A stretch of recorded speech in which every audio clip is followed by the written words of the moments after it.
quickly to help Utah manufacturers look for other places to manufacture. The governor says there is opportunities in Mexico, Vietnam or Indonesia that would allow for less reliance on China as tensions rise in the highest level of politics.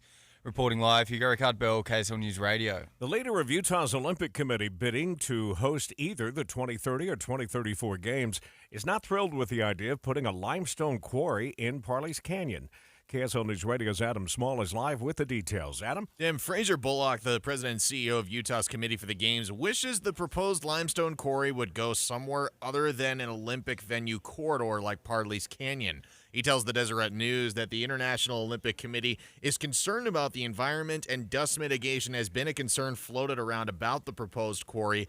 The Utah Division of Oil, Gas, and Mining recently approved Granite Construction Company's permit for a 20-acre private piece of land that they want to build this on, though they still need to review other permits and allow for public comment until July 27th. Reporting live, Adam Small, KSL News Radio. One man is dead and another in custody after a stabbing near 1800 South and Redwood Road. Police say Todd Kingston is suspected of stabbing Cody Myers after an argument. Salt Lake police say they immediately began life-saving efforts. Police spokesman Brent Weisberg says the suspect fled on foot. Officers swarmed the area. That officer who spotted the suspect who matched the description eventually took that person into custody near 1800 South on the Jordan River Trail. Weisberg says the motive's not yet known, and it was also not immediately clear the relationship, if any, between the victim and the suspect. Mark Jackson, KSL News Radio. A suspect under arrest after what authorities say was a deadly crime spree around San Jose, California yesterday.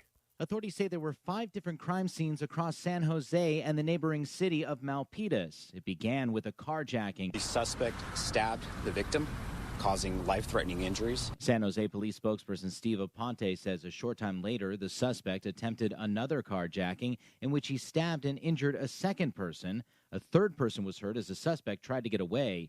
Sometime later, Aponte says the same suspect appears to have intentionally rammed 2 pedestrians, killing them, before stabbing and killing yet another person in a parking lot. That's when police took him into custody. Mark Remillard, ABC News.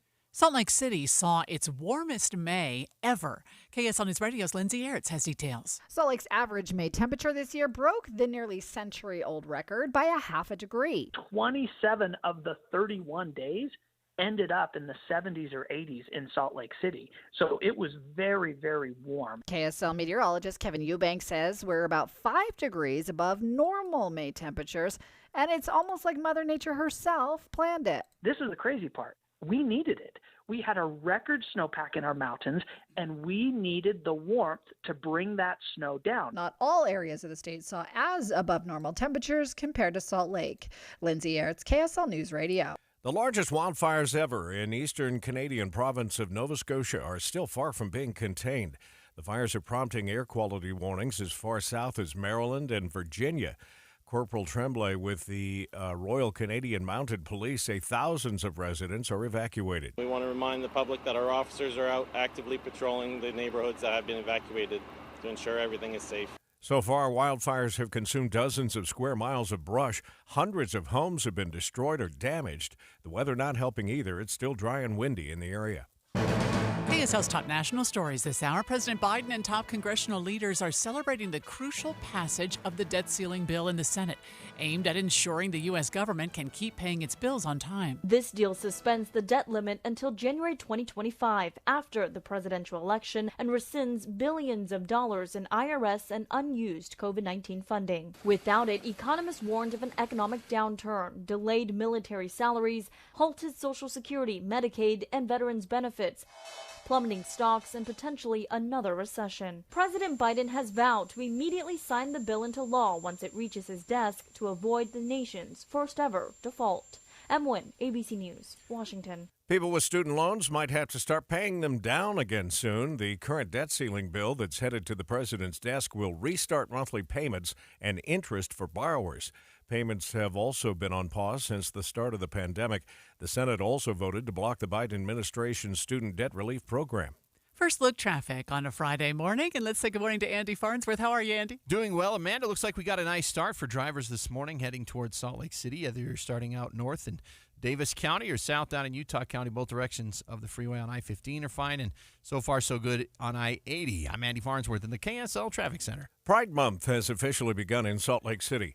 City leaders raised the rainbow flag above the city and county building yesterday afternoon, and this weekend the Pride Festival will take place over downtown with events every day through Sunday. The Labor Department will drop the May jobs report this morning. ABC's Daria Albinger says while hiring's been brisk across the board, some industries are feeling the pinch more than others due to one particular thing. Since 2019, the proportion of retirees in the U.S. population has been rising from 18 to nearly 20%. That's according to Census Bureau data. It's about the equivalent of 3.5 million fewer workers, and the trend shows no signs of slowing down. The percentage of workers who are 55 and older is nearly 24%, up from just 15% 2 decades ago. Among the industries that are feeling it the most, airline maintenance, construction, manufacturing, and nursing, along with some professional industries like accounting. Daria Albinger, ABC News.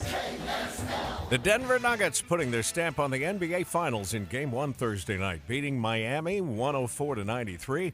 ABC's Will Reeve was at the game in Denver and has more. Nikola Jokic, the superstar, the two-time league MVP, he did a little bit of everything. He had a triple-double, just the second player in NBA history to score a triple-double in his first Finals game. He had 27 points and a whole bunch else. Denver Nuggets fans are a lot like Utah fans, only Utah at least has been to the finals twice. Yeah. And Denver's never won the NBA championship. They're just on a roll, aren't they? They really are. Game 2, by the way, coming up Sunday night, 6 o'clock our time. Happy Friday, everybody. No delays on the freeways to go along with your Friday morning. We'll check traffic and weather together coming up next. Start your day with all news in the morning. Then hear Dave and Dejanovic talk about the biggest stories from 9 to noon. Ron DeSantis, he's a solid number 2. The coach once told me, if you're not first, you're last. Breaking news, important talk, all morning on KSL News Radio. Imagine it's the last ride, but your symptoms of irritable bowel syndrome with constipation, or IBS-C, are taking you for a ride. What should you do? Keep managing your constipation with belly pain the same old way? Or try getting ahead of your symptoms by talking to your doctor about treating it with Linzess, linaclotide. Linzess is a prescription medicine that treats IBS-C in adults. It's not a laxative. It's a once-daily pill that helps you get ahead of your symptoms. It's proven to help you have more frequent and complete bowel movements and helps relieve overall abdominal symptoms, belly pain, discomfort, and bloating. These symptoms were studied in combination, not individually. Do not give Linzess to children less than 2. It may harm them. Do not take Linzess if you have a bowel blockage. Get immediate help if you develop unusual or severe stomach pain, especially with bloody or black stools. The most common side effect is diarrhea, sometimes severe. If it's severe, stop taking Linzess and call your doctor right away. Other side effects include gas, stomach area pain, and swelling. Imagine, what could relief from IBS-C mean for you? Talk to your doctor and say yes to Linzess. Learn more at linzess.com or call 1-800-LINZESS. Interesting to hear Utah's Governor Cox talking about doing trade relation trips to places like Mexico. Yeah. And trying to give some options to companies here in Utah. That manufacture, yeah. Because of political tensions with China. It's a story that our Hugo Rickard Bell is following for us this morning. KSL News Time 5:09. Time for a look at traffic and weather together, which we, of course, do every 10 minutes on the 9s. Brought to you by Granite Credit Union, helping members since 1935. Welcome back, Andy Farnsworth. Thank you, Tim. It's a nice start to the drive today. For those of you who are up early on a Friday morning, you're rolling along through Salt Lake County on I-15, so far on I-80. You might see some heavy traffic in a couple spots on Redwood Road going from West Jordan into Taylorsville, but nothing that'll really add any drive time to your commute. Heather? No problems up in Weber and Davis County. You've got good speeds southbound I-15 from Ogden to Salt Lake, as well as Legacy Parkway. If you're further north coming from the Idaho border south, on I-84, there is a crash blocking the left lane near Tremonton. Eric?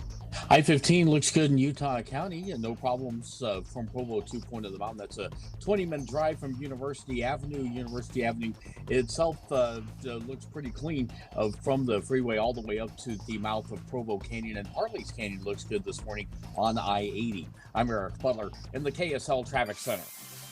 There's a chance for a few scattered showers around this morning, and then this afternoon we go back to pop-up thunderstorms again. Expect a high of 76 degrees, a little bit below average. Showers taper tonight, a low of 57 with a chance for more storms tomorrow.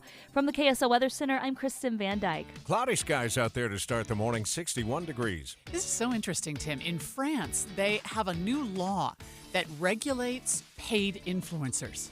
So Yeah, I mean, how many hundreds of thousands of paid influencers are there? And especially there are some targeting specifically France. You can't be a paid influencer anymore with cryptocurrency, with sports betting, with plastic surgery, and there are disclosure requirements. Wow. We'll learn more about that in a moment here on KSL News Radio. Stay with us at 102.7 FM and 1160 AM. And again, thanks for getting up with us early on this Friday morning.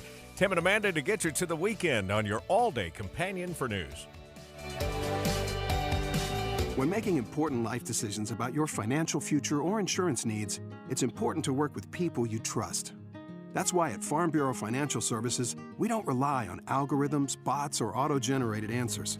We get to know you so we can help you get the right coverage and make smart financial decisions. We're the people who provide insurance and financial planning all in one place. Find a Farm Bureau agent or advisor at fbfs.com/protect. It's your future. Let's protect it. Don't be worried. Be ready. KSL News Radio is partnering with Be Ready Utah to provide the plans your family needs for an emergency, the tools and supplies to keep on hand, and the knowledge on how to keep a cool head. It's Be Ready Utah. Listen for Be Ready tips and tools each Tuesday with Dave Dujanovic. Plus, find the latest preparation info at beready.utah.gov. That's beready.utah.gov. Be Ready Utah with KSL News Radio. I'm Dave Cawley, investigative journalist and host of the podcast Cold. In October of 1985, a woman named Cherie Warren left work at a busy Salt Lake City office to meet her estranged husband at a downtown auto dealership. She never made it home. Cherie's car surfaced weeks later in Las Vegas. In the parking lot of a hotel casino. No one knows how it got there. Strange. It was strange. Both Cherie's estranged husband and her boyfriend raised suspicion for investigators. I kind of thought that he might have done something. But no arrests were ever made. In Cold Season 3, we dig into double lives, make new connections in the case, and examine the difficulty raised by reasonable doubt. We want answers just as much as anyone else. They have creeps like that now too, so nothing's changed. That's the new Cold Season 3, The Search for Cherie. Now available anywhere you get your podcasts. Lowe's knows the value of quality paint for pros. That's why starting on June 5th, Pro Paint Days are coming to Lowe's. Shop special savings on the products you need for all your paint jobs. Plus, MVP's members can take advantage of an additional limited-time-only paint offer when you shop Valspar and HGTV Home by Sherwin-Williams. Join the Pro MVP's Rewards program today. Offers valid 6/5 to 6/16. Exclusions, restrictions, and more terms apply. See Lowe's.com/L/Pro Loyalty Terms. Subject to change. All the talks we've had over the years, including what you've told me about not using alcohol and other drugs, they stick with me. And believe it or not, they really do make a difference, especially at times that matter most. Hey, want a drink? No thanks, I'm good.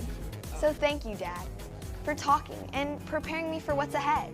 Thank you for talking. For more information about talking with your kids about underage use of alcohol and other drugs, visit underagedrinking.samhsa.gov.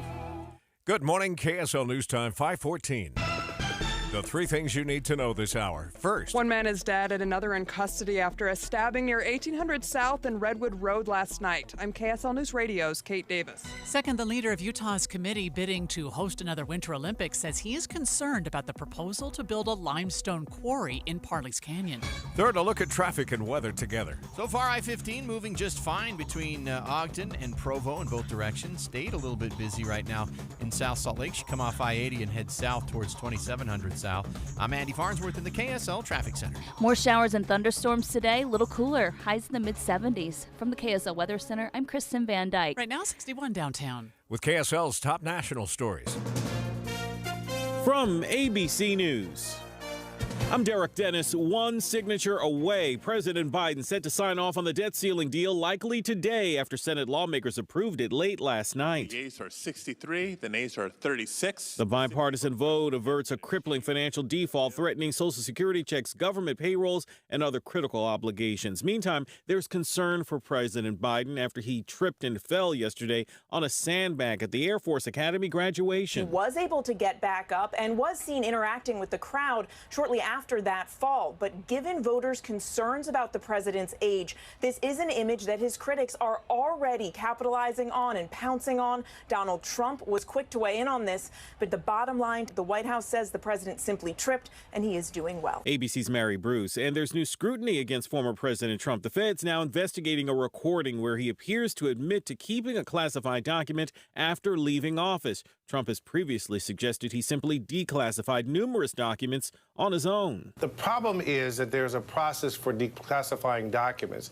And to date, we've had no one come publicly and state, or go to court as far as we know, and state that he in fact told them to declassify hundreds of documents in this fashion. ABC's Pierre Thomas. Trump telling Fox News he did everything right, abiding by the Presidential Records Act 100%. The first named storm of the Atlantic hurricane season could be developing in the Gulf of Mexico. Forecasters call it Tropical Depression number 2. So far, not a strong storm, but they say it'll bring rain and flooding to parts of Florida. The drone search continues this morning for 3 people who may still be in the rubble of a collapsed apartment building in Davenport, Iowa. Authorities say everyone else has been accounted for, including 2 others who were just located elsewhere. One had previously moved out a month ago, was found in Texas, and the other one was found locally. You're listening to ABC News. Let's go in depth here. France has become the first European country to regulate social media influencers. Joining us live is ABC News correspondent Inez de la Catera. Tell us how this works, Inez. Hey, good morning. Yes, so the big headline here is that influencers in France could now go to jail if they do not abide by new laws that were passed on Thursday. The core law here being that influencers will now be required to label all content that is paid. There are also some laws now restricting the promotion of things like lottery, betting games. There's also a new law banning influencers from promoting tobacco online. Interesting here that lawmakers are also defining what it means to be an influencer. So that marks the first time the role has been legally defined in Europe. Lawmakers are saying influencers are online personalities who have large numbers of subscribers and can set trends. And the goal here, the reason they're passing all these laws, is to protect social media users from misleading or fake content, with the concern, of course, being that influencers encourage people to buy products that they're promoting, but they often do not declare that they're actually accepting money in return for promoting those products. So that's what France is trying to crack down on here. Do you know, Inez, Amanda and I were just talking about this off the air, if influencers in France have exposure to lawsuits against things like crypto?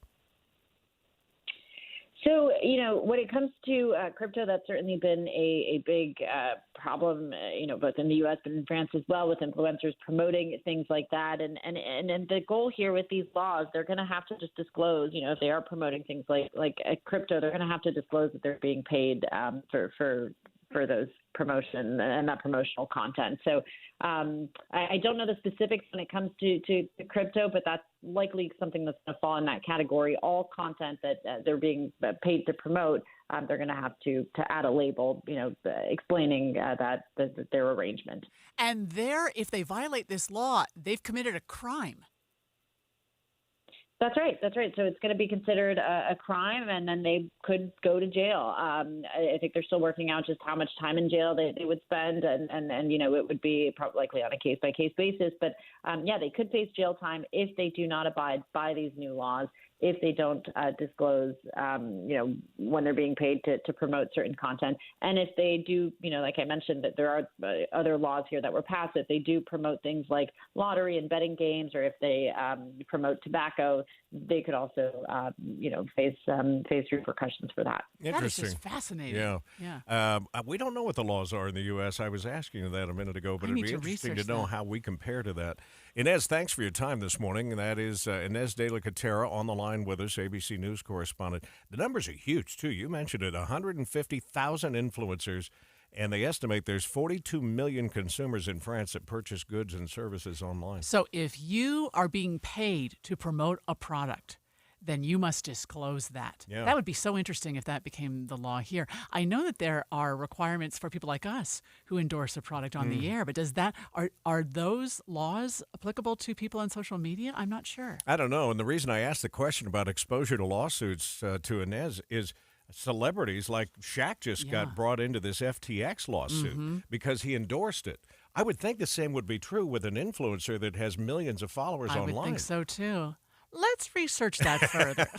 We'll continue to watch this story this morning. 5:19, traffic and weather together every 10 minutes on the 9s, brought to you by Granite Credit Union, helping members since 1935. Andy? Amanda, traffic through the valley looking pretty good this morning as you travel via I-15 or I-215. Both of them are crash-free and delay-free as we start off. Bangerter, there's a little more traffic going through West Valley than there is down in West Jordan and South Jordan right now, but none of it causing any extra travel time. Heather? We do have a crash in downtown Salt Lake. If you're exiting I-15 onto 600 South heading east, the 2 right lanes are blocked between Main Street and State Street, so just use caution there. Up in Weber and Davis County, no accidents reported, but we're seeing a little bit of congestion. Trying to get into the south gate of Hill Air Force Base, that's becoming a common event, but I-15 is clear. Eric? Hartley's Canyon looks like a decent drive on I-80 if you're going out to Park City. A couple of slow-moving vehicles, it looks like, eastbound in the Lambs Canyon area as you work your way to Partley Summit. US 40 along the Wasatch Back, no trouble there. And I-15 running at a normal pace in Utah County. It's Free Frazzle Friday. Visit any participating location to get a 12-ounce cup of Frazzle slushies for free. Go to freefrazzlefriday.com or download the Frazzle app for participating locations while supplies last. I'm Eric Butler of the KSL Traffic Center. Temperatures today a little bit below average. Typical high is 79, and we're going for 76, and that's thanks to plenty of moisture and another round of showers and storms today. So expect more active weather. It will taper off this evening, and then tomorrow we're watching for more afternoon storms. From the KSL Weather Center, I'm Kristen Van Dyke. Cloudy skies. Matter of fact, we might see some showers before we sneak out of here at 9 this morning. 61 degrees, and your 7-day forecast brought to you by Performance Automotive Bountiful. I finally snuck in a car wash yesterday. As I'm going through the car wash, the major cloud is forming on top, and I thought, am I going to get through this thing and home before it starts to rain? But you can only go so long before you got to take care of it. Yeah, we will continue to follow these thunderstorms and how they affect your commute. Check in with Jeff this afternoon here on KSL. And you can always text us and be a weather watcher and let us know what's happening in your neighborhood. If you have some severe storms there, we'd love to hear about it. That's the Cyprus Credit Union KSL text line 57500. So the debt ceiling bill gets through the Senate on its first day. They did that last night. I'm curious what the markets are going to do in response to that. We're going to find out here in a minute. We'll check your money news coming up next. Give your savings a boost with 5% APY on a 12-month certificate from Cyprus Credit Union. Learn more at cypruscu.com. If your stunning home has gone a little stale, it might be time to contact your local CertaPro painters. We bring the power of pro to every job. That's CertaPro's power to do the job right, the first time, every time, and the power to renovate your home without breaking down walls. Take your home from blah to booyah.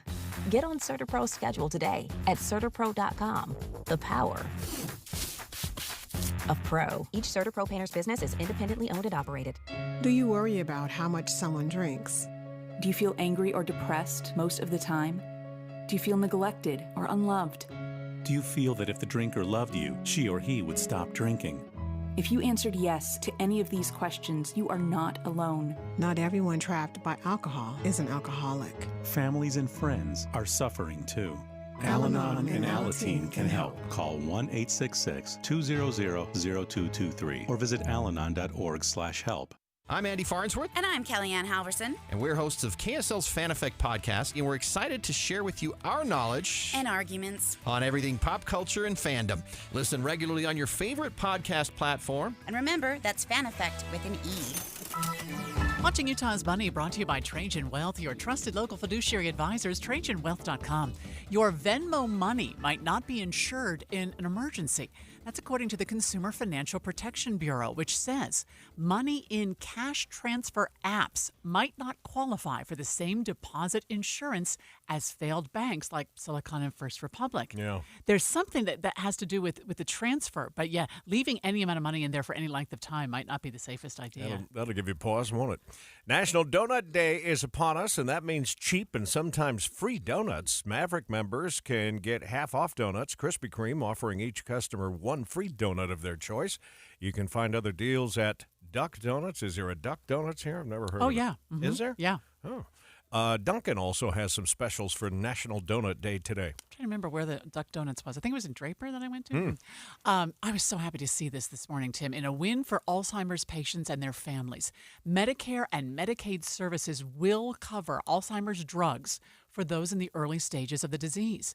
The FDA has fast-tracked the medication for approval, and Medicare had said that it didn't meet the standards. But now, after some serious outcry on behalf of Alzheimer's patients and their families, the drug will get coverage once it gets that additional FDA approval. That's welcome news, I'm sure, to those families out there.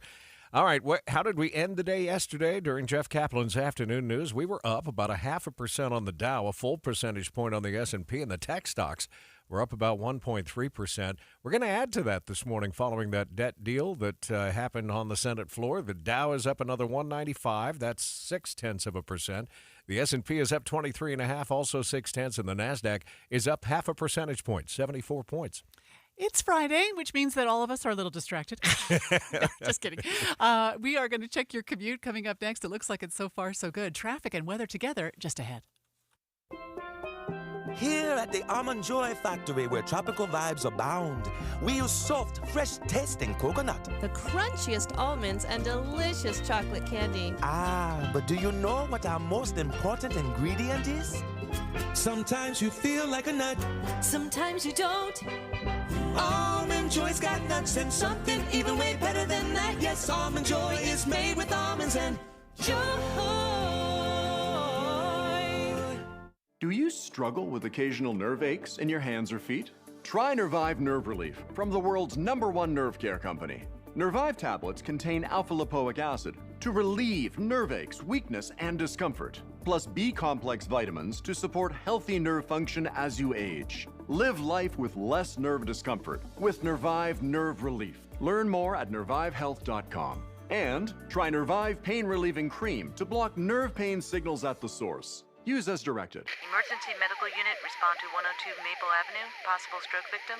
When stroke occurs, you have 60 minutes to win or lose the race of your life. There are new treatments, but you must get to a hospital fast. If you suddenly feel weakness on one side, have trouble speaking, walking, or seeing, it could be a stroke. Call 911. Get to a hospital. Because how you spend the next 60 minutes could determine how you spend the rest of your life. Stroke. Know the signs. Act in time. A message from the National Institute of Neurological Disorders and Stroke. Avoid wet heads. Cloudburst dropping a ton of rain. And the bad hair day. Gusty wind and hail. Get ready for whatever is headed for your head. What has happened to your hair? Before you head out, make us a part of your morning routine. Traffic and weather together every 10 minutes on the 9s on KSL News Radio.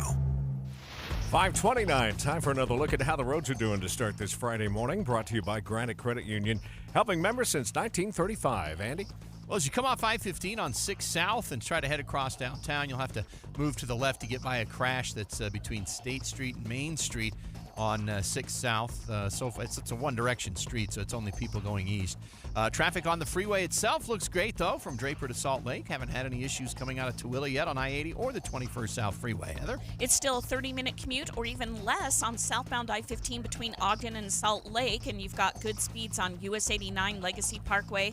A slight bit of congestion early on trying to get into the south gate of Hill Air Force Base, and there's a crash northbound I-84 just after Tremonton. It's blocking the left lane. Eric? In Utah County, from Provo to Lehigh, I-15 looks solid. No accidents or delays along the way.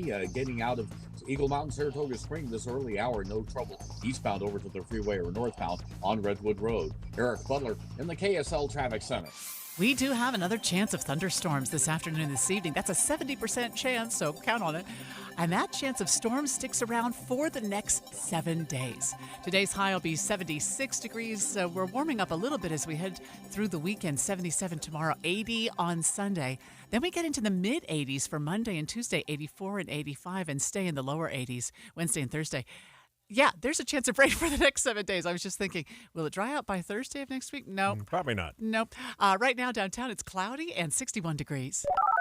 You're listening to Utah's Morning News with Tim Hughes and Amanda Dixon on KSL News Radio, 102.7 FM and 1160 AM. Good morning. KSL News Time now, 5:30. KSL's top story this hour. Cottonwood High School is responding to a tragedy of a homeless student taking their own life by opening a teen resource center to help students in similar situations. KSL News Radio's Hugo Rickard Bell is live with more. Hugo? Amanda, the centre is located inside the school. It will provide students with a safe place to shower, do their laundry, study and receive one-on-one assistance from family service workers. Students will also have access to food and hygiene products as well as stationery supplies. This is significant to the district that has over 1,500 students that are classified as homeless. Reporting live, Hugo Rickard Bell, KSL News Radio. Utah officials are working to battle a huge uptick in mosquitoes with all these high water levels from the spring runoff. KSL News Radio's Adam Small is live with details. Adam? Tim, all the spring runoff is creating a lot more marshland than what we normally see this time of year, especially up in Davis County, where Gary Hatch with the Davis Mosquito Abatement District tells KSL TV that's stretching them thin. We more than tripled the number of acres that we normally spray in May just because of the large number of adults we were seeing. Hatch says they've already treated 45,000 acres by plane last month alone. And on top of all the floodwater mosquitoes, they're now starting to see mosquitoes that carry West Nile virus popping up. Hatch says from all this water that we're seeing, people are going to have to do what they can to eliminate standing water on their properties and also just make sure to take any necessary precautions for the summer. Reporting live, Adam Small, KSL News Radio. Even though it's June, the flow in the Provo River is not slowing down. KSL TV's Andrew Adams has more. Water managers acknowledge they've been pushing the river nearer to its max, and the flows will have to intensify further next week. June 5th or 6th, we're expecting those flows to increase. Dam operators are telling the city that the high flows are going to have to happen for the next 2 to 4 weeks. Authorities hope to get by without issues while they're running the river so high. What looks like a petrified version of an avalanche is sitting at Bridalveil Falls right now. Debris has piled up at the bottom of the falls, forming what looks like a bridge over the Provo River. But the sheriff's office is warning people that it's extremely dangerous to climb the debris pile. KSL's top national stories. President Joe Biden is congratulating the Senate on passing the debt limit bill with a vote of 63 to 36. 60 votes were needed for approval. Senate Majority Leader Chuck Schumer of New York says Democrats had to fight Republican insistence of drastic budget cuts for Republicans to agree to increase the debt ceiling. The bill preserves the lion's share of the historic investments we've made to grow our economy, fix our infrastructure, make the U.S. more competitive on the world stage, which the Republican caucus in the House seemed intent on tearing down. They didn't get to do that. The president will address the nation on averting default from the Oval Office tonight. I found this surprising. This year saw the warmest May on record in Salt Lake City. KSL meteorologist Kevin Eubanks says the way it played out was a best-case scenario. So we didn't have excessive temperatures like the 90s or 100s, but we had those 70s and 80s for the majority of the month. And that allowed that snowpack to melt down gradually, melt down in a managed way. It really couldn't have been a better May for Salt Lake City. Salt Lake's average May temperature was 66.7 degrees, breaking the nearly century-old record by half a degree. Utah's Lone Peak hotshots have been sent to a high fire risk area in Michigan for their first wildfire fighting assignment of the season. The Utah Forestry Division's Kurt Hunt says the Lone Peak hotshots, founded in 2001 and nationally recognized for their wildfire fighting, are on their way to help provide resources to the Hiawatha National Forest. So they'll pre-position resources that if there is something that happens in that area, they're able to quickly respond and hopefully get that wildfire under control before it really blows up into something that's a mega fire. While the hotshots usually stick to fighting fires in the Great Basin area, when fire risk is exceptionally high, their resources are utilized wherever help is needed. Emma Keddington, KSL News Radio. The biggest wildfires on record burning through Nova Scotia, Canada, and officials say they're far from maintained. Halifax Regional Fire and Emergency Deputy Chief David Meldrum says dozens of square miles of brush have been consumed. Every day that goes by without rain, and every day that the temperature goes up, and every day that the winds are significant, allows those fuels to become more and more volatile. Thousands of residents still evacuated in Nova Scotia. Firefighters have been working to fight the flames from the air with a constant bombardment of water and fire retardant, but the dry and windy weather is not helping. A moderate earthquake rattled communities northeast of Reno last night. Robert Sanders with the U.S. Geological Survey says there were no reports of damage, but he adds the quake was felt across the region. Just before 5:30 local time, we had a magnitude 4 earthquake near Cold Springs, Nevada, followed up by a magnitude 3.1 aftershock about 5 minutes later. Officials haven't been sharing reports of any damage from the quake. Sounds like we're off to a pretty good start. Andy's back with your first look traffic. Traffic on I-15. We've got a little thing with some flashing lights over on the left shoulder as you go from 90th to 7200 South, but it hasn't had any impact on the actual lanes of travel. The only thing that's causing any kind of a traffic issue is eastbound 6 South. As you come off the freeway going between Main and State Street, you have to move out of the two right lanes because of a crash. I'm Andy Farnsworth in the KSL Traffic Center. Salt Lake County wants to help you pay for internet. Salt Lake County announced a $170,000 federal grant to help Utahns enroll in the Affordable Connectivity Program. The program provides a $30 benefit for high-speed broadband and a $50 benefit for devices. This is based on household income, and if users or their dependents are enrolled in programs like SNAP, WIC, Medicaid, and other programs, households who qualify can also get a one-time discount towards the purchase of a laptop, tablet, or desktop computer. Of the groups who applied to join the ACP Navigator pilot program, only 9 were approved. The Utah County Sheriff's Office says a deputy recently pulled over 11 drivers within a 2.5-hour time frame for speeding in the canyons, 2 of them going over 100 miles an hour in the canyon. Oh, my gosh. Troopers will be doing extra enforcement on speeding in Provo and Spanish Fork canyons over the next few weeks. A university in New York is making history. Stony Brook University on Long Island just received the second largest donation to a public college ever in U.S. history. $500 million. The donation was made by the Simons Foundation, formed by an alumni married couple, Marilyn Simons and her husband, investment hedge fund owner and billionaire Jim Simons. I just love Stony Brook. I had never actually heard of it before I came, but it's just a wonderful institution. The money will go towards scholarships, academic programs, and research. And the funding comes just in time, triggering an additional $200 million donation, this time of public funds, a 40% match under a donation matching program passed as part of the New York State budget in April. ABC's Shanti Lanz reporting. That's wild. $500 million. Yeah. From Ogden to Provo, the path is a good one for drivers so far anyway on the freeways. We'll check your traffic and weather together next. Boyd Matheson helps you to think about the news differently. There should never be a threat of a government shutdown. The way you prevent that is for Congress to do its job. Join an elevated conversation. Inside Sources from 1 to 3. Then Jeff Kaplan and his Minute of News on the drive home on KSL News Radio. Looking for a smart and safe way to save and grow your money? For a limited time, Granite Credit Union is offering a 9-month savings certificate with an incredible 5% APY. That's right, 5%. With Granite Credit Union, your deposits are federally insured, so you can trust that your money is in good hands. Visit granitecredit.org or stop by a branch today to learn more. Granite Credit Union, always there, so you can make life happen. Annual percentage yield, membership required. Dividends are compounded and paid monthly. Offer subject to change without notice. Federally insured by NCUA. Ask for additional details. Everything's changing so fast these days, and that's a great thing. Back in my day, we were lucky if we could get one video to load on a desktop computer, but now there's the Xfinity 10G network. That means the fastest internet with faster speeds rolling out every day, and internet that can power a house full of devices with ultra-low lag. So while one person streams a movie from their room, another can play video games in the basement, while another TikToks in the kitchen. It's the next generation 10G network only from Xfinity. The future starts now. Through July 21st, new customers can get started with gig internet on the Xfinity 10G network. Plus, get XFi Complete with unlimited data and Wi-Fi equipment included for just $30 a month for 2 years with no annual contract when you add Xfinity Mobile with unlimited data. Go to xfinity.com/10G, call 1-800-XFINITY, or visit a store today. Requires paperless billing and auto pay with stored bank account. Restrictions apply. Taxes and fees extra. Xfinity Mobile requires Xfinity Internet. After promo, regular rates apply to internet service and devices. Gig Wi-Fi requires gig internet and XFi Gateway. Actual speeds vary. We're talking about the fact that temperatures were quite warm, actually. I mean, if you look at the historical records for the month of May, mosquito populations are also on the rise, along with temperatures. I hate those little things. Adam Small is following that story, but I guess it makes sense with all the high water from the runoff this year. All right. 5:39 now on a Friday morning. Traffic and weather together every 10 minutes on the 9s, brought to you by Granite Credit Union, helping members since 1935. Andy? Amanda, traffic through the valley's been good this morning on the main corridor of I-15. You'll see the flashing lights we had on the left shoulder going up from 90th to 7200 South just cleared.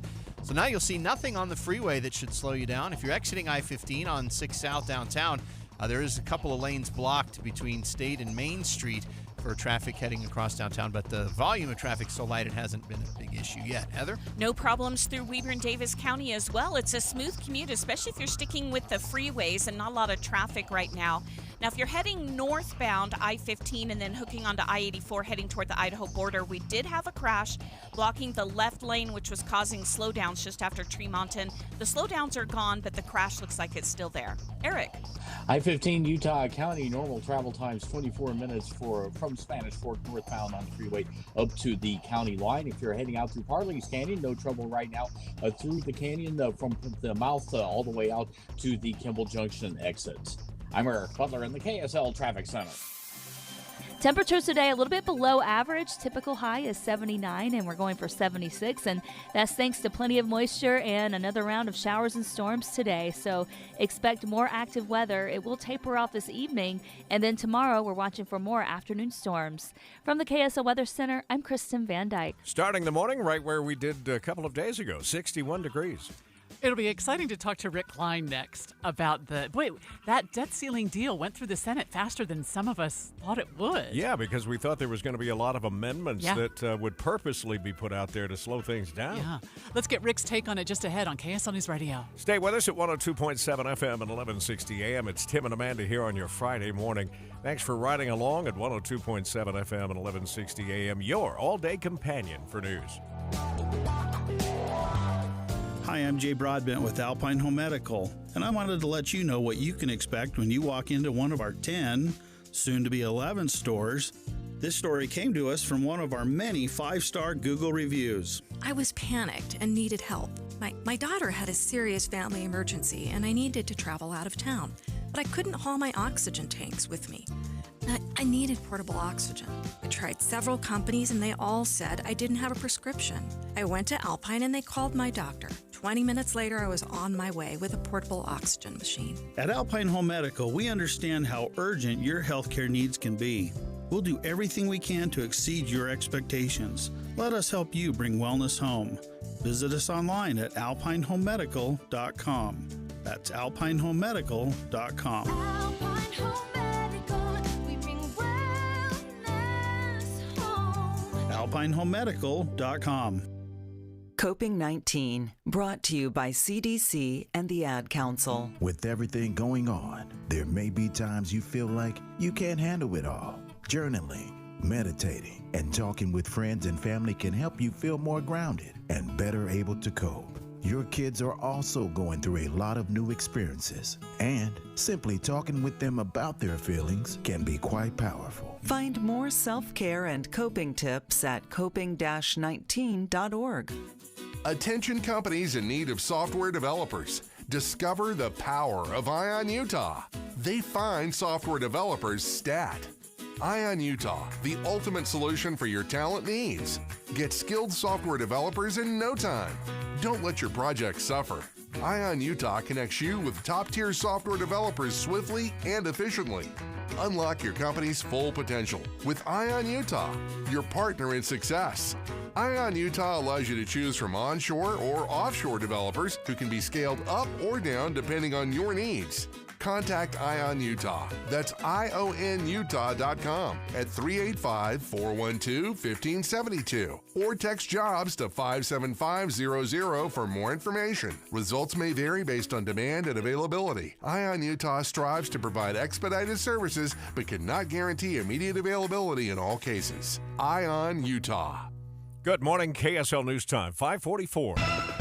The three things you need to know this hour. First, the leader of Utah's committee bidding to host another Winter Olympics is voicing his concern with the proposal to build a limestone quarry in Parley's Canyon. I'm KSL News Radio's Adam Small. Second, President Biden is congratulating the Senate on passing the debt limit bill to extend the ceiling through January 1st of 2025.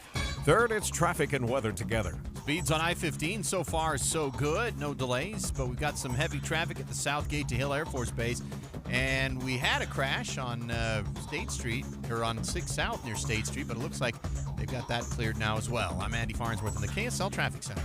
Another day with more showers and storms, highs in the mid-70s. From the KSL Weather Center, I'm Kristen Van Dyke. Right now, 61 downtown. With KSL's top national stories. The debt ceiling deal just one signature away from saving the country from a catastrophic financial default. President Biden set to sign off likely today after Senate lawmakers approved it late last night. Leaders on both sides of the aisle admit they didn't get everything that they wanted in this deal, but the stakes were just simply too high and time was running out. This now suspends the debt limit for the next 2 years, putting off the next fight until after the presidential election. ABC's Rachel Scott. Monday's default deadline was threatening Social Security checks, government payrolls, and other critical obligations. New scrutiny against former President Trump. The Fed's now investigating a recording where he admits to keeping a classified document after leaving office. Last night, he told Fox News he did everything right, abiding by the Presidential Records Act of 100%. The drone search continues this morning for 3 people who may still be in the rubble of a collapsed apartment building in Davenport, Iowa. The scene officially shifting from rescue to recovery.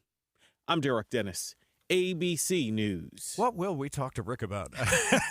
Political news has been pretty hot this week with a pool of presidential candidates getting bigger, the debt ceiling finally coming to a close, and a recording surfacing of former President Trump talking about a classified document. Live with a political roundup, ABC News political director Rick Klein. Let's start with the debt ceiling and that relatively quick vote in the Senate, don't you think? Yeah, I mean, look, it all goes down with a whimper after everything that we were fearing. And, you know, look, I think we can look back and say we were unnecessarily about things. The flip side of it is that things look really bad for a while. There wasn't even a possibility of negotiations, much less a final deal for a long time. And the fact that we got there is, you know, undeniably a good thing for the country, just to not have to fault. But it wasn't a foregone conclusion, and it is kind of messy all around. In a lot of ways, they've just kicked this can down the road again, Rick, because all it does is put a pause on it until after the presidential election is over. Yeah, and look, this is going to be, unfortunately, or fortunately, however you view it, the new normal. In Washington, we're going to have debt ceiling brinksmanship. We'll be back at this at another point, maybe with a different cast of characters in Washington, depending on what happens in the next election, maybe with similar people. That all has to get determined. But, I think there's at least now the framework of negotiations for these two people, for Biden and McCarthy, to work together. Whether or not they can recreate that magic for other things, you know that they're going to have opportunities to work together or cross purposes in the future. Why wouldn't they just, in the regular course of business, negotiate spending cuts and other things instead of waiting until it's a crisis? It's just not how Washington works. Deadlines, pivot points like that work. The view of Biden and the Democrats is, they as long as things are running, why are they going to start negotiating things away? And it's not until you have either a government shutdown or a debt ceiling or some other thing that forces the matter that you have a true confrontation, on the merits of issues. It's just how it is. And we can cry about it, or scream about it, or complain about it, but it's a fact. And I don't see it changing in divided control of Washington. All right, you mentioned that the next time this comes up, we may have a different cast of characters. There's certainly a big cast that's being formed right now on the presidential side for the Republicans, and Mike Pence might be the next one to jump in. Yeah, he will be. I mean, he and Chris Christie are both getting in next week under our reporting, and they kind of represent different paths, one through Iowa, one in New Hampshire, different constituencies, but similar in that they were once very loyal to Trump and now have broken with him quite publicly. There will be an intriguing set of challenges, and I think it tests this kind of big assumption we've had for a long time that the more the merrier for Trump. The more people get in, the better it is for him. But what if there are people that want to punch him in the nose on the debate stage? That might change the equation a bit. So it's going to be an interesting couple of days as the field that's taken a while to shake out and to shape up is finally coming into view. It does give the Republican voter, though, some very strong choices. Sure does. Yeah. I mean, look, I think you're going to have, a range now of governors, senators, former governors, people, former vice president and former president. I mean, this is just a really, a lot of resume fodder on the debate stage when we get there in August. And I think whether Republicans view this as more of an anointment to go back to Trump or, a wide raucous field that plays out, is going to be up to their votes, but they're not going to have a lack of options. How many of these may just fall off after Iowa and New Hampshire? or before. I mean, there's a theory going around in Republican circles that says that the candidates not named Trump are going to coalesce behind someone and try to block him. Now, I'm skeptical of that. I've heard this kind of wishful thinking in the past, and I just don't know how it really plays out in practice. But I have no doubt that there's going to be a lot of pressure to coalesce if Trump looks as strong as he does right now when we get into the voting in, say, January or February. So interesting, Rick. Thank you. ABC News political director Rick Klein with us on The In-Depth at 15 and 45. 549, traffic and weather together every 10 minutes on the nines is brought to you by Granite Credit Union, helping members since 1935. How are we looking, Andy? Well, Tim, crews have cleaned up the crash downtown on 6 South near State Street. We've got things looking good on the main flow of I-15 between Draper and Salt Lake. So far coming out of Tooele, I-80's clear, but SR 201 gets a bit thick around 8400 west in Magna before it clears back up again. Heather? Traffic starting to fill in just a little bit southbound I-15 as you move through Davis County. Most of that centered in Clearfield and Layton. US 89 Legacy Parkway, the West Side Belt, they're all at speed if you're trying to get to the airport, and city streets are mostly quiet except for the south gate of Hill Air Force Base. Eric. The 215 East Belt looking good heading north from Cottonwood Heights Holiday all the way up to the mouth of Harley's Canyon. And Foothill Drive this early hour, no problems going up to the University of Utah area. I-80 through the mountains, that looks good. And I-15 Utah County, no trouble there. When you choose Performance Automotive and Bountiful, you're choosing convenience with Ford dealers inventory. Performance Ford Lincoln, Performance Honda, Performance Toyota, and Truck Country all in one place. PerformanceBountiful.com. Eric Butler in the KSL Traffic Center.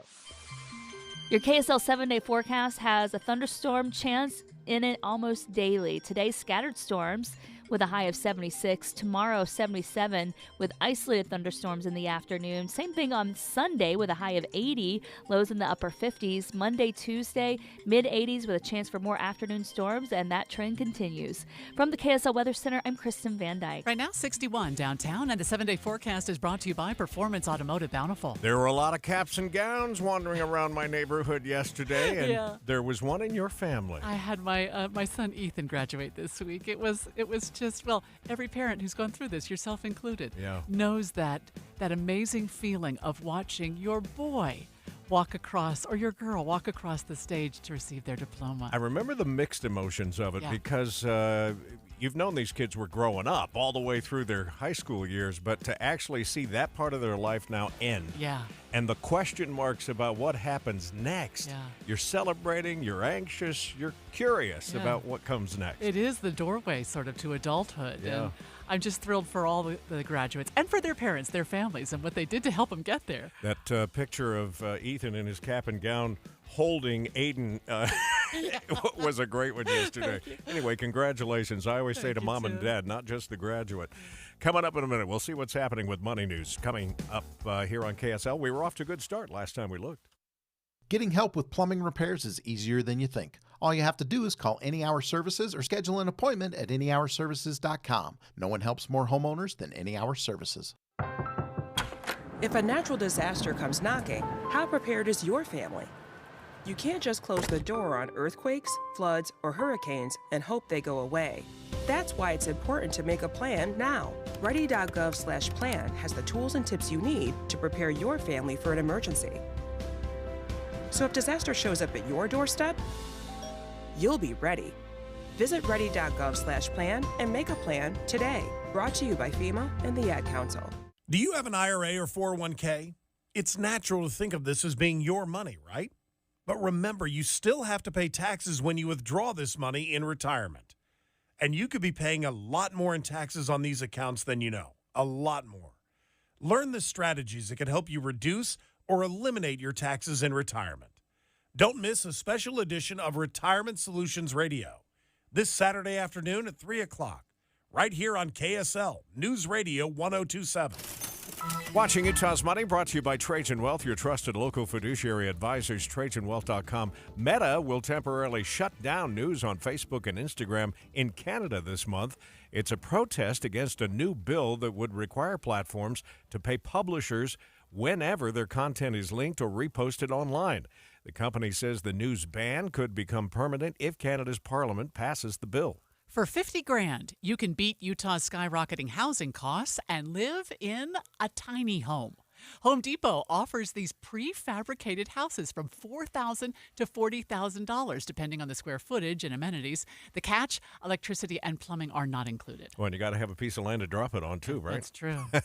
Let's take a look at your money at this moment, see how the markets are doing. We were up yesterday at the close. We're up again this morning. This, I'm sure, has something to do with the Senate passing the debt limit. The Dow up 155. That's 0.5%. The S&P is up 20. The NASDAQ is up 76. It is the 100-day countdown to Cougar football, and here is BYU insider Mitch Harper. One of the most anticipated aspects of the 2023 BYU football season is the schedule. The first Big 12 schedule features games against defending national runner-up TCU in Fort Worth, a potential top 25 team in Texas Tech, a road trip to Texas, and a Senior Day showdown in Provo against Oklahoma. That's life in a Power 5 conference, and head coach Kalani Sitake is excited for the challenge. Everything gets ramped up a little bit more, and so the excitement, the energy around it is going to be, it's already happening. You can feel it from everyone, but the fact that we're going to be choosing, we're going to be playing from this group of teams, and the fact that we'll establish natural rivalries with them, it's going to be a lot of fun. It's something that we've been missing for 12 years, obviously. Want to know more about BYU's 2023 opponents? Go to KSLSports.com for 3 facts on each of BYU's teams they'll face. Countdown to Cougar football, 92 days to go. I'm Mitch Harper, KSL Sports. Do you dream of a beautiful landscape, complete with colorful blooms to brighten your home throughout the seasons? Spring is the perfect time to create flower-filled garden beds or to adorn your front porch and backyard patio with gorgeous hanging baskets and grand container gardens. This is Brian with Olson's Greenhouse, and my family has been growing flowers with love and care for 80 years. That's a 4th-generation, local family business, growing plants and jobs right here in the mountain valleys of Utah. Whether you love bold, bright colors or calming classics, flowers grown by Olson's Greenhouse include something for everyone. So let's get to your local garden center and find the perfect flowers to create your dream landscape. And you'll be coming home to a yard bursting with blooms in no time. For inspiration on flower gardening, or just to find the closest garden center that carries flowers from the Olson's family, head on over to OGG.com for Olson's Greenhouse Gardens. That's OGG.com to dream big, dream bold, dream in color. Hey everybody, it's Casey Scott, and I have a podcast called Project Recovery. I talk about my own journey from addiction to a lifelong one in recovery. I'm joined by my good friend and a clinical psychologist, Dr. Matt Woolley. You know, it's your story, Casey, but we also hear inspiring stories of others who join the show from rock bottom to living a life of recovery. That's Project Recovery, a show about addiction, but more importantly, it's about recovery. Follow us for free on KSLPodcast.com or wherever you get your podcasts. Win great prizes from KSL News Radio. This week, win tickets to Switchfoot on the beautiful Letdown 20th Anniversary Tour, November 4th at the Complex. Or win tickets to an upcoming Real Salt Lake home match. Download the KSL Sports app and listen to every RSL match for free. Plus, win tickets to the Dude Perfect Tour, July 20th at Vivint Arena. Get started now by texting the word contest to 57500 or visit kslnewsradio.com/contests. 5:59, traffic and weather together every 10 minutes on the 9s, brought to you by Granite Credit Union, helping members since 1935. Andy? Amanda, so far the morning drive has been a good one for everybody who's out and about right now. You've got less than 20-minute KSL travel time between Point of the Mountain and downtown. If you're coming out of Tooele, both I-80 and 201 are now clear. We do have some heavy traffic bangeter, though, coming up on the 3500 South intersection. Heather? No delays in Weber and Davis County. You've got good speeds on the freeways and most of the city streets. We've had just a little bit of congestion all morning long trying to get into the south gate of Hill Air Force Base, and now it looks like the west gate is starting to see a bit more traffic as well. Nothing excessive, just know it might take you an extra light to get through there. Eric? Everything's rolling right along in Utah County. You're looking at a 30-minute commute if you're northbound from Santa Clara all the way through the county to the Point of the Mountain, getting over to the freeway from Highway 6 and Spanish Fork up to Timpanogos Highway for westbounders. That all looks good. Eastbound out of Saratoga Springs from Eagle Mountain, both on Pioneer Crossing 2100 North. That's in good shape going over to the freeway. Northbound on Redwood Road, no trouble there as well. I'm Eric Butler in the KSL Traffic Center. So today's high will be still in the 70s, 76. Tomorrow, 77, 80 on Sunday. You see the gradual warming trend here, but the chance of precipitation will linger all the way through Thursday of next week. Cloudy skies this morning, 61. KSL FM Midvale, KSL Salt Lake City. Listen on the KSL News Radio app and in your car at 102.7 FM. KSL News Radio, your all-day companion for news. Good morning. KSL News Time is 6 o'clock. This is Utah's Morning News. I'm Tim Hughes. And I'm Amanda Dixon. KSL's top story this hour. Utah's Governor Cox is actively looking for trade and manufacturing opportunities away from China as tensions rise in to the highest level of politics. KSL News Radio's Hugo Ricard Bell is live with the latest. Hugo? Amanda, Governor Cox told me Mexico is at the top of the list for new places Utah businesses could look to manufacture their goods outside of China for a couple of reasons, economic and geopolitical. Mexico is so much closer, saves, of course, on transportation and shipping costs, and they're creating jobs across the border, which helps on the immigration side as well, right? If there are better jobs in Mexico, we will see less illegal immigration coming across our border. Other places he's looking at Vietnam, Indonesia, and the Philippines. Reporting live, Hugo Ricard Bell, KSL News Radio. The leader of Utah's committee bidding to host another Winter Olympics is voicing his concerns with the idea to build a quarry in Parley's Canyon. KSL News Radio's Adam Small is live with the details. Adam?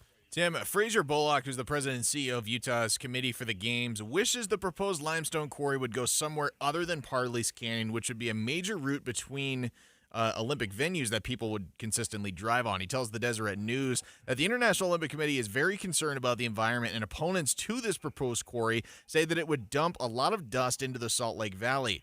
Now, the company who's trying to build this quarry, that's Granite Construction Company, says that the supplies coming out of this quarry would help build roads, houses, things like that Utah right now they say is currently being outpaced of what it needs at this current time. The Utah Division of Oil and Gas and Mining recently approved a permit for the 20-acre piece of land they want to build this on, but they still need to review other permits and allow for public comment until the end of July. Reporting live, Adam Small, KSL News Radio. We have a developing story we're following this morning on KSL. A man is dead after being stabbed near 1800 South on Redwood Road.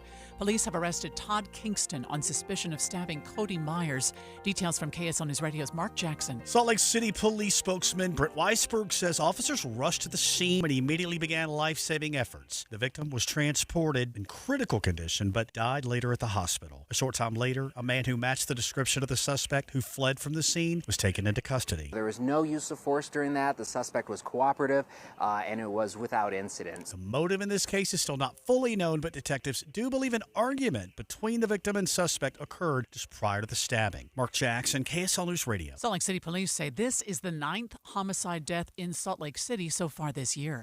Crews say the road through Cedar Breaks National Monument is finally open. UDOT worked hard and long to clear the snow from the road, but park officials warn that the trails are still under snow and some fallen trees, so stay cautious. Salt Lake City saw its warmest May ever, but KSL News Radio's Lindsay Aritz reports that's actually good news. KSL meteorologist Kevin Eubanks says it actually brought our snowpack down for the most part in a measured way. All but 4 of the days in May, he says, were in the 70s and 80s, and that averaged out to break the old, nearly century-year-old record by about a half a degree, but Salt Lake's May temperatures were sitting at about 5 degrees above normal. Not all areas of the state saw above normal temperatures like Salt Lake did.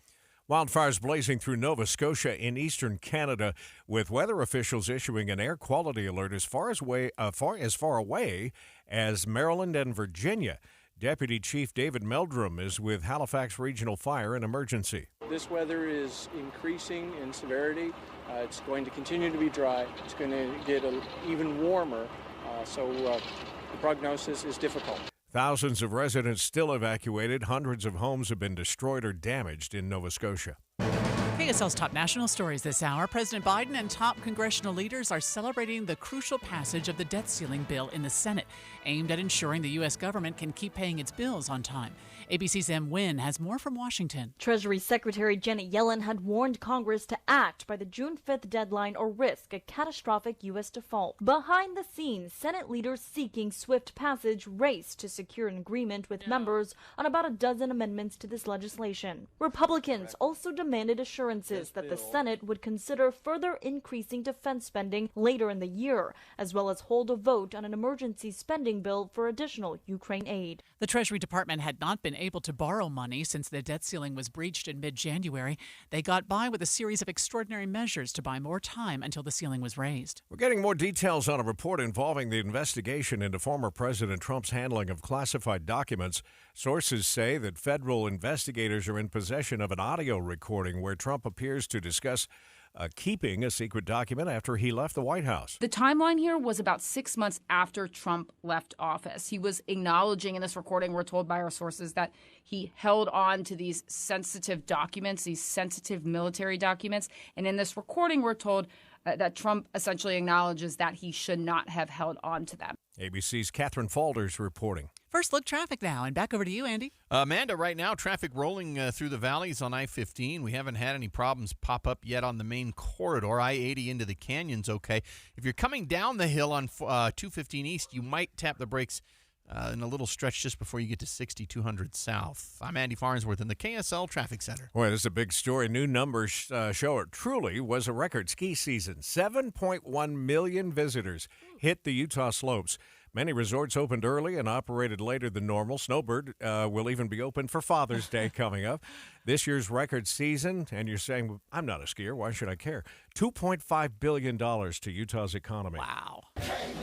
Well, the Denver Nuggets putting their stamp on the NBA Finals in Game 1 last night, beating Miami 104-93. The Heat made it a game late. They came back, they were sticking around, but they couldn't get their shots to go.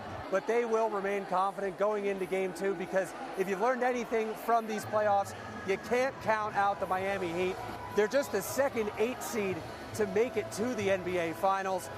Game 2 coming up on Sunday night. That's ABC's Will Reeve, who went to the game in Denver. Nikola Jokic, 41st pick of the NBA draft. Man. And this was the draft report when he came out. An average athlete lacking great speed and leaping ability. Foot speed is a big liability. Defense a real weakness at this point. That's hysterical. He's not one of the great ones in the entire league. GPS is being blamed for leading tourists astray in Hawaii. For the second time in just over a month, a driver mistakenly drove down a boat ramp at Honokohau Harbor and landed in the water, her SUV quickly submerging. A local fisherman was one of those who helped get her to safety. It was a similar story in late April when another tourist drove down the same boat ramp. She and her passenger were also helped by locals. Both drivers say they were following GPS to meet a tour group and didn't know they were driving into the harbor. It's not clear how a navigation app took the drivers down the boat ramp, as all the main apps like Waze, Google, and Apple show water where the boat ramp is, not a roadway. That's a little freaky. Coming up in a moment, we'll get another look at traffic and weather together. No problems to start off your Friday morning, but we'll check it next on KSL. Breaking news is just one ask away. Playing KSL News Radio. Last summer's heat was an anomaly. This could also bring with it a chance for flash flooding. In your home, tell Alexa, play KSL News Radio. Then listen in your car at 102.7 FM. Hi, Doug Wright, and finally, it's legit. You can feel it. You can see it. You can sense that it is springtime. And spring fever is all around us. And the team at Stedman's, they're the experts at helping treat that spring fever. With the side-by-sides, the ATVs, the dirt bikes, and now the Power Assist e-bikes, they can get you outside with your family and friends. Utah has 5 national parks. We've got 43 state parks. You need to see them all and see them on a great vehicle from Stedman's. They've been in the business for 50 years plus now, dealing in the best brands, Polaris and Honda, Yamaha. There's Argo and Beta and, of course, KO as well. You're going to love the inventory that is in stock right now, a change from recent years past. Head on out to Tooele. The people at Stedman's, they can take care of you in Utah's great outdoors. Introducing Yes Heating, Air Conditioning, Plumbing, and Electric. We're bringing all of Utah's favorite HVAC, plumbing, and electrical brands under one roof. The same people you know and trust, providing Utah with the same great service you've counted on for more than 45 years. We're even throwing in a great offer for you. Say yes and beat the summer heat with our $49 tune-up special.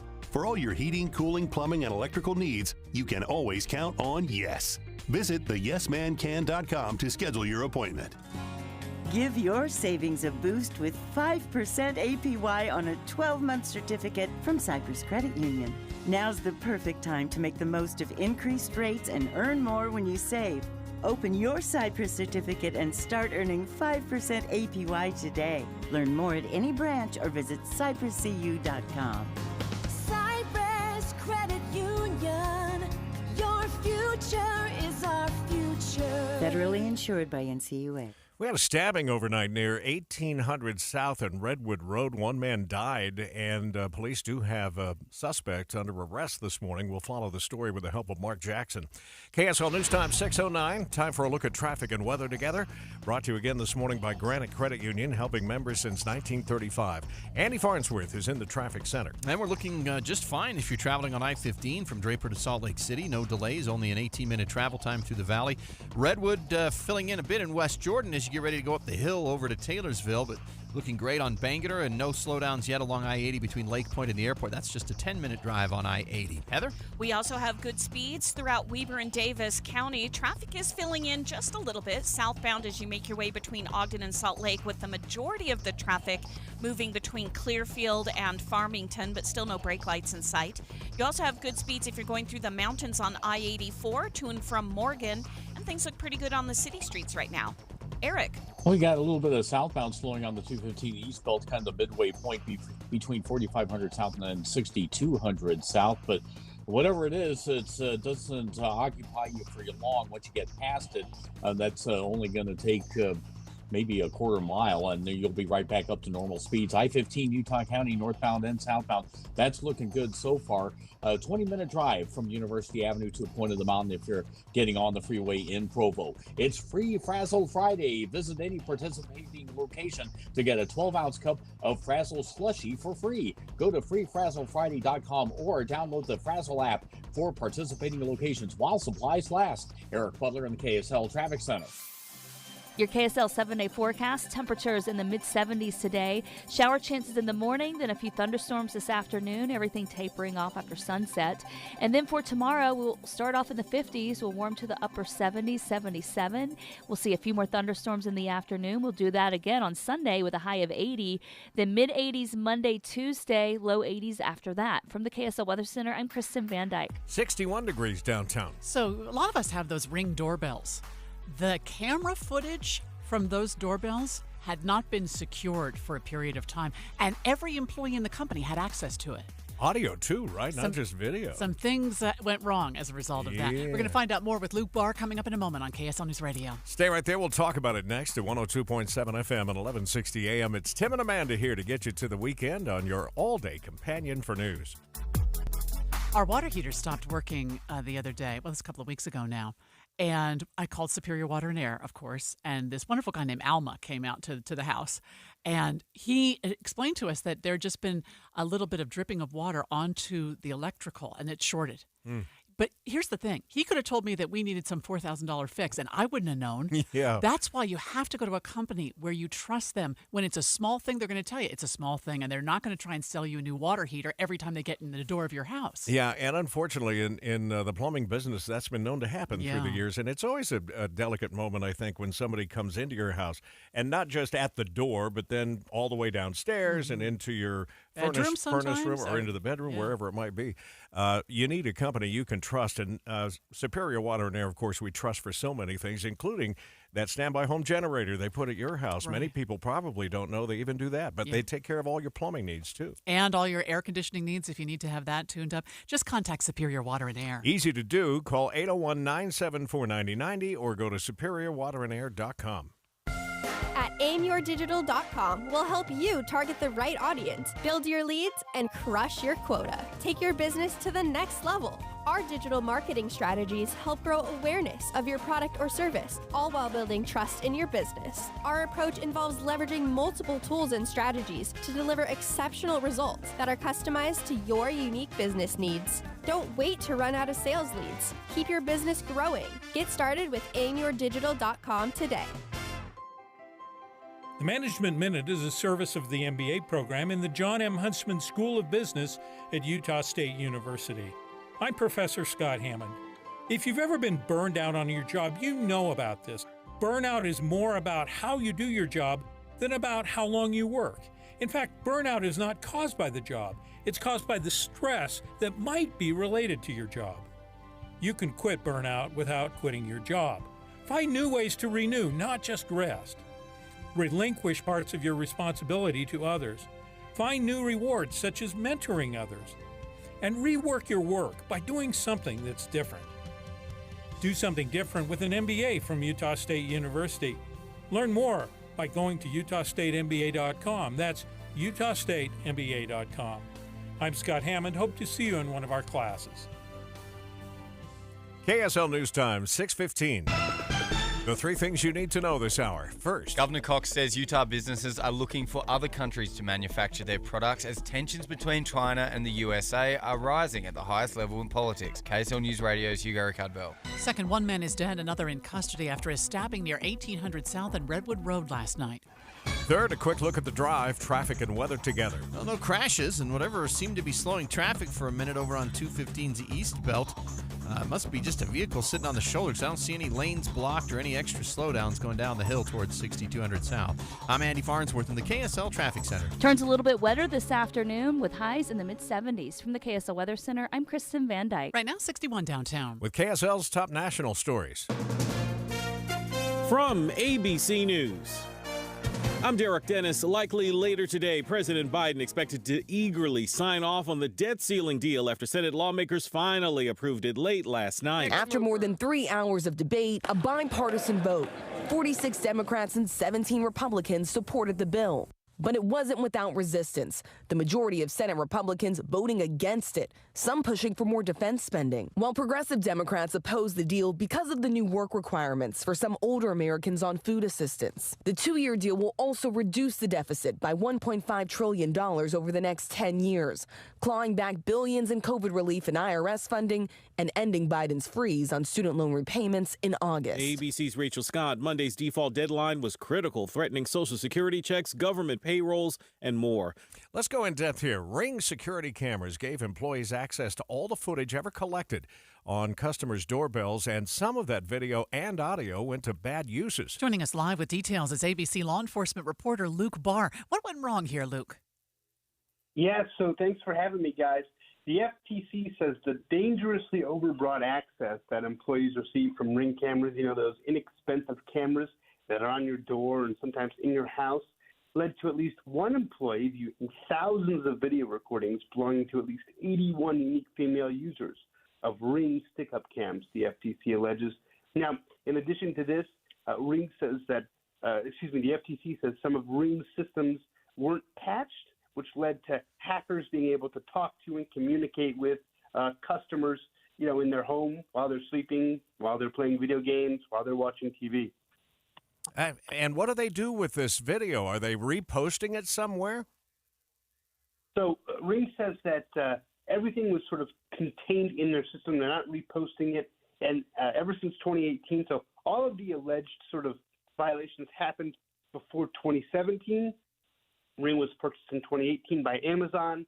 They say that they sort of cleaned up their act after that, and only a certain number of users, a certain number of employees can view video now, and they don't store video anymore except if consumers want it. But it wasn't being posted publicly. It was just for internal use before 2017. So those of us, myself included, who have one of those Ring doorbells, should we be concerned about it now? Well, Ring says that they've cleaned up their act. This is past them, and that they've began implementing changes well before the FTC report. So right now, Ring says that there's really nothing to worry about. They've sort of patched their systems, they've patched their vulnerabilities, but it is scary for those of us who do have Ring cameras. It's interesting. We just had a meeting yesterday with our legal department here at this company upstairs, and we talked about privacy issues and how things like technology of the day and cameras that you have on your porch that could be then made public. Are there privacy issues here that they continue to sort out? There's really not that many privacy issues, so to speak. It's more that, Ring, and the FTC alleges that Ring, basically violated those privacy issues before 2017, but not so much now. If any individual user wants to release their Ring camera footage, they do it on their own accord because it's their footage. Ring doesn't sort of say one way or another whether they should release it, whether it's theirs. But if somebody steals a package on your porch, you have the opportunity to release that video because it's your porch, your video, your property. So really, Ring doesn't have any say about that right now. They just say that they've cleaned up their act from the sort of opportune access for people. Sounds good, Luke. That's fascinating. We appreciate his reporting, law enforcement reporter Luke Barr. But you bring up an interesting question as to, is that video of someone on your porch or in your front yard, is that in the public domain? Is that, do you have an expectation of privacy while you're there in a neighborhood on somebody's porch? Yeah, and the legal department here, every time we'd ask one of these questions, because it gets a little, you're in gray areas, you'd say, how do we deal with that as a reporter? Yeah. In our business, how do we deal with that? And what are the laws? And there's a lot to sort out, and it seems like it's changing almost as quickly as we can figure it out. Yeah, the law has a hard time keeping up, I think, with technology. Exactly. 6:19 now, traffic and weather together every 10 minutes on the 9s, brought to you by Granite Credit Union, helping members since 1935. Andy? Amanda, mostly the traffic in Salt Lake County is looking great. On I-15, we haven't seen any delay spots yet. Your drive time still 18 minutes between Point of the Mountain and the 600 South downtown Salt Lake exit. Redwood's filling in a bit. West Jordan, particularly between 78th and 70th South. Bangor, no big slow spots yet. Mountain View also moving pretty well through West Valley. Heather? No slowdowns yet if you're in Weber and Davis County, although traffic is filling in a bit southbound I-15 between Ogden and Salt Lake City. US 89 Legacy Parkway, they've been at speed all morning long. No delays there. A couple of the city streets are filling in a bit, especially around downtown Ogden. Eric? In Utah County, I-15 is moving quite well from Provo to Point of the Mountain. That's a 20-minute drive this morning. And the major feeders getting over to the freeway, no trouble as well if you're heading over to eastbound from Saratoga Springs or Eagle Mountain. Eagle Mountain drivers through through town, SR-73 does look good, as well as 2100 North and Pioneer Crossing once you get there. Riders, save aggressive riding for the racetrack. Enter intersections and curves with caution. Create a space cushion all around. Be seen, be safe. For more information, visit UtahMotorcycleTraining.com. Eric Butler in the KSL Traffic Center. Temperatures today a little bit below average. Typical high is 79, and we're going for 76. And that's thanks to plenty of moisture and another round of showers and storms today. So expect more active weather. It will taper off this evening. And then tomorrow, we're watching for more afternoon storms. From the KSL Weather Center, I'm Kristen Van Dyke. 61 degrees now in Salt Lake City, and the 7-day forecast brought to you by Performance Automotive Bountiful. We always appreciate your texts here at KSL. We got some interesting comments on stories this morning, and you have such an interesting perspective and often know things that we don't. Yeah. So I encourage you to, if you ever want to text us and it's safe for you to do so, please just hop on your phone. It's a Cypress Credit Union KSL text line, 57500. Somebody was asking, and I'm sure there are people out there wondering, because a story was going around about a tornado that had touched down in various places. It technically was a tornado, I guess, but it was something they say is extremely rare called a ground spout. Mm-hmm. So maybe that's just a little baby tornado. Yeah, that comes up the other way.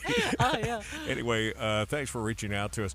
We'll see if the markets are still rallying this morning on the heels of that debt ceiling deal making its way through the Senate. Money News is next. If you have a parking lot at your business, you need to remember Go Pave Utah. And winter weather this year has been ferocious. Snow plows and ice have made your parking lot like driving over a swimming pool of Swiss cheese, full of holes. Go Pave Utah is Utah's trusted paving company, delivering asphalt paving and commercial concrete services in Salt Lake City, Ogden, and Provo for nearly 30 years. A call to Go Pave Utah will make you a hero for your customers, employees, or business. The team at Go Pave Utah comes same day with free evaluations and ensures best practices to address immediate repairs coupled with long-term plan suggestions to help extend the life of your parking lot, concrete or asphalt. Go Pave Utah can help. Go Pave is the industry leader with reliable, fast, quality care. Go Pave Utah can do it all. For your free estimate on concrete and asphalt today, call Go Pave Utah or online gopaveutah.com. That's gopaveutah.com. With our roots in northern Utah, Holy Cross Hospital has a legacy of caring to help every person be whole and healthy Find us at 5 Holy Cross Hospital locations and more than 45 clinics along the Wasatch Front. Learn more at holycrossutah.org. At Holy Cross Hospital, we're honored to carry the legacy of our namesake and equally honored to care for Northern Utah's vibrant communities. Find us at 5 Holy Cross Hospital locations and more than 45 clinics along the Wasatch Front. Learn more at holycrossutah.org.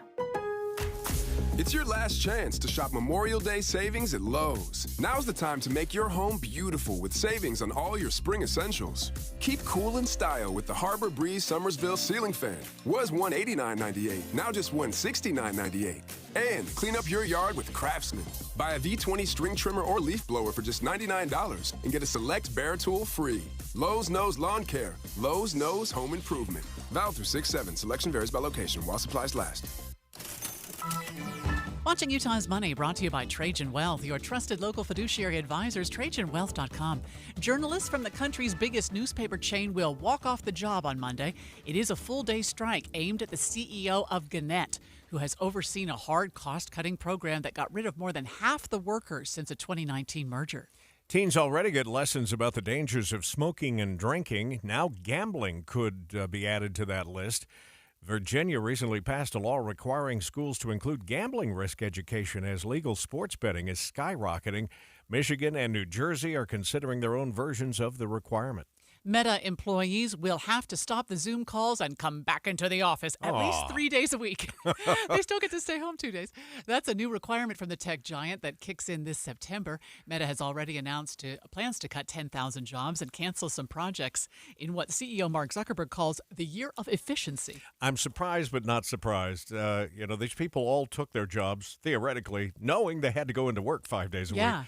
But they enjoyed the pandemic experience so much. We did too. Yeah. Join the rest of us back at the office. All right, let's see how the futures markets are doing this morning. The Dow is up 144. These are all added to the closing bell gains yesterday. That's 0.4%, by the way. The S&P is up 18, and the NASDAQ is up about 0.5% now. It's gaining 67 this hour. We'll check back in on traffic and weather in a moment. Last time we checked, we had a clean start to the Friday morning drive. We'll see if that's still the case. Just ahead on KSL News Radio. Our state's children face a serious threat from the vaping industry, but thanks to state leaders and the Utah Health Department, Utah established the strictest nicotine standards for vaping in the United States to protect our kids. However, the vaping industry sued, claiming their sales and profits are down. Now they're pushing the Health Department to hand control of vaping regulations to the federal government. We can't allow that to happen. The proposed change would automatically increase nicotine levels in vape pens and reintroduce fruity flavors that entice our kids back into Utah convenience stores. Visit StopKidsVaping.com today and make your voice heard. Utah should maintain state control, preserve our 3% nicotine limitations, and prevent vaping flavors from returning to Utah convenience stores. Together, we can secure a better future for our children. Join us at StopKidsVaping.com and tell the Health Department, protect our kids. Paid for by Prosperous Utah Communities. It's a shakeup of the Utah delegation to Washington. Congressman Chris Stewart deciding to step down. The governor has to announce a special election schedule. The seat will soon be vacant. This all sets the stage for a special election and new member of Congress. We're updating the story as it happens on KSL News Radio. KSL News Time, 6:29. Traffic and weather together, brought to you by Granite Credit Union, helping members since 1935. Here's Andy Farnsworth. And it's a drive that has been pretty good so far for people going through Salt Lake County. Still don't see any I-15 delays this morning or I-80 from Tooele. In fact, Lake Point's been really good between Stansbury Park and Lake Point. The I-80 on-ramp, haven't seen any slow spots there just yet. Pretty quiet on Salt Lake County city streets. No crashes to report, Heather. No problems in Weber and Davis County as well. No crashes reported on city streets or major freeways. Most of our traffic right now is on I-15 southbound between Ogden and Salt Lake, but there haven't been any brake lights.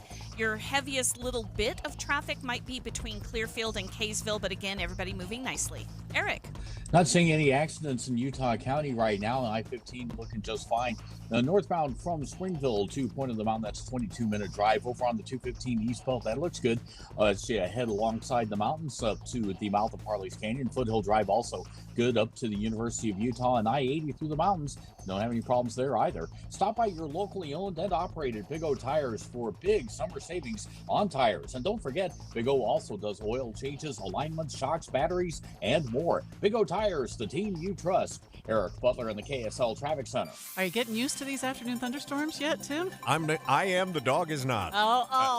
Does your dog? Grady's been living under the bed, literally in the bedroom every afternoon. As soon as the clouds roll in, he's under the bed. And Molly doesn't mind the thunderstorms. We have more in the forecast. In fact, we have thunderstorms in the forecast for the next 7 days. So no end to the rain anytime soon. Today's high will be 76 degrees, 77 tomorrow. We're up into the 80s on Sunday, the mid-80s Monday and Tuesday, so more summertime weather.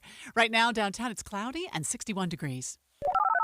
You're listening to Utah's Morning News with Tim Hughes and Amanda Dixon on KSL News Radio, 102.7 FM and 1160 AM.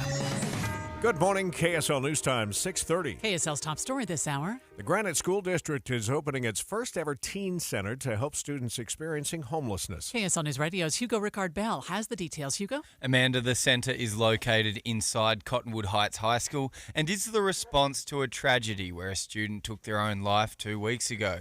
The centre will provide students with a safe place to shower, do their laundry, study, and receive one-on-one assistance from family service workers, as well as give them access to food, hygiene products, and stationery supplies. This is significant to the district because it has over 1,500 students classified as homeless. Reporting live, Hugo Rickard Bell, KSL News Radio. Spring runoff has brought some much-needed relief to Utah's lakes and reservoirs, but it's also provided a lot more breeding ground for mosquitoes. KSL News Radio's Adam Small is live with the details. Adam. Tim, Gary Hatch with the Davis Mosquito Abatement District says that they're having to cover 3 times the land they normally do this time of year. He tells KSL TV they've had to spray 45,000 acres by plane just last month. It's really tough to keep up with that. We're hoping that things start to calm down a little bit. Right now we're not seeing it calm down at all. On top of the usual floodwater mosquitoes, Hatch says they're now starting to see the species that carry the West Nile virus. Hatch says it's to the point that we're going to have to try to eliminate standing water on our properties this summer. And if you have an ornamental pond, fun fact, sometimes abatement districts will actually give you a species of fish that will eat mosquito larvae. Reporting live, Adam Small, KSL News Radio. A man is in police custody following a stabbing near 1800 South Redwood Road. Police say Cody Myers died after being taken to the hospital. Salt Lake City Police spokesperson Brent Weisberg says within about a half an hour, officers caught up with a man matching the description of the suspect. We had a very good suspect description, and one of our officers was very alert, saw someone who matched that description, and was able to call out and get for additional officers. Weisberg says Todd Kingston was taken into custody without any problems. Salt Lake City just had the warmest May ever recorded. KSL meteorologist Kevin Eubanks says we broke the nearly century-old record by about a half a degree. It's not just a half a degree above normal. It's actually about 5 degrees above normal. It's a half a degree above the old record. So Salt Lake City had a warm month of May. Kevin says all but 4 of those days were in the 70s and 80s, and that, he says, was actually ideal for bringing down our snowpack. The Lone Peak hotshots have been called to Michigan's Hiawatha National Forest for their first wildfire fighting assignment of the season. KSL News Radio's Emma Keddington has details. Hiawatha National Park is currently at a high fire risk. The hotshots are traveling there to make sure there are enough easily accessible resources in case a wildfire does start. The group, which has been around since 2001, mainly fights fires around the Great Basin area. However, when the fire risk is high enough, their forces are sent wherever help is needed. Utah will also get help from other hotshot groups to fight wildfires during the summer. Speaking of wildfires, record-breaking wildfires are smoldering through Nova Scotia, Canada. Crews say they're far from contained, and officials are issuing an evacuation order for thousands of people and making air quality warnings as far south as Virginia. I spoke to one of our firefighters who said, you can stamp on an ember, it won't go out. You can stamp on it and step back, and it reignites. You've got to apply water. It's so very, very dry. Halifax Regional Fire and Emergency Deputy Chief David Meldrum says his crews are working to battle flames using planes and tankers, but the dry and windy weather is making things a lot worse. Some Michigan schools are closed for the rest of the week because of excessive heat. The Grand Rapids School District made the decision because 8 schools do not have air conditioning. Temperatures in the area are already hitting the 90s, and the heat wave is expected to continue. KSL's top national stories this hour. President Joe Biden is congratulating the Senate for passing the debt ceiling bill. Senate Majority Leader Chuck Schumer is touting the accomplishment now that the debt ceiling will be extended through January of 2025. Democrats did a very good job taking the worst parts of the Republican plan off the table. The bill puts a cap on non-defense spending, protects veterans' medical care, and expands work requirements for adults on food stamps. First look traffic now, and here is Andy Farnsworth. Drivers still having an enjoyable time on I-15, whether you're going north or south. From Ogden to Salt Lake, you're still in the 30-minute travel time range. From Lehigh to downtown, it's about 25 minutes, and no issues going on I-80 into the canyon. So about as good as it can get so far this morning. I'm Andy Farnsworth in the KSL Traffic Center. Well, we just got our hands on May's job report for the country. Joining us live on the KSL Newsline is the Zions Bank senior economist Robert Spendlove. Am I reading this right, Robert? 339,000 jobs added in May? Yes, that's right. The labor market accelerated again last month. It just continues to defy all expectations. I'm sort of done with trying to decide whether this is good news or bad news, so you tell me. Well, we're in this bizarre world where good news is bad news. And the reason markets are worried about the labor market being so strong is the Federal Reserve has been increasing interest rates. And the big question is, will they continue to increase rates? This number is going to pressure the Fed to continue to increase rates. What about the unemployment rate itself? Did it go up or go down? It actually went up. So last month it was 3.4%. It jumped to 3.7%. So that was another kind of unexpected level, too. Last month, that 3.4 was the lowest unemployment rate since 1969. So we see that moving up a little bit, which is actually a good sign. Robert, do we reach a point where the feds just throw their hands in the air and say, nothing's working? How far can we really go here? Yeah, and so the Fed will be meeting in just a couple weeks.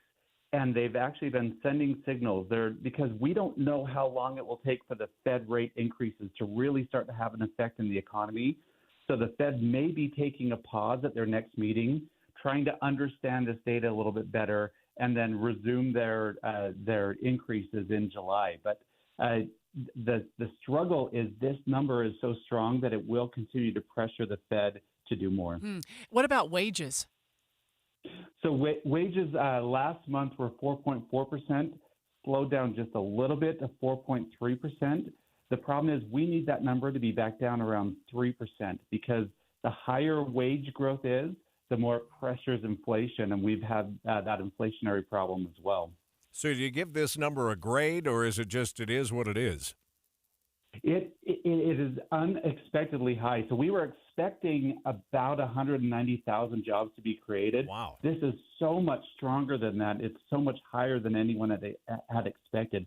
This is the struggle of the economy right now, is it's really hard to understand where these numbers are coming from. We're seeing continued overheating in many parts of the economy.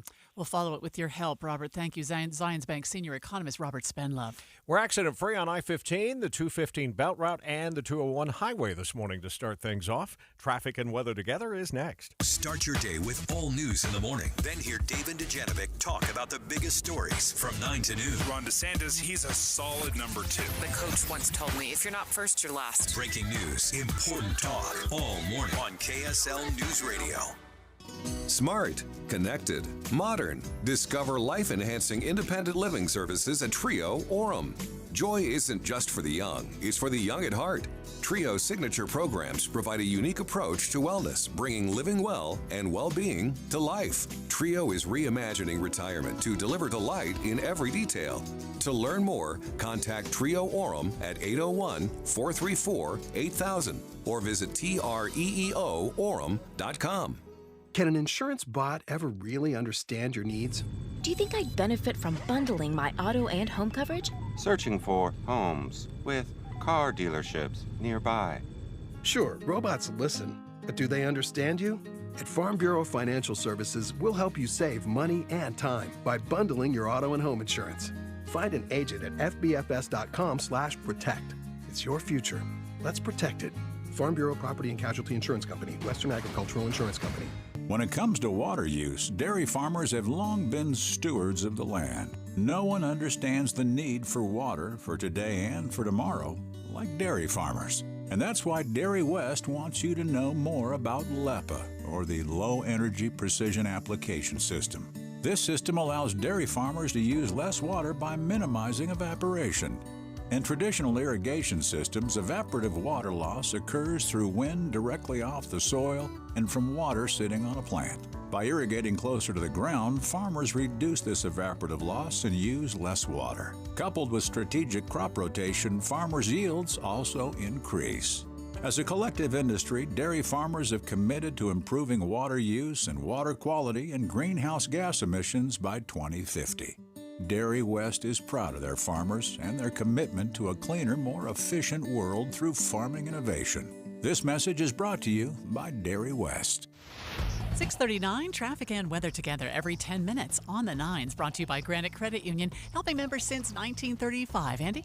Amanda, drivers traveling I-15 Draper to downtown, you've got the full speed limit. Traffic coming out of Tooele County, pretty light on I-80, but SR 201 definitely seeing some increased volumes, especially near the Kennecott Stack, and then in Magna between 84 and 7200 west before things start to clear out.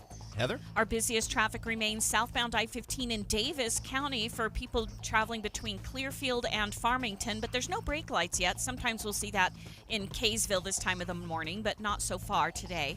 Legacy Parkway, the West Side Belt are in good shape if you're heading to the airport, and city streets are filling in, especially in West Point. Eric? I-15 Utah County, no problems there. You're looking at a 20-minute drive northbound from Provo to Point of the Mountain. If you're heading out to the mountains, Provo Canyon on 189, Parley's Canyon on I-80, in both cases looking good going out to the Wasatch Back, which also is looking good on US 40 connecting Heber City and Park City. It's Free Frazzle Friday. Visit any participating location to get a 12-ounce cup of Frazzle slushy for free. Go to freefrazzlefriday.com or download the Frazzle app for participating locations while supplies last. Eric Butler in the KSL Traffic Center. Your KSL 7-day forecast, temperatures in the mid-70s today. Shower chances in the morning, then a few thunderstorms this afternoon, everything tapering off after sunset. And then for tomorrow, we'll start off in the 50s. We'll warm to the upper 70s, 77. We'll see a few more thunderstorms in the afternoon. We'll do that again on Sunday with a high of 80. Then mid-80s Monday, Tuesday, low 80s after that. From the KSL Weather Center, I'm Kristen Van Dyke. Boy, there are a lot of clouds out there this morning, and looks like we might see some rain by 10 o'clock this morning.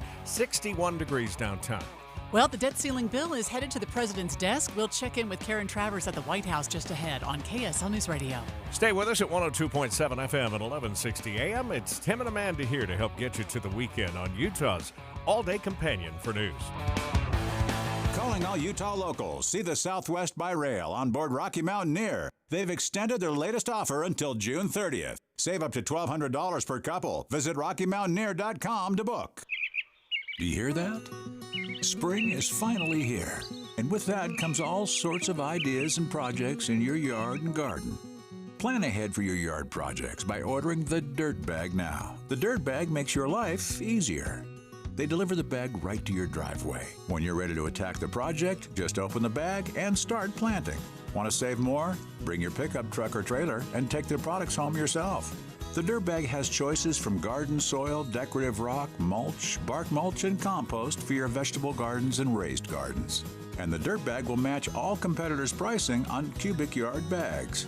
You'll find the Dirt Bag west of Mountain View Corridor at 6054 West, 9790 South in West Jordan. This is one Dirt Bag you'll love. It helps you save money and time. Order your bag now at thedirtbag.com. Thedirtbag.com. I love that Dirt Bag. Jeff's Minute of News is brought to you by the Dirt Bag for your garden projects, garden soil, decorative rock, and more delivered right to your door. You've heard a lot about the flood of 1983. Rivers rushing through downtown, sandbags piled high, fish flopping in the gutters. It was like a river of doom, and at the same time, a sea of love. Do you remember when we met? That's the day I knew you were my pet. I was working and my boyfriend, Greg, picked me up afterwards and he said, hey, let's go down and look at the river on 13th South. That's Evelyn Brown of Salt Lake, who went on a midnight date to a flood zone. Yeah, we sat there under the light of the moon and had ourselves a little romantic picnic and watched the water run. It was exciting. I mean, there's a river here. Come with me, my love, But there's more to this story. to the sea of love. Little did she know that romantic night was a seminal moment in a 40-year relationship with her husband, Greg. He proposed about a year later. And they raised an entire family at that very spot. We literally bought a house 2 houses away from where we sat and had that picnic. Evelyn still lives there.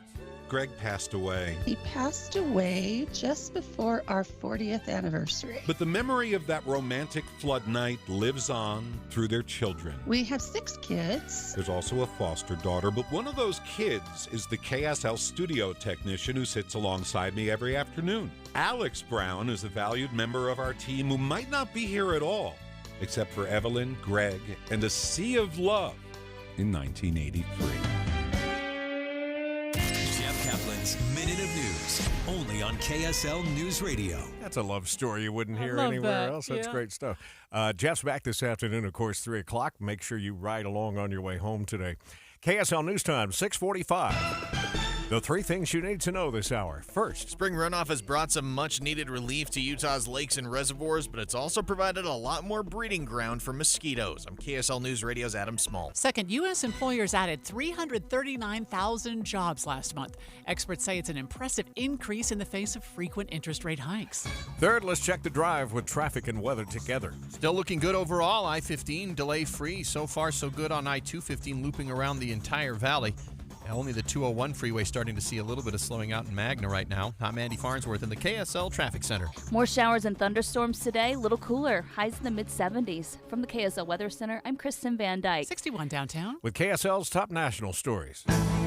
Likely later today, President Biden expected to sign off on the debt ceiling deal after Senate lawmakers finally approved it late last night, ahead of Monday's default deadline. The U.S. Labor Department just out with its jobs report for May, giving a picture of the economy. 339,000 jobs added last month. They had expected that number would be around 190,000 jobs added. Unemployment rises to 3.7%. I'm Derek Dennis, ABC News. Let's go in depth on that Senate passing last night, the debt ceiling bill, and now it goes to the president's desk. Joining us live with more on what went into the deal is ABC News White House correspondent Karen Travers. Karen, tell us what the timeline is. What happens now? Yeah, now the only thing left is for the president to sign it. And he says he will do that as soon as possible. That's likely going to happen today because he will be addressing the American people tonight from the Oval Office. Rare remarks from the Oval Office from the president. And in a statement last night, he said that this was a big win for the American people and for the economy. He said nobody gets everything they want in a negotiation. But again, this was a big win. He wasn't taking a victory lap for himself in the negotiations, though. And that's been sort of the take from the White House for this past week. But, you know, he also thanked lawmakers for demonstrating what he says is that this country is a nation that pays its bills and meets its obligations and always will be. So look for him to sign that legislation today. It passed the Senate last night, 63-36. What happened to all these amendments we thought might come along? Were they blocked somehow? They voted on them. There was 3 hours of debate. The Senate voted on 11 amendments before final passage. All of them failed. They really did a fast track on all of this yesterday. Even during the day, there was uncertainty. They could get it done by last night, but then things started speeding up, and you could get the sense that they wanted to get it done, and they were going to do everything they could, even if they were working late into the night, to get it done so they could get it to the president today for his signature. Lawmakers are, of course, eager to leave town for the weekend, but also knowing with that Monday deadline looming, the earlier they could get it done and get it signed, the quicker then everything could be resolved. I read something, Karen, that part of how they got to an agreement is that they got the politicians out of the room and shrunk the room down to some expert negotiators. What do you know about that? Yeah, so that was last week, or maybe it was even the week before, when they took it down to, there were still a couple lawmakers in there from the House Republican side, but for the White House side, you had Shalonda Young, the White House budget director, and a couple senior aides for the president, people who've worked for him for a very long time, who were representing the president up on Capitol Hill. And they were doing marathon sessions, hours and hours at a time on the Hill, and then also down at the White House on one occasion. And Kevin McCarthy said when they got it to that point, the conditions were right for negotiations. And not that like he and the president couldn't work it out, but that they really had to get into the nuts and bolts, the nitty-gritty details. And then he and the president could finalize everything. And that's exactly what happened on Saturday night. And the dance isn't over yet, because I was reading there's 12 spending bills that have to be voted on by January 1. If that doesn't happen, there's a mandatory 1% decrease in spending. So more to follow. Yeah. More to come. More to come. Yes. This is a little preview of the spending bill fight that we'll have in the fall. Yeah. ABC News and White House correspondent Karen Travers with us on this Friday morning on the In-Depth at 15 and 45. While we're all wiping our brow this morning, there's more coming. 6:49. Let's get a look at how the drive is going if you're making your way in this morning. Brought to you by Granite Credit Union, helping members since 1935. What does it look like, Andy? Well, if you're on the freeways in Salt Lake County, it's fine. So getting there is going to be not a huge challenge, but if you're going through West Valley right now, both Bangerter Highway and Mountain View Corridor are seeing northbound backups at the 3500 South intersections. 35th is actually getting pretty busy going over towards the 215 exit in West Valley. But again, I don't see any east side big delays, State Street, 7th East, or any of those so far. Heather? Traffic is getting busier on a lot of the city streets in Ogden, Clearfield, West Point areas. Also, southbound I-15 has a bit more traffic, but the good news is there's no actual delays anywhere. Even at busier intersections when the lights turn red, not seeing a whole lot of backup. So you've got a really nice drive right now going through Weber and Davis counties, and if everyone plays nice with each other, it'll stay that way. Eric? It's getting a little bit busier northbound Foothill Drive from 1700 south up to the Sunnyside intersection, but overall not bad going up to the University of Utah. If you're heading out to Park City, no trouble on I-80 westbound. We do have some slow-moving vehicles up over the top of Parley Summit. Utah County looks good on the freeway. Fat Cats in Bluffdale is now open. Bring the family and enjoy movies, bowling, food, arcades, and more. Fat Cats is the best place for family fun. Fat Cats in Bluffdale at 13901 South Redwood Road. Eric Butler in the KSL Traffic Center.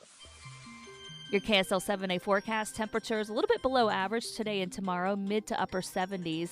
And we will see more thunderstorm activity this afternoon and evening. Everything tapering off tonight, though. And then this weekend, highs in the upper 70s to low 80s with scattered afternoon storms. Monday, Tuesday, more storms, a little warmer, mid 80s, lows in the low 60s.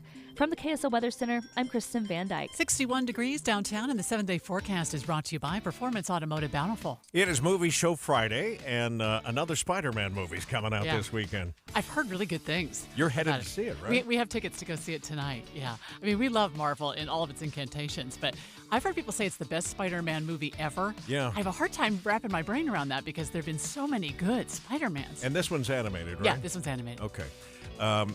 I know that Doug and Steve will have something to say about it. The movie show coming up 9 to noon. They're at the new Fat Cats, by the way, today out in Bluffdale. So look forward to the broadcast, and we'll find out what Amanda thinks about it on the other side, too. KSL News Time now is 6:52.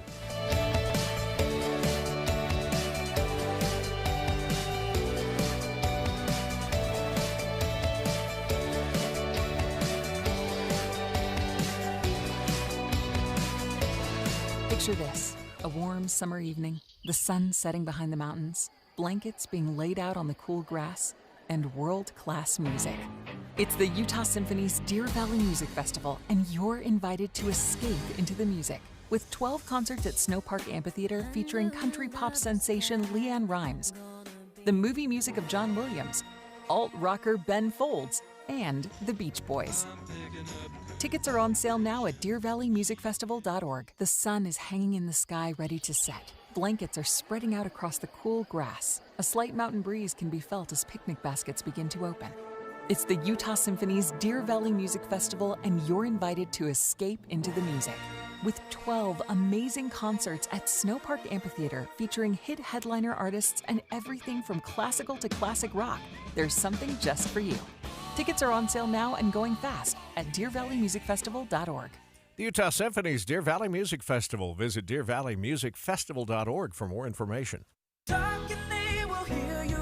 We all want our kids to grow up safe and healthy, so we show them how. With honest conversations that let them know what we expect. That's especially important when it comes to alcohol and other drugs. And when it comes to pain medications, opioids, they need to know that they should never be shared with friends or family. For more information about talking with your kids about underage use of alcohol and other drugs, visit underagedrinking.samhsa.gov. Watching Utah's Money, brought to you by Trajan Wealth, your trusted local fiduciary advisors, TrajanWealth.com. Your Venmo money might not be insured in an emergency. That's according to the Consumer Financial Protection Bureau, which says money in cash transfer apps might not qualify for the same deposit insurance as failed banks like Silicon and First Republic.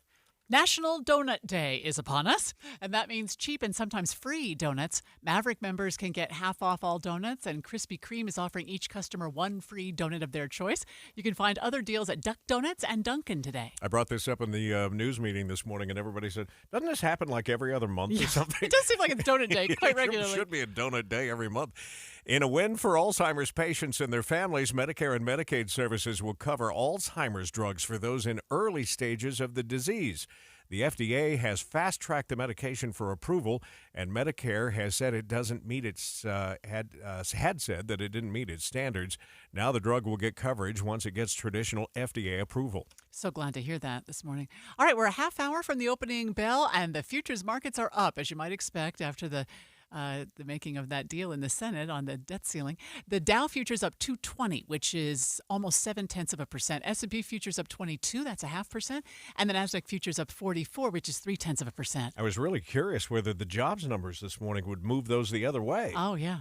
But not yet, anyway. Doesn't seem to be affecting it. Normal travel times headed to downtown on I-15. Looks like a 40-minute drive from Provo, 30 if you're coming in from Ogden. We'll check your traffic and weather together next. Inflation has pushed up the cost of just about everything, which means if you bought life insurance a few years ago, it might not be enough to protect your family today. Now is the time to get the insurance you need at a price you can afford.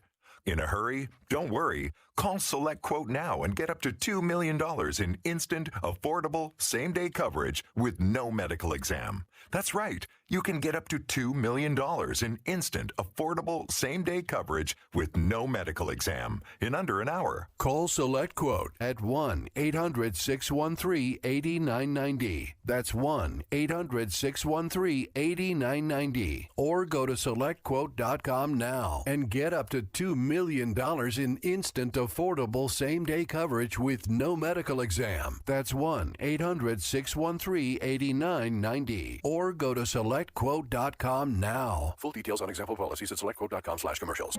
Over the years, you've brought them into your home. You were prescribed opioids after the C-section, when Dad injured his back, when your basketball star tore his ACL.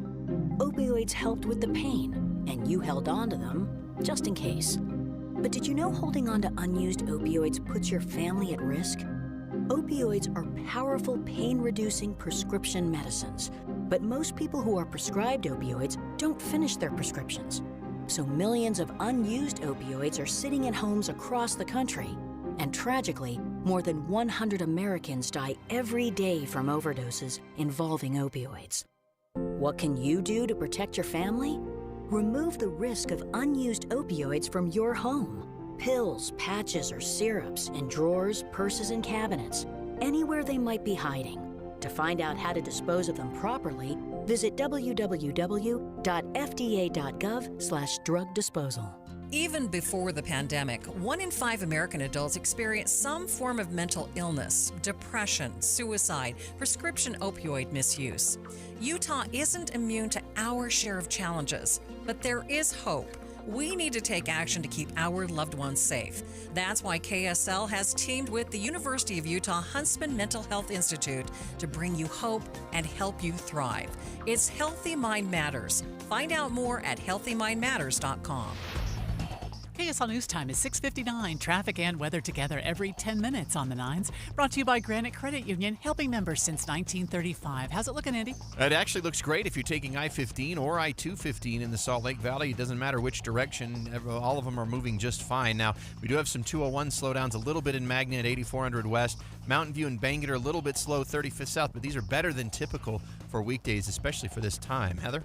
We're also looking good in Weber and Davis County. Still no brake lights showing up southbound I-15 around Kaysville, which is where it normally happens. You'll also have good speeds on Legacy Parkway, and most of the city streets are in good shape, but they are filling in and getting a little bit crowded. Eric? I-15 continues to look solid in Utah County. It's a 28-minute drive from Payson northbound up to Point of the Mountain. If you're heading over to the freeway, Timpanogos Highway looks good westbound to eastbound. Over on Pioneer Crossing, 2100 north, that's all in good shape. 215 eastbound heading north from Cottonwood Heights all the way up to Foothill Drive, and Foothill Drive all the way up to the University. Looking pretty good. We just have a couple of slow intersection lights as you head up on Foothill, 1700 South, Sunnyside Avenue. There's a couple of examples there. And heading into the mountains, no problems for eastbounders. Westbound, we do see some slowing up over the top of Parley Summit. UDOT construction alert. Plan for delays on US 89 in Davis County this weekend. US 89 will be reduced to one lane in both directions Friday night through Monday morning from South Weber to Layton for paving. Eric Butler in the KSL Traffic Center. Looking a little threatening out there this morning, and if you look at the radar, lots of clouds to linger all day long today. Right now in Salt Lake City, 61. KSL FM Midvale, KSL Salt Lake City. Listen on the KSL News Radio app and in your car at 102.7 FM. KSL News Radio, your all-day companion for news. It's 7 o'clock on Utah's Morning News. Good morning, I'm Tim Hughes. And I'm Amanda Dixon. KSL's top story on the 7 o'clock report. It is breaking news this morning. The labor market sped up in May, with the U.S. adding a robust 339,000 jobs. Zions Bank senior economist Robert Spenlove says this is both good news and bad. And the reason markets are worried about the labor market being so strong is the Federal Reserve has been increasing interest rates. And the big question is, will they continue to increase rates? This number is going to pressure the Fed to continue to increase rates. Spenlove says most economists were expecting closer to 190,000 jobs, so this report was a big surprise. Utah's Governor Cox is speaking out about the importance of strengthening trade relationships with other countries in the face of rising political tensions with China. KSL News Radio's Hugo Rickard-Bell is live with the latest. Hugo? Tim, Governor Cox told me yesterday he's well aware of the risk around trading too much with China. We know that China is playing by a different set of rules than everybody else, and so that is deeply problematic.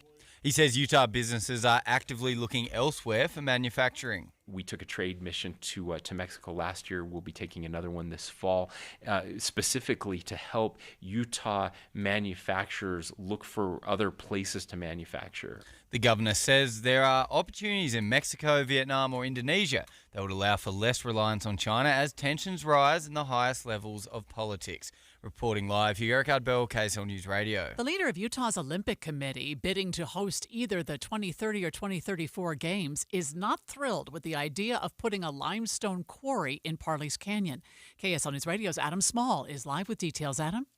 Amanda, Fraser Bullock, the president and CEO of Utah's Committee for the Games, wishes the proposed limestone quarry would go somewhere other than a big venue corridor like Parley's Canyon. He tells the Deseret News that the International Olympic Committee is concerned about the environment and that dust has been a concern floated around by opponents to this proposed quarry. Granite Construction Company wants to build this. They say that there is a lot of misinformation making the rounds and that we need this to meet the local infrastructure demand for things like roads and housing. The Utah Division of Oil, Gas, and Mining recently approved Granite's permit for the 20-acre piece of land they want to build it on, but there's still more permits they need to be approved, plus they need to allow for public comment until July 27th. Reporting live, Adam Small, KSL News Radio. We're also following a developing story this morning. One man is dead, another in custody after a stabbing near 1800 South and Redwood Road. Police say that Todd Kingston is suspected of stabbing Cody Myers after an argument. Salt Lake police say they immediately began life-saving efforts. Police spokesman Brent Weisberg says the suspect fled on foot. Officers swarmed the area. That officer who spotted the suspect who matched the description eventually took that person into custody near 1800 South on the Jordan River Trail. Weisberg says the motive's not yet known, and it was also not immediately clear the relationship, if any, between the victim and the suspect. Mark Jackson, KSL News Radio. A suspect under arrest after what authorities say was a deadly crime spree around San Jose, California yesterday. Authorities say there were 5 different crime scenes across San Jose and the neighboring city of Milpitas. It began with a carjacking. The suspect stabbed the victim, causing life-threatening injuries. San Jose police spokesperson Steve Aponte says a short time later, the suspect attempted another carjacking in which he stabbed and injured a second person. A third person was hurt as the suspect tried to get away. Sometime later, Aponte says the same suspect appears to have intentionally rammed 2 pedestrians, killing them, before stabbing and killing yet another person in a parking lot. That's when police took him into custody. Mark Remillard, ABC News. KSL's top national stories this hour. President Biden and top congressional leaders are celebrating the crucial passage of the debt ceiling bill in the Senate, aimed at ensuring the U.S. government can keep paying its bills on time. This deal suspends the debt limit until January 2025 after the presidential election and rescinds billions of dollars in IRS and unused COVID-19 funding. Without it, economists warned of an economic downturn, delayed military salaries, halted Social Security, Medicaid, and veterans benefits, plummeting stocks, and potentially another recession. President Biden has vowed to immediately sign the bill into law once it reaches his desk to avoid the nation's first ever default. Emwin, ABC News, Washington. People with student loans might have to start paying them down again soon. The current debt ceiling bill that's headed to the president's desk will restart monthly payments and interest for borrowers. Payments have also been on pause since the start of the pandemic. The Senate voted to block the Biden administration's student debt relief program. First look traffic on the 7 o'clock report. We go back to Andy Farnsworth. So far, so good. If you're taking I-15, we haven't had any slow spots or crashes pop up on the main flow anywhere between Provo, Salt Lake, and Ogden. That's been good news. It's been okay on most of the city streets. We've seen some busy traffic at the Southgate to Hill Air Force Base. We've seen a little bit of slowing on a couple of West Valley streets, but looks like the road work's starting to stack up traffic now near Park City on southbound Highway 40 before Kearns Boulevard. I'm Andy Farnsworth in the KSL Traffic Center. Salt Lake City saw its warmest May ever. KSL News Radio's Lindsay Aerts has details. Salt Lake's average May temperature this year broke the nearly century-old record by a half a degree. 27 of the 31 days ended up in the 70s or 80s in Salt Lake City. So it was very, very warm. KSL meteorologist Kevin Eubank says we're about 5 degrees above normal May temperatures, and it's almost like Mother Nature herself planned it. This is the crazy part. We needed it. We had a record snowpack in our mountains, and we needed the warmth to bring that snow down. Not all areas of the state saw as above normal temperatures compared to Salt Lake. Lindsay Aerts, KSL News Radio. The largest wildfires ever in the eastern Canadian province of Nova Scotia are still far from being contained. The fires are prompting air quality warnings as far south as Maryland and Virginia. Corporal Tremblay with the Royal Canadian Mounted Police say that thousands of residents have been evacuated. We want to remind the public that our officers are out actively patrolling the neighborhoods that have been evacuated to ensure everything is safe. So far, wildfires have consumed dozens of square miles of brush. Hundreds of homes have been destroyed or damaged. The weather isn't helping either. It's still dry and windy in that area. The Bureau of Land Management is investing more than $19 million into Utah lands. The Herald Journal reports the money from the Inflation Reduction Act will go towards protecting native vegetation on public lands. The BLM says the investment will help us have cleaner water and help lower the risk of drought and wildfires. Amazon will pay more than $30 million in FTC settlements over Ring video doorbell and Alexa privacy violations. The FTC says Ring's privacy failures led to spying and harassment through the home security cameras. And the FTC says Amazon violated the Children's Online Privacy Protection Act by illegally retaining thousands of children's information through their profiles set up with the Alexa voice assistant. That is CNBC's Jessica Ettinger. Pride Month has officially begun in Salt Lake City. City leaders raised the rainbow flag above the city and county building yesterday afternoon. And this weekend, the Pride Festival will take over downtown with events every day through Sunday. In sports, the Denver Nuggets putting their stamp on the NBA Finals in Game 1 Thursday night, beating the Miami Heat 104-93. ABC's Will Reeve was at the game in Denver and has more. Nikola Jokic, the superstar, the two-time league MVP, he did a little bit of everything. He had a triple-double, just the second player in NBA history to score a triple-double in his first finals game. He had 27 points and a whole bunch else. You know, it's important to remember while the Jazz and every other NBA team is struggling and striving for trades, it'll move them up in the draft.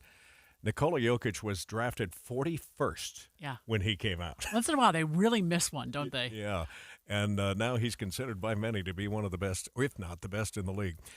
Game 2, by the way, coming up Sunday night, 6 o'clock our time. KSL News Time, 7:09. Time for a look at traffic and weather together every 10 minutes on the 9s. Brought to you by Granite Credit Union, helping members since 1935. What's it looking like, Andy? It actually looks pretty good. This morning hasn't had any delays. Your drive time still only 18 to 20 minutes between Point of the Mountain and downtown. I-80 getting a little bit heavy as you travel from the airport over towards Redwood Road. We've had a little bit of slowing off and on in Magna on SR 201 around 7200 West, but right now it actually is moving pretty decently through that stretch. Heather? Not a brake light in sight through Weber and Davis County on the major freeways, which is great, especially if you're traveling southbound I-15 between Ogden and Salt Lake. That's the stretch of road that has most of the traffic right now. I-84 is free and clear to and from Morgan. City streets are filling in, especially in Ogden and Clearfield, but so far no big delays. Eric? Well, lately we've been having this for several days now. Southbound US 40 slowing, coming off of I-80 and going down to the turnoff to Park City. That's SR 248. So you got southbound slowing there and a little bit past that as well. Also southbound heading over towards Jordanelle Reservoir. I-15 in Utah County is looking good. Proflow 2 Point in the Mountain. That's a 20-minute drive if you're getting on at University Avenue. It's Free Frazzle Friday. Visit any participating location to get a 12-ounce cup of Frazzle slushy for free. Go to freefrazzlefriday.com or download the Frazzle app for participating locations while supplies last. Eric Butler in the KSL Traffic Center. Your KSL pollen reports showing pollen levels still very manageable. We're only seeing low levels of tree pollen right now, and then there's a moderate level of mold activity that's been detected. But all in all, not bad for this time of the year. From the KSL Weather Center, I'm Kristen Van Dyke. Even with those clouds, the temperature's up a little bit. 62 now in Salt Lake. Coming up in just a moment, we have a Good Samaritan story for you where a child's life is saved. That's just a few minutes ahead. Stay with us. Dolly Parton's trophy case just got a little more full. The country music icon receiving 3 more Guinness World Records. One of the records is the longest span of #1 albums on the country charts for a female artist. Get this, more than 43 years. Wow. That's something. Before these 3 records, she already held 7 other Guinness World Records. Amazing. An 8th grader from Florida is America's new spelling champion after nailing the word Samophile, winning the 95th Scripps National Spelling Bee and the $50,000 prize in National Harbor, Maryland, Thursday night. ABC's Rhiannon Alley has more. The competition quickly heating up. EAN like Ian. Sarah Fernandez, the youngest finalist, losing out on this word, meaning a disreputable lawyer, and before long, one by one. That dreaded bell rang for 8 more contestants until just 2 remained. 14-year-olds Charlotte Walsh of Arlington, Virginia, and Deb Shaw of Largo, Florida, facing off for the title of Best Speller. Charlotte fumbled on this word, giving Deb a chance to take the crown. Samophile, that is correct. His beaming parents joining him on stage as he hoisted that big trophy. In case you're wondering, Samophile, which is P-S-A-M-M-O-P-H-I-L-E, oh my, is an organism that lives in sandy areas. And the fact that these kids would know that is just amazing. By the way, there was a contestant from Utah that had a moment of joy. One of Utah's own made it to the final 3 of the Scripps National Spelling Bee. I'm Surya Kapu from Utah, speller 213. The 14-year-old had already been to a couple national spelling bees, and this was his final year of eligibility. He got out on the extremely obscure word Kelep, K-E-L-E-P, which is a Mayan word referring to a regional stinging ant. But even though he missed the trophy, I would say I already won because I'm in the finals. Just by being here, you're already a winner. Considering that Kapu emerged from a field of 11 million spellers across the country, the South Jordan native is definitely a winner. Peter Johnston, KSL News Radio. Bravo for him. Yeah, way to go. 11 million spellers. As impressive as these kids are, I worry about the pressure Oh, yeah. that they're put under. Just like with kid athletes. Yeah, just amazing. Trending this hour on the 7 o'clock report. The prayers of a Tennessee church were answered when whoever stole a moving truck near its building didn't keep what they found inside, old organ pipes, and lots of them. Calvary Episcopal Church in downtown Memphis was going to send 2,000 pipes to Boston for restoration. The pipes were found after a tip pointed police to the truck. I was wondering, what do you do with those things? I mean, maybe you melt them down I don't and know. have them made into something else. The latest trend in the dining industry? Extreme restaurants. Imagine eating at a restaurant in the Maldives, 16 feet under the ocean, or a restaurant suspended over a glass bridge in a canyon in the country of Georgia. The New York Times is calling experimental eating a big food trend for 2023. No interest. I'd like my meals to be calm. Yeah. It's better for digestion. But think about the one under the sea. You could pick your seafood as it swims by. KSL News Time, 7:14.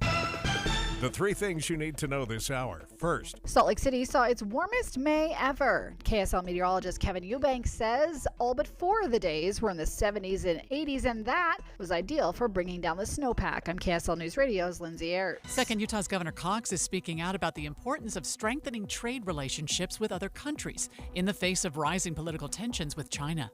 Third, it's traffic and weather together. I-15 still in good shape. A little bit of slowing westbound 215 near Union Park. Have a report of a crash on 215's west side near the 201 freeway overpass. I think I see some flashing lights on the right shoulder, but it hasn't had any impact on the flow of traffic going past it. We're still clear on I-15 for now. I'm Andy Farnsworth in the KSL Traffic Center. Another day with more showers and storms, highs in the mid-70s. From the KSL Weather Center, I'm Kristen Van Dyke. Right now it's 61 degrees. With KSL's top national stories. From ABC News, I'm Derek Dennis. A good sign for the U.S. economy. The Labor Department's latest jobs report shows a hiring spree. Economists surveyed by Dow Jones were expecting job growth of 190,000 for May. The actual figure from the Labor Department has blown past that prediction. Non-farm employment soared by 339,000 last month, with market gains in professional services, healthcare, construction, and warehousing. Despite the job gains, unemployment ticked up to 3.7%, which is still near a historic low. Jim Ryan, ABC News. And more good economic news. The Senate passed the debt ceiling deal last night, averting a catastrophic financial default that threatens Social Security checks, government payrolls, and more. The president says he plans to sign this bill as soon as possible, finally putting an end to this economic uncertainty. Biden praised the Senate for its swift action on this, but he has been careful not to tout this as a political victory, instead calling the bipartisan agreement a big win for the country and the American people. ABC's Mary Bruce. By the way, President Biden fell yesterday, tripping on a sandbag at the Air Force Academy graduation. He got right back up and later joked he'd been sandbagged. Former President Trump also making headlines, under investigation again by the feds, whose sources say have a recording where Trump appears to admit to keeping a classified document after leaving office. Sources say in the recording, Trump suggested he knew the document laying out that possible scenario for an attack on Iran was highly sensitive. That audio, which has already been played before a grand jury, could undermine Trump's repeated claims that any documents he took from the White House were already declassified. ABC's Pierre Thomas. Last night, Fox News heard from Trump, and he said he did everything right, abiding by the Presidential Records Act 100%. Consumer Financial Protection Bureau warning funds stored long-term on Venmo, PayPal, and Cash App might not be safe in a crisis.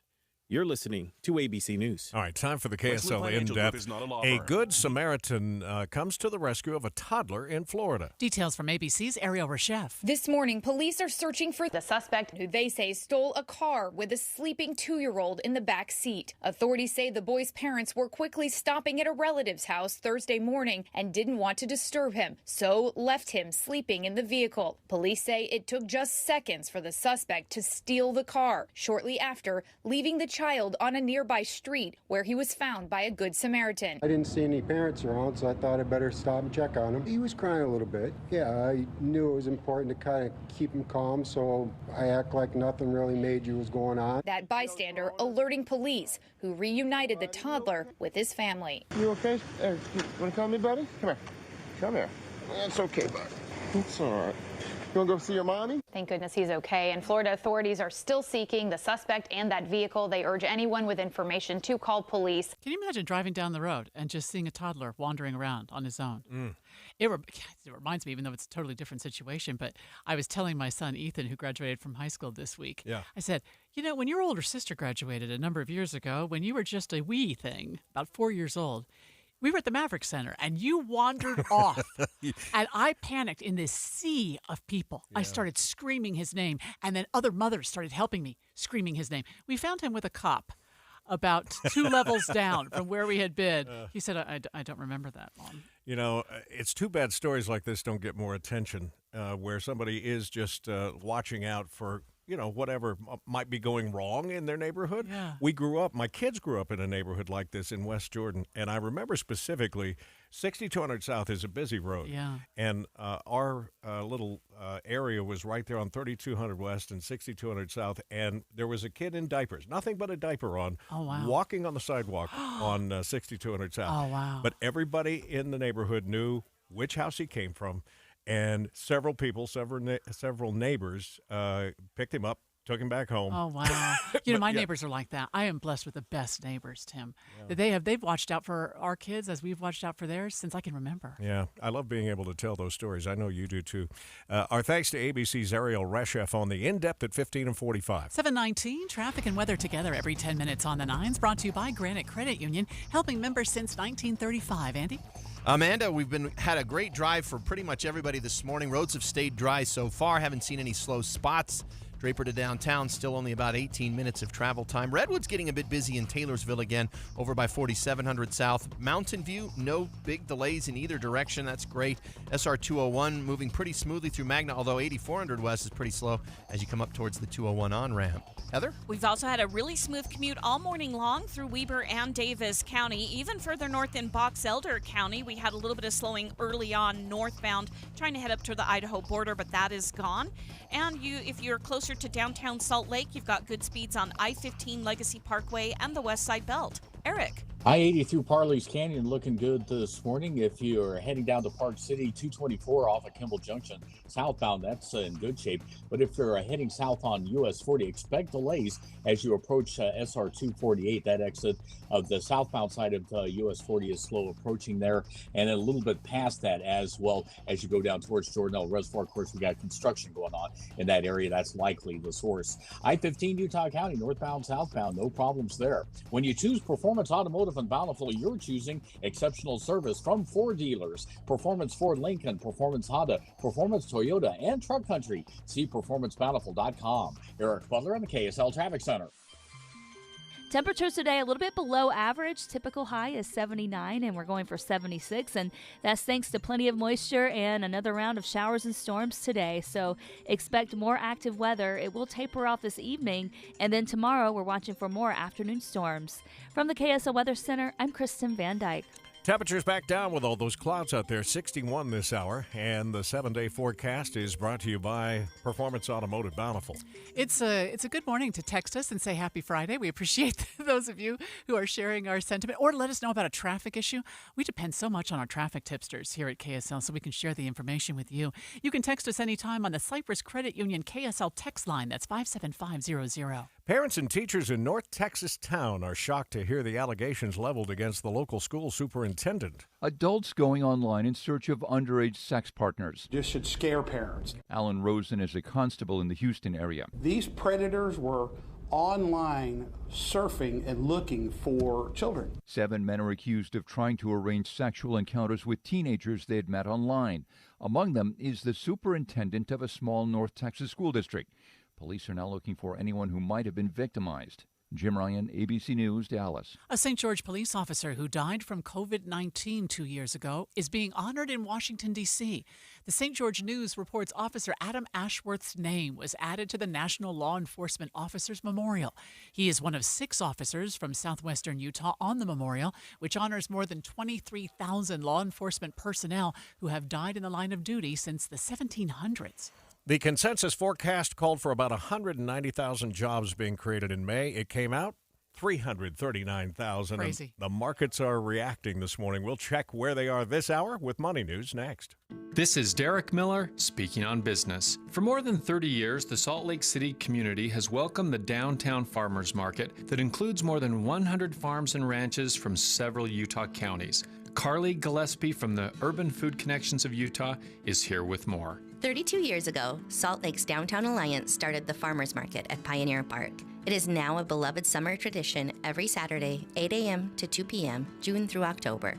In addition to fruits and vegetables, vendors offer locally made foods and beverages alongside our arts and crafts market. We think of the farmers market as a gathering space for Utah farmers, food entrepreneurs, and consumers, which strengthen our communities. The mission of the market is to support sustainable regional agriculture, to build community gathering places, to increase access to nutritious local foods in urban areas, and to educate the consumer about shopping local. With your support, we're achieving the goals and ensuring that our community always has access to delicious local food. We feature fresh vegetables, honey, local meats, savory salsas and sauces, bountiful baked goods, and delicious dairy products. We believe in knowing where your food comes from and how it is produced, and vet our vendors so that you can trust their products are made and grown in Utah. The Downtown Farmers Market at Pioneer Park is open every Saturday, 8 a.m. to 2 p.m. You can visit slcfarmersmarket.org to learn more. The Downtown Farmers Market is a vehicle for entrepreneurs and represents the best of Utah. I'm Derek Miller with the Salt Lake Chamber, speaking on business. Watching Utah's Money, brought to you by Trajan Wealth, your trusted local fiduciary advisors, TrajanWealth.com. Teens already get lessons about the dangers of smoking and drinking. Now gambling could join that list. Virginia recently passed a law requiring schools to include gambling risk education as legal sports betting is skyrocketing. Michigan and New Jersey are considering their own versions of the requirement.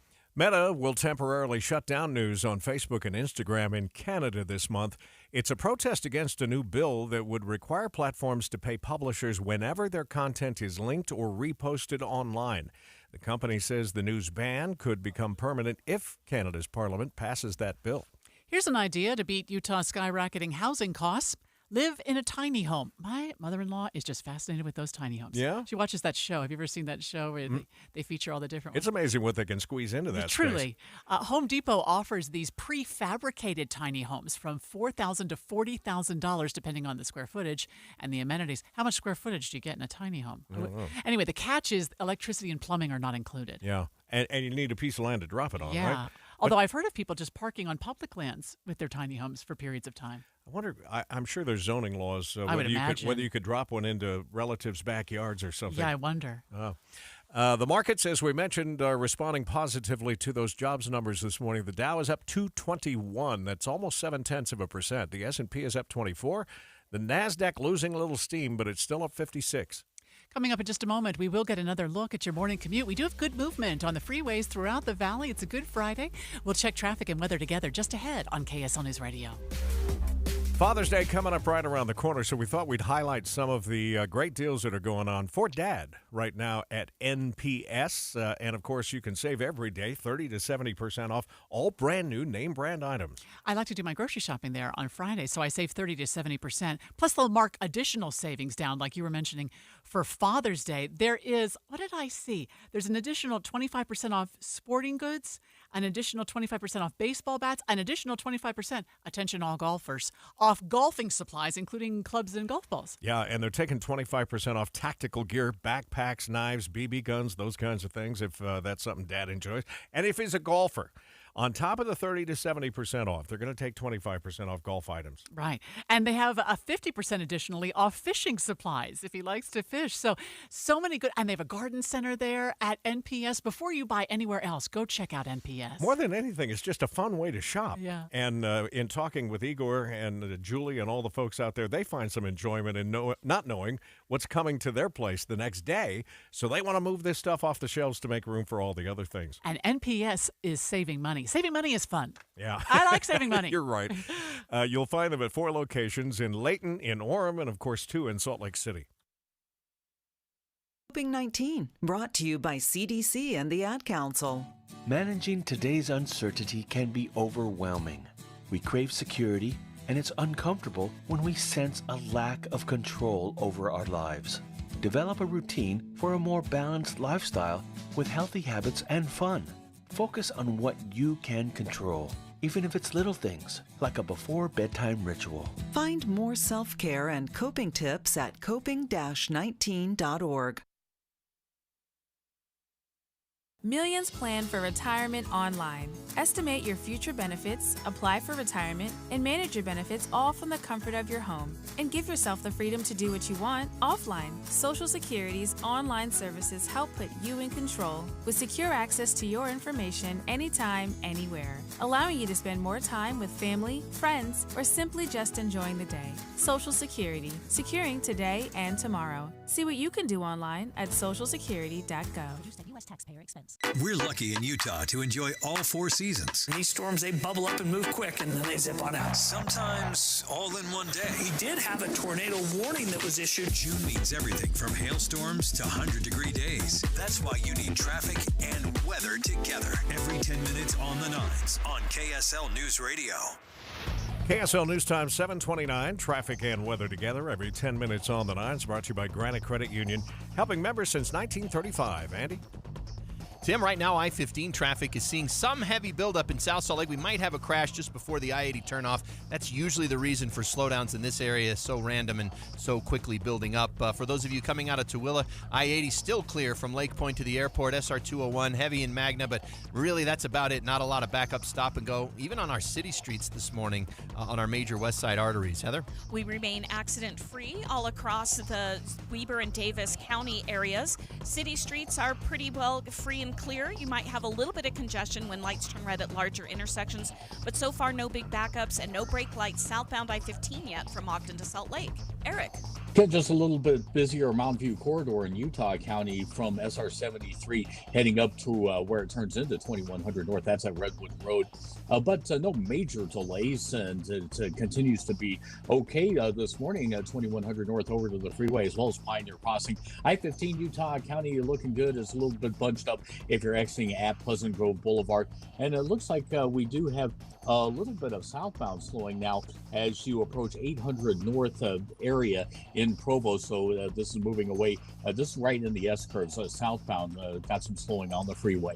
Seasoned gardeners know that beautiful landscapes are made with colorful bedding plants like the flowers grown by Olson's Greenhouse. Visit OGG.com to find out where to buy Olson's plants. Eric Butler in the KSL Traffic Center. We have more thunderstorms in the forecast today. In fact, they're in the forecast for the next 7 days. Today's high 76 degrees. Right now, 61 downtown.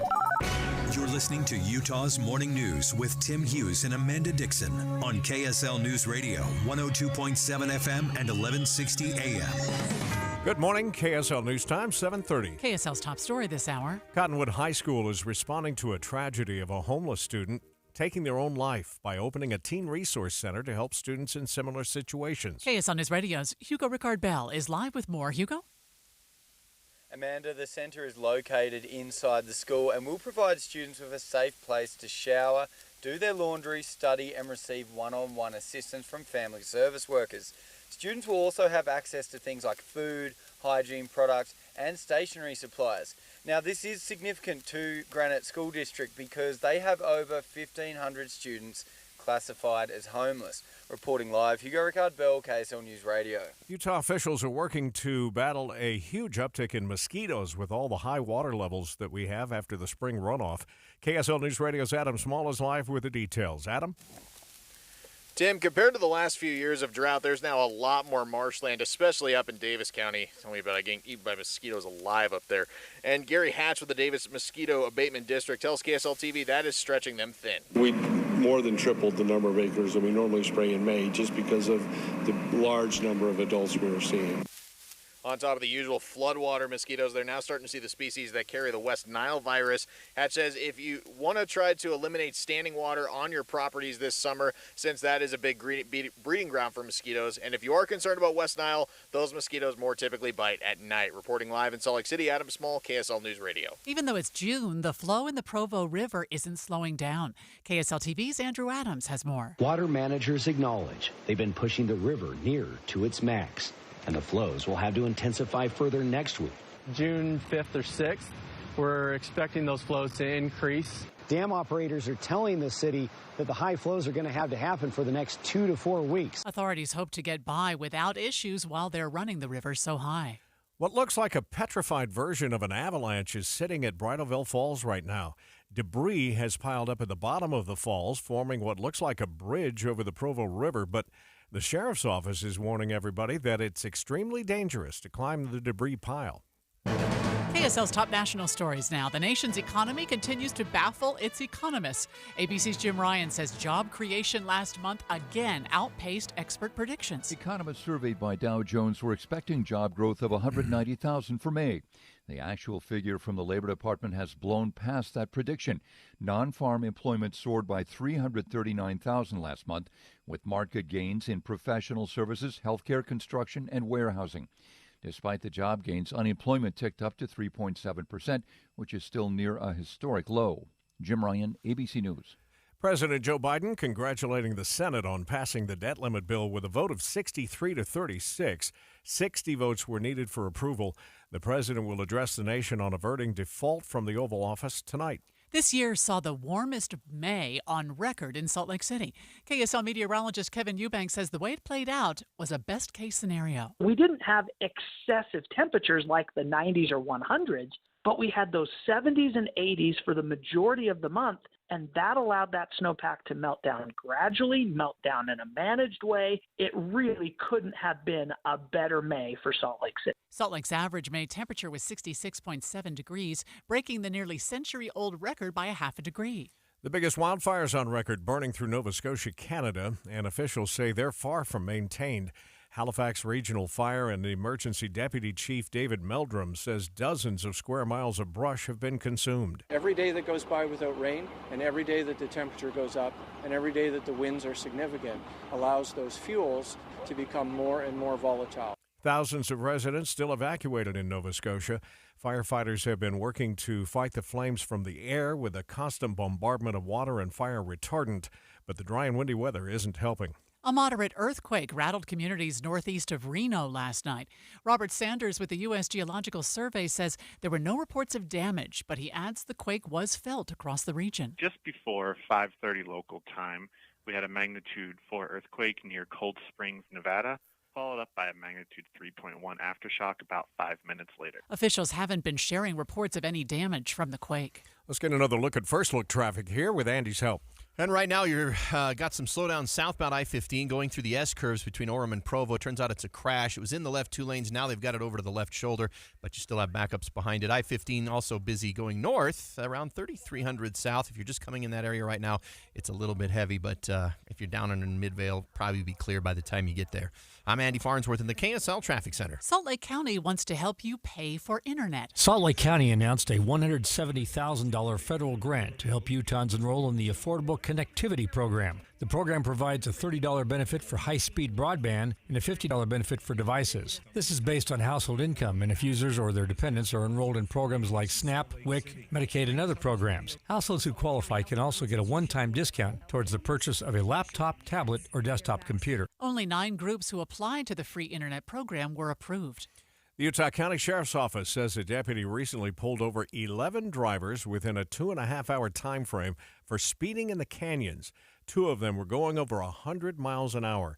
Troopers will be doing extra enforcement on speeding in Provo and Spanish Fork canyons over the next few days. A university in New York making history. Stony Brook University on Long Island just received the second largest donation to a public college ever in U.S. history of $500 million. The donation was made by the Simons Foundation, formed by an alumni married couple, Marilyn Simons and her husband, investment hedge fund owner and billionaire Jim Simons. I just love Stony Brook. I had never actually heard of it before I came, but it's just a wonderful institution. The money will go towards scholarships, academic programs, and research. And the funding comes just in time, triggering an additional $200 million donation, this time of public funds, a 40% match under a donation matching program passed as part of the New York State budget in April. ABC Shanti Lands reporting. Southbound slowing on I-15 between Orem and Provo, but the crash that was plaguing that area has been moved over to the left shoulder. We'll check traffic and weather together again in 2 minutes. Boyd Matheson helps you to think about the news differently. There should never be a threat of a government shutdown. The way you prevent that is for Congress to do its job. Join an elevated conversation. Inside Sources from 1 to 3. Then Jeff Kaplan and his Minute of News on the drive home on KSL News Radio. At Intermountain Primary Children's Hospital, we made a bold promise to build the nation's model health system for children. Join us in realizing our vision for the future of pediatric care. So together, we can expand primary children's impact and ensure every child has access to the right care at the right place at the right time. For a century, Primary Children's has kept the child first and always.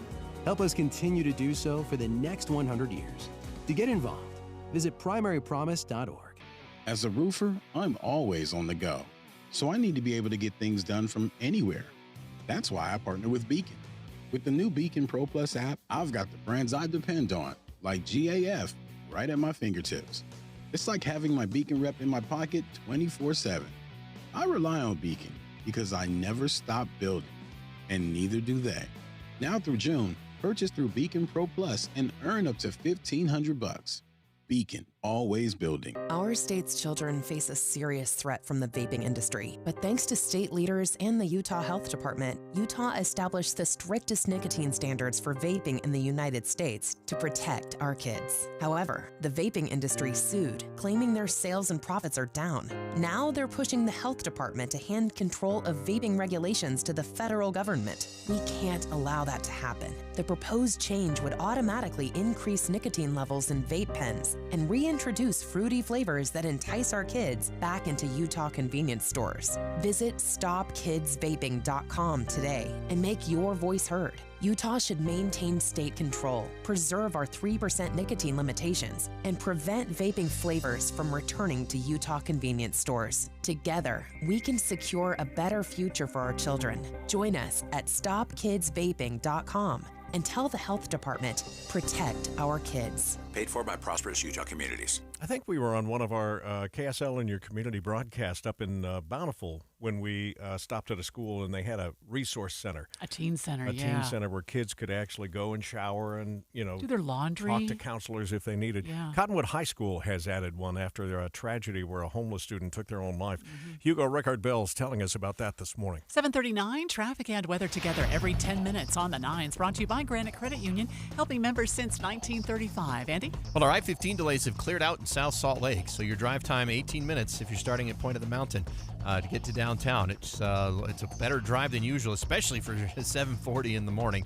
Bangerter and Mountain View heavy in West Valley, but not the backups we're used to seeing. However, down in South Jordan, 98 South and Bangerter, there is going to be some wait time trying to get through that intersection. Tooele County, all clear on SR 36 this morning. Heather? I'm seeing a little bit of congestion again at the south gate of Hill Air Force Base. Most of this is on Hillfield Road heading north toward Balmer Avenue as you approach the south gate.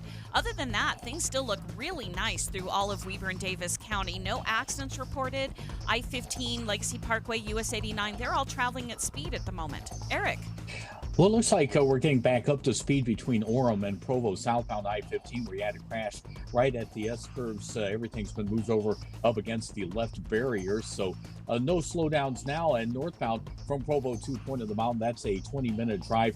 Starting to get a little bit busy in Highland Cedar Hills area if you're on Timpanogos Highway and getting out of the door, going to work or whatever. And if you're northbound on Redwood Road, no problems there. Just a little bit of slowdowns at the Camp Williams entrance. Keep your allergies under control this spring with Rentmeister. Call 801-773-6900 and mention KSL for a free indoor air quality consultation. Visit us at rentmeister.com. Eric Butler, KSL Traffic Center. Time for the pollen report, brought to you by Rentmeister Total Home Services.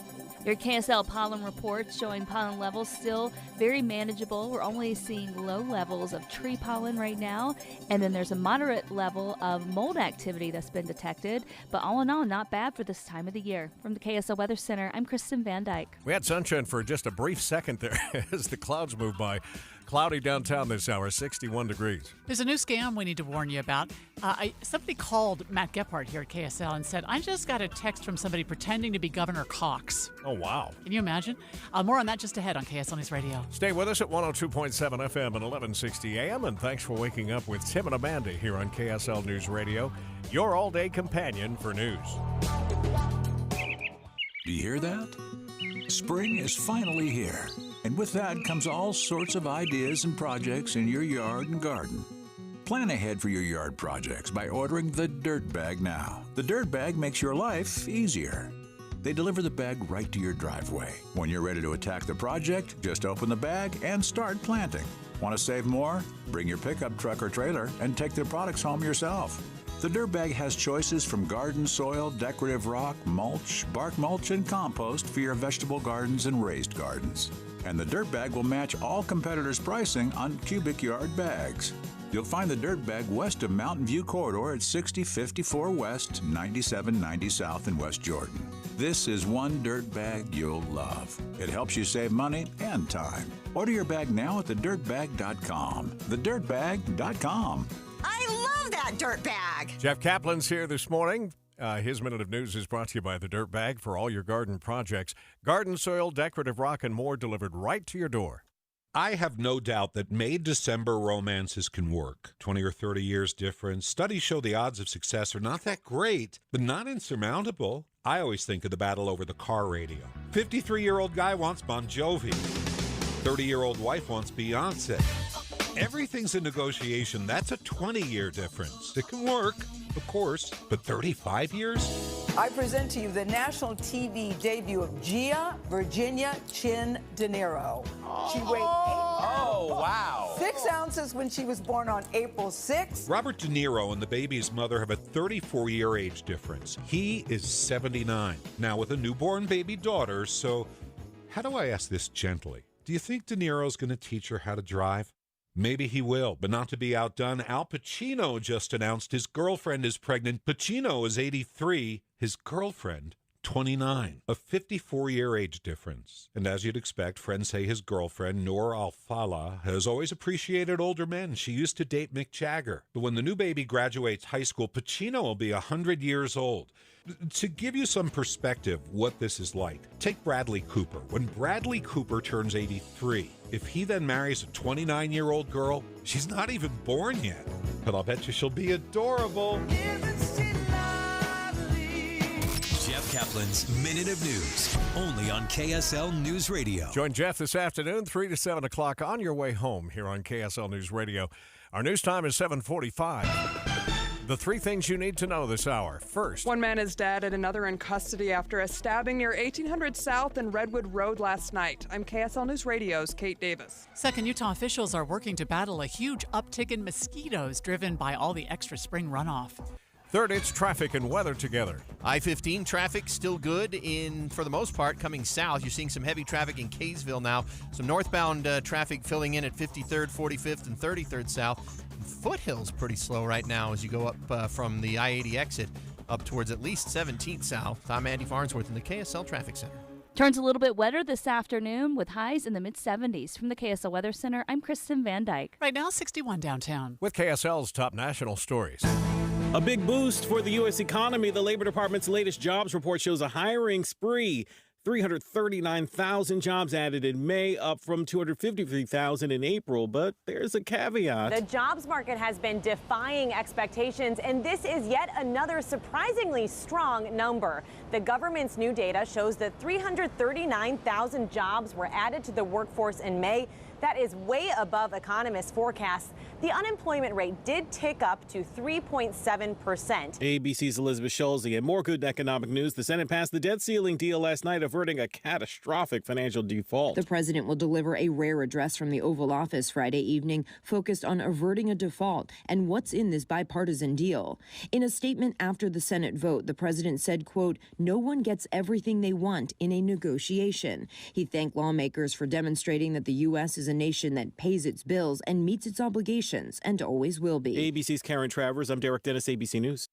Let's go in depth here because there's a new warning out about text scams. A woman got a hold of KSL TV's Matt Gephardt after someone sent her a message pretending to be Governor Cox. Hi, Jennifer. Text me back as soon as you get this message. Thanks, Spencer Cox. If the text messages Jennifer Terrazon received are to be believed, Utah's governor has a Massachusetts burner phone that he uses to solicit folks to buy gift cards for his staff members as a surprise, for which they'll be reimbursed. Oh, and he also apparently doesn't even know his own wife's name. But Abby is your wife. And he said, I know, I'm surprising her also. Oh, very good. So we're using some government money to buy gift cards for Abby. Right. Well, it sounds like we've got a scandal here. Right. The texts, of course, did not actually come from Governor Cox, and the recipient is not your typical victim. Jennifer is the communications director here at the AARP, where one of their major missions is educating folks about these very sorts of scams. We talk about scams to older adults all of the time. Now, as I have reported before, consumer advocates, including the AARP, say you should not respond to these types of messages at all. Engaging with the scammer is how victims get reeled in, plus responding at all confirms they've reached a legitimate phone number. But when you are a communications director looking to help others, responding can help tell the story of how these scams work. For example, if you have Zelle, PayPal, or Cash App, I will reimburse you. The con artist promises to send money back through a money transfer app, which the FTC has long warned is a convenient tool that's frequently used by scammers to steal your money. Jennifer, of course, did not fall for any of it. The scammer eventually gave up and moved on. Jennifer is not the only person in Utah who has gotten these messages. It appears like it's targeting people who work in government or with government, the types of people who might actually know Governor Cox. Best advice, if you do get it, don't respond. If you feel like it, you can also report it to the FBI's Internet Crimes Division. Matt says you can find a link with information about reporting the scams to the FBI on the KSL TV website. It seems like this happens to me like once a week now. Some form of this, of send me, gift cards or send me money. I mean, I got one just this morning on my social media. You have to help me, Amanda. But really, if you got a text saying, hey, Amanda, it's Governor Cox, text me back. Would you text back? No. I would not even think about it. But unfortunately, there are those that do. And then they get caught in this web that grabs so many, and it's usually the older generation, unfortunately. So we're glad to be able to share that, and our thanks to KSL TV's Matt Gephardt. 7:49, time for a look at traffic and weather together. It's brought to you by Granite Credit Union, helping members since 1935. Any problems out there, Andy? Not big problems, at least not in the Salt Lake Valley. We've got some heavy traffic building between 45th South and the I-80 interchange in downtown, but so far that's the only thing close to a slowdown you'll see on I-15 between Point of the Mountain and downtown. Your drive time's still only in the 22, 23-minute range, so it's not really adding much. 201 freeway, you'll wait at the intersection at SR 202. Then it looks like you're smooth sailing all the way over to I-15. Traffic coming off 215's west belt's a little bit sluggish on the transition ramp near Redwood Road. Heather? And it's still about 30 minutes southbound I-15 from Ogden to Salt Lake, even less depending on where you get on the freeway in Ogden. We've had a smooth commute all morning long on the major freeways through Weber and Davis County. City streets are definitely filling in. They're getting a bit more crowded than an hour ago, but so far no accidents reported there and no big backups. Eric?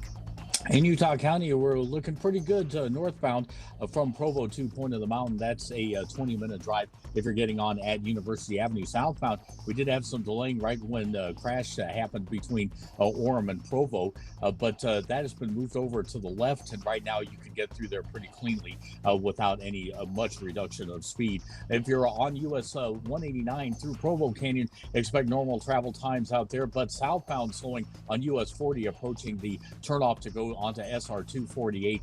That's if you're heading into Park City this morning.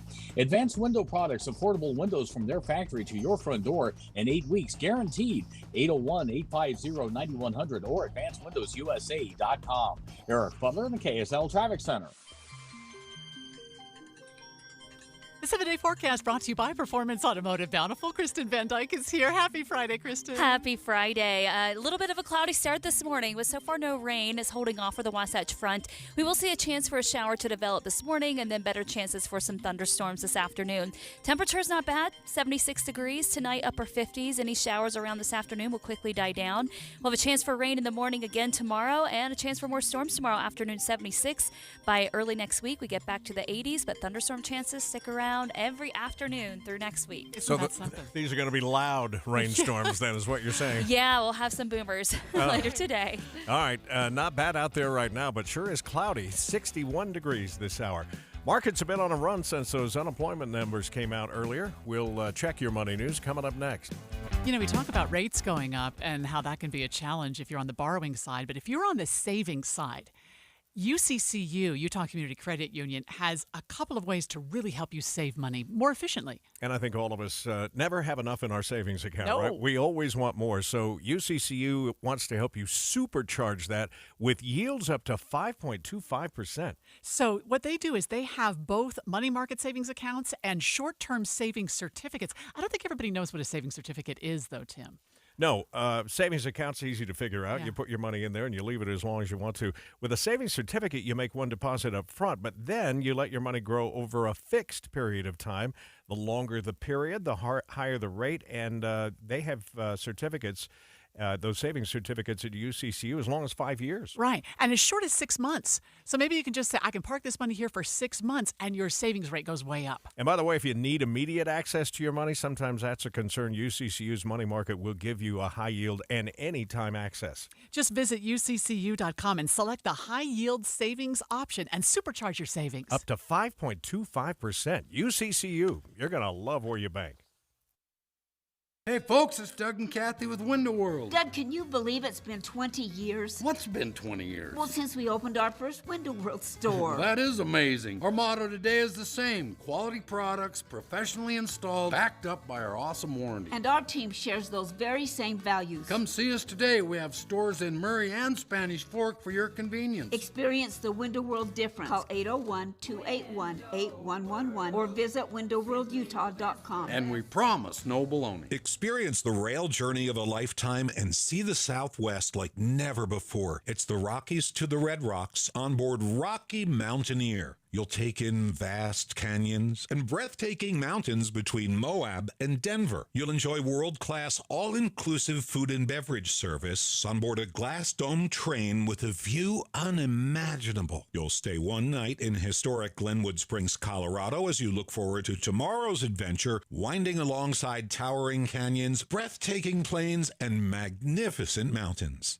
Rocky Mountaineer is truly a once-in-a-lifetime experience. Until May 31st, save up to $1,000 per couple on select travel dates this year. And as a Utah local, you can save an extra $100 per person. Seats are limited. Visit RockyMountaineer.com to book your Rocky Mountaineer adventure now. Watching Utah's Money, brought to you by Trajan Wealth, your trusted local fiduciary advisors, TrajanWealth.com. Meta employees will have to stop the Zoom calls and come back to the office 3 days a week. That's a new requirement from the tech giant that kicks in, it looks like this September. Meta has already announced plans to cut 10,000 jobs and cancel some projects in what CEO Mark Zuckerberg calls the year of efficiency. 500,000 Empower brand juicers are being recalled after they injured dozens of people. The company got 261 reports of juicers that ruptured during use. That left many people with cuts, stitches, and ingesting small particles that needed medical help. Empower will give consumers refunds on a prepaid Visa card. Strong jobs report this morning. 339,000 jobs created in May. And what happens? The markets jump 400 points. We're up more than 1% on the Dow. The S&P is up 35. The NASDAQ up this hour by 78. It's the 100-day countdown to Cougar football, and here is BYU insider Mitch Harper. One of the most anticipated aspects of the 2023 BYU football season is the schedule. The first Big 12 schedule features games against defending national runner-up TCU in Fort Worth, a potential top 25 team in Texas Tech, a road trip to Texas, and a senior day showdown in Provo against Oklahoma. That's life in the Power 5 conference, and head coach Kalani Sitake is excited for the challenge. Everything gets ramped up a little bit more, and so the excitement, the energy around it is going to be, it's already happening. You can feel it from everyone, but the fact that we're going to be choosing, we're going to be playing from this group of teams, and the fact that we'll establish natural rivalries with them, it's going to be a lot of fun. It's something that we've been missing for 12 years, obviously. Want to know more about BYU's 2023 opponents? Go to KSLSports.com for 3 facts on each of BYU's teams they'll face. Countdown to Cougar football, 92 days to go. I'm Mitch Harper, KSL Sports. When making important life decisions about your financial future or insurance needs, it's important to work with people you trust. That's why at Farm Bureau Financial Services, we don't rely on algorithms, bots, or auto-generated answers. We get to know you so we can help you get the right coverage and make smart financial decisions. We're the people who provide insurance and financial planning all in one place. Find a Farm Bureau agent or advisor at fbfs.com/protect. It's your future. Let's protect it. The strenuous conditions inside a race car is what makes our sport very challenging physically. Joey Logano is a multiple NASCAR champion. My lower back pain, my knee pain would all come in just through the grind of the race season. And this is Joey's Good Feet story. When I was fit for arch supports at the Good Feet store, for me, it completely changed the game. Not only help with my pain, but completely changed the way I feel and perform. As I learned my feet can help my back, I never really thought of it that way, but it really does end up that way, and my balance improved dramatically. When I left there, I was like, I gotta go tell my pit crew about this. With the arch supports, we can be better, we can be faster. There's only one thing I changed. It was just putting the arch supports in. I was hurting, I changed one thing, and I feel great. This is like the best kept secret. In one way, I'm mad about it because I wish I knew sooner. You can't just take my word for it. Go to the Good Feet store, try them out, and see it for yourself. Stop by the Good Feet store in Farmington, Riverton, or Sandy for a free fitting. Call 1-800-NEW-FEET or visit mygoodfeet.com. Avoid wet heads. Cloudburst dropping a ton of rain. And the bad hair day. Gusty wind and hail. Get ready for whatever is headed for your head. What has happened to your head? Before you head out, make us a part of your morning routine. Traffic and weather together every 10 minutes on the 9s on KSL News Radio. At least I have an excuse when it's a windy day. 7:59, traffic and weather together every 10 minutes on the 9s, brought to you by Granite Credit Union, helping members since 1935. And back to you, Andy. Amanda, a few slow spots, minor ones, 45th South, 33rd South on-ramps. You'll see a little bit of slowing in the right lanes. Looks good, though, along I-215's west belt. SR 201 delay-free again. Mountain View, no particular slow spots. It's really looking pretty decent, especially through West Valley. Heather? We're still looking great through Weber and Davis counties as well. No accidents reported on city streets or major freeways. And while traffic is filling in on all of the streets, nothing is causing big delays right now. Eric? In Utah County, I-15 is looking pretty good. Northbound from Spanish Fork to Point of the Mountain, that's a 24-minute drive. We did have a crash earlier that's been moved over to the left barrier. This was southbound 15 between Orem and Provo, right and in the S-curves. But right now, no delays going through there. And if you're heading out to the mountains this morning, we've got no problems on I-80 through Parley's Canyon. Foothill Drive getting quite a bit bunched up. In fact, got a southbound crash. It looks like Foothill Drive at Wacara Way if you're heading down towards Sunnyside from the University of Utah area. Stop by your locally owned and operated Big O Tires for big summer savings on tires. And don't forget, Big O also does oil changes, alignments, shocks, batteries, and more. Big O Tires, the team you trust. I'm Eric Butler in the KSL Traffic Center. Near perfect day if we didn't have the rain. 76 for a high today. 70% chance of getting wet, though. Right now, cloudy, 61 degrees in downtown Salt Lake. KSL FM Midvale, KSL Salt Lake City. Listen on the KSL News Radio app and in your car at 102.7 FM. KSL News Radio, your all-day companion for news. Good morning. KSL News Time is 8 o'clock. This is Utah's Morning News. I'm Tim Hughes. And I'm Amanda Dixon. KSL's top story this hour. The U.S. added 339,000 jobs in May, which was a much bigger jump than many economists expected. Science Bank senior economist Robert Spenlove says the unemployment rate actually jumped over the same time period. Last month it was 3.4%. It jumped to 3.7%. So that was another kind of unexpected level too. Last month, that 3.4 was the lowest unemployment rate since 1969. So we see that moving up a little bit, which is actually a good sign. Spendlove says wage growth slowed down last month a little bit, but economists want that number to keep slowing to help drive down inflation. Utah's Governor Cox is actively looking for trade and manufacturing opportunities away from China as tensions rise in the highest level of politics. KSL News Radio's Hugo Ricard-Bell is live with the latest. Hugo? Amanda, Governor Cox told me Mexico is at the top of the list for new places Utah businesses could look to manufacture their goods outside of China for a couple of reasons, both economic and geopolitical. Mexico is so much closer, saves, of course, on transportation shipping costs, and they're creating jobs across the border, which helps on the immigration side as well, right? If there are better jobs in Mexico, we will see less illegal immigration coming across our border. Other places he's looking are Vietnam, Indonesia, and the Philippines. Reporting live, Hugo Ricard-Bell, KSL News Radio. The leader of Utah's committee bidding to host another Winter Olympics is voicing his concerns with the idea to build a quarry in Parley's Canyon. KSL News Radio's Adam Small is live with the details. Adam? Tim, I'm at the mouth of Parley's Canyon, where just up above me there is a proposal on the table to build a limestone quarry. But Fraser Bullock, who's the president and CEO of Utah's committee for the games, wishes the proposed quarry would go somewhere else other than this major route that people would take between Olympic venues. He tells the Deseret News that the International Olympic Committee is very concerned about the environment, sustainability, and opponents of this quarry say it will dump a lot of dust into the Salt Lake Valley. The company who wants to create this quarry, Granite Construction Company, says we need this, though, to meet local demands for building things like roads, housing, and businesses. One of Granite's permits was recently approved, but they still have a few more to go. Public comments open until July 27th. Reporting live from the mouth of Parley's Canyon, Adam Small, KSL News Radio. A man is dead after being stabbed near 1800 South and Redwood Road.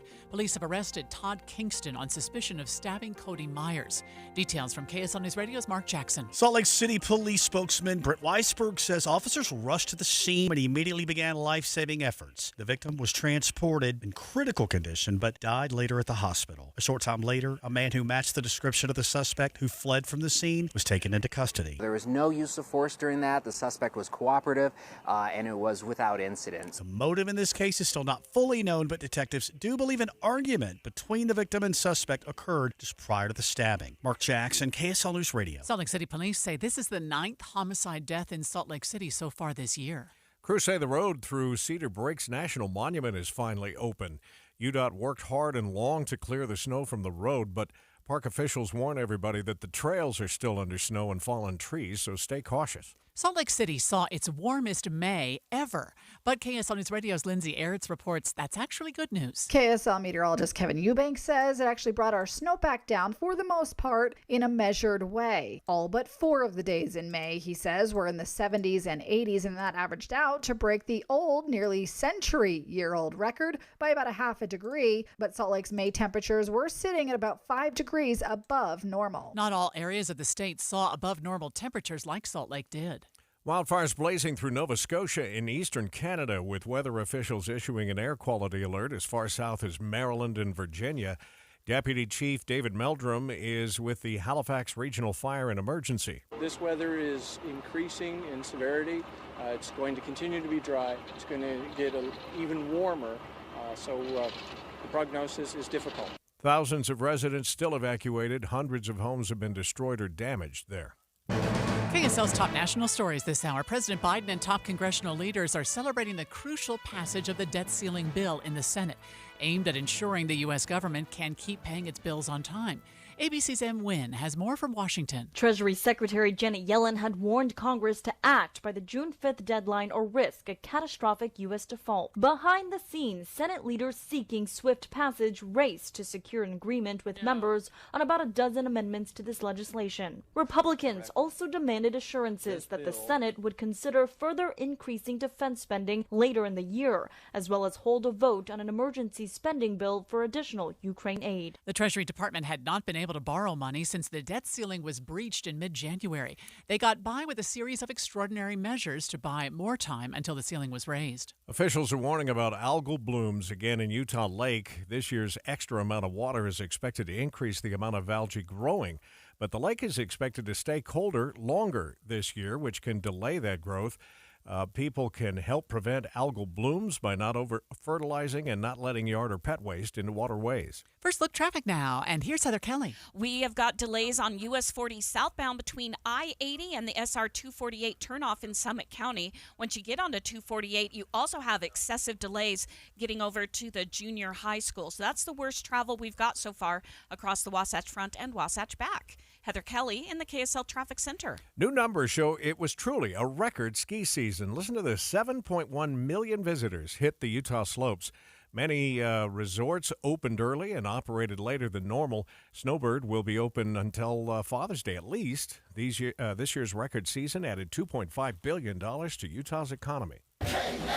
Well, the Denver Nuggets putting their stamp on the NBA Finals in Game 1 last night, beating Miami 104-93. The Heat made it a game late. They came back, they were sticking around, but they couldn't get their shots to go. But they will remain confident going into Game 2 because if you've learned anything from these playoffs, you can't count out the Miami Heat. They're just the second 8 seed to make it to the NBA Finals. Game 2 coming up on Sunday night. That's ABC's Will Reeve, who went to the game in Denver. Big delays heading over to Park City for southbound drivers on US 40 approaching the Kearns Boulevard exit. We'll check your traffic and weather together next.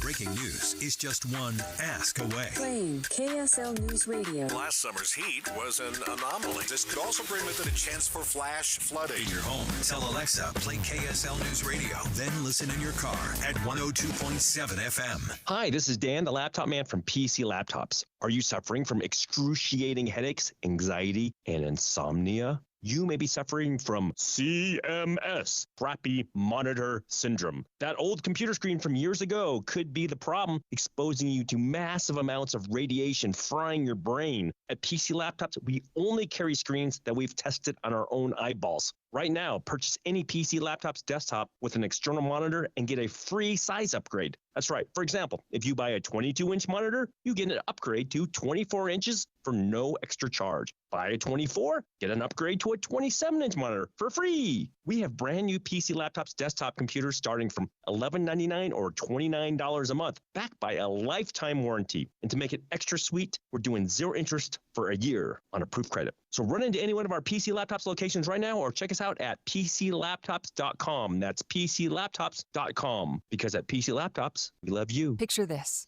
A warm summer evening, the sun setting behind the mountains, blankets being laid out on the cool grass, and world-class music. It's the Utah Symphony's Deer Valley Music Festival, and you're invited to escape into the music. With 12 concerts at Snow Park Amphitheater featuring country pop sensation LeAnn Rimes, the movie music of John Williams, alt-rocker Ben Folds, and the Beach Boys. Tickets are on sale now at DeerValleyMusicFestival.org. The sun is hanging in the sky ready to set. Blankets are spreading out across the cool grass. A slight mountain breeze can be felt as picnic baskets begin to open. It's the Utah Symphony's Deer Valley Music Festival, and you're invited to escape into the music. With 12 amazing concerts at Snow Park Amphitheater featuring hit headliner artists and everything from classical to classic rock, there's something just for you. Tickets are on sale now and going fast at DeerValleyMusicFestival.org.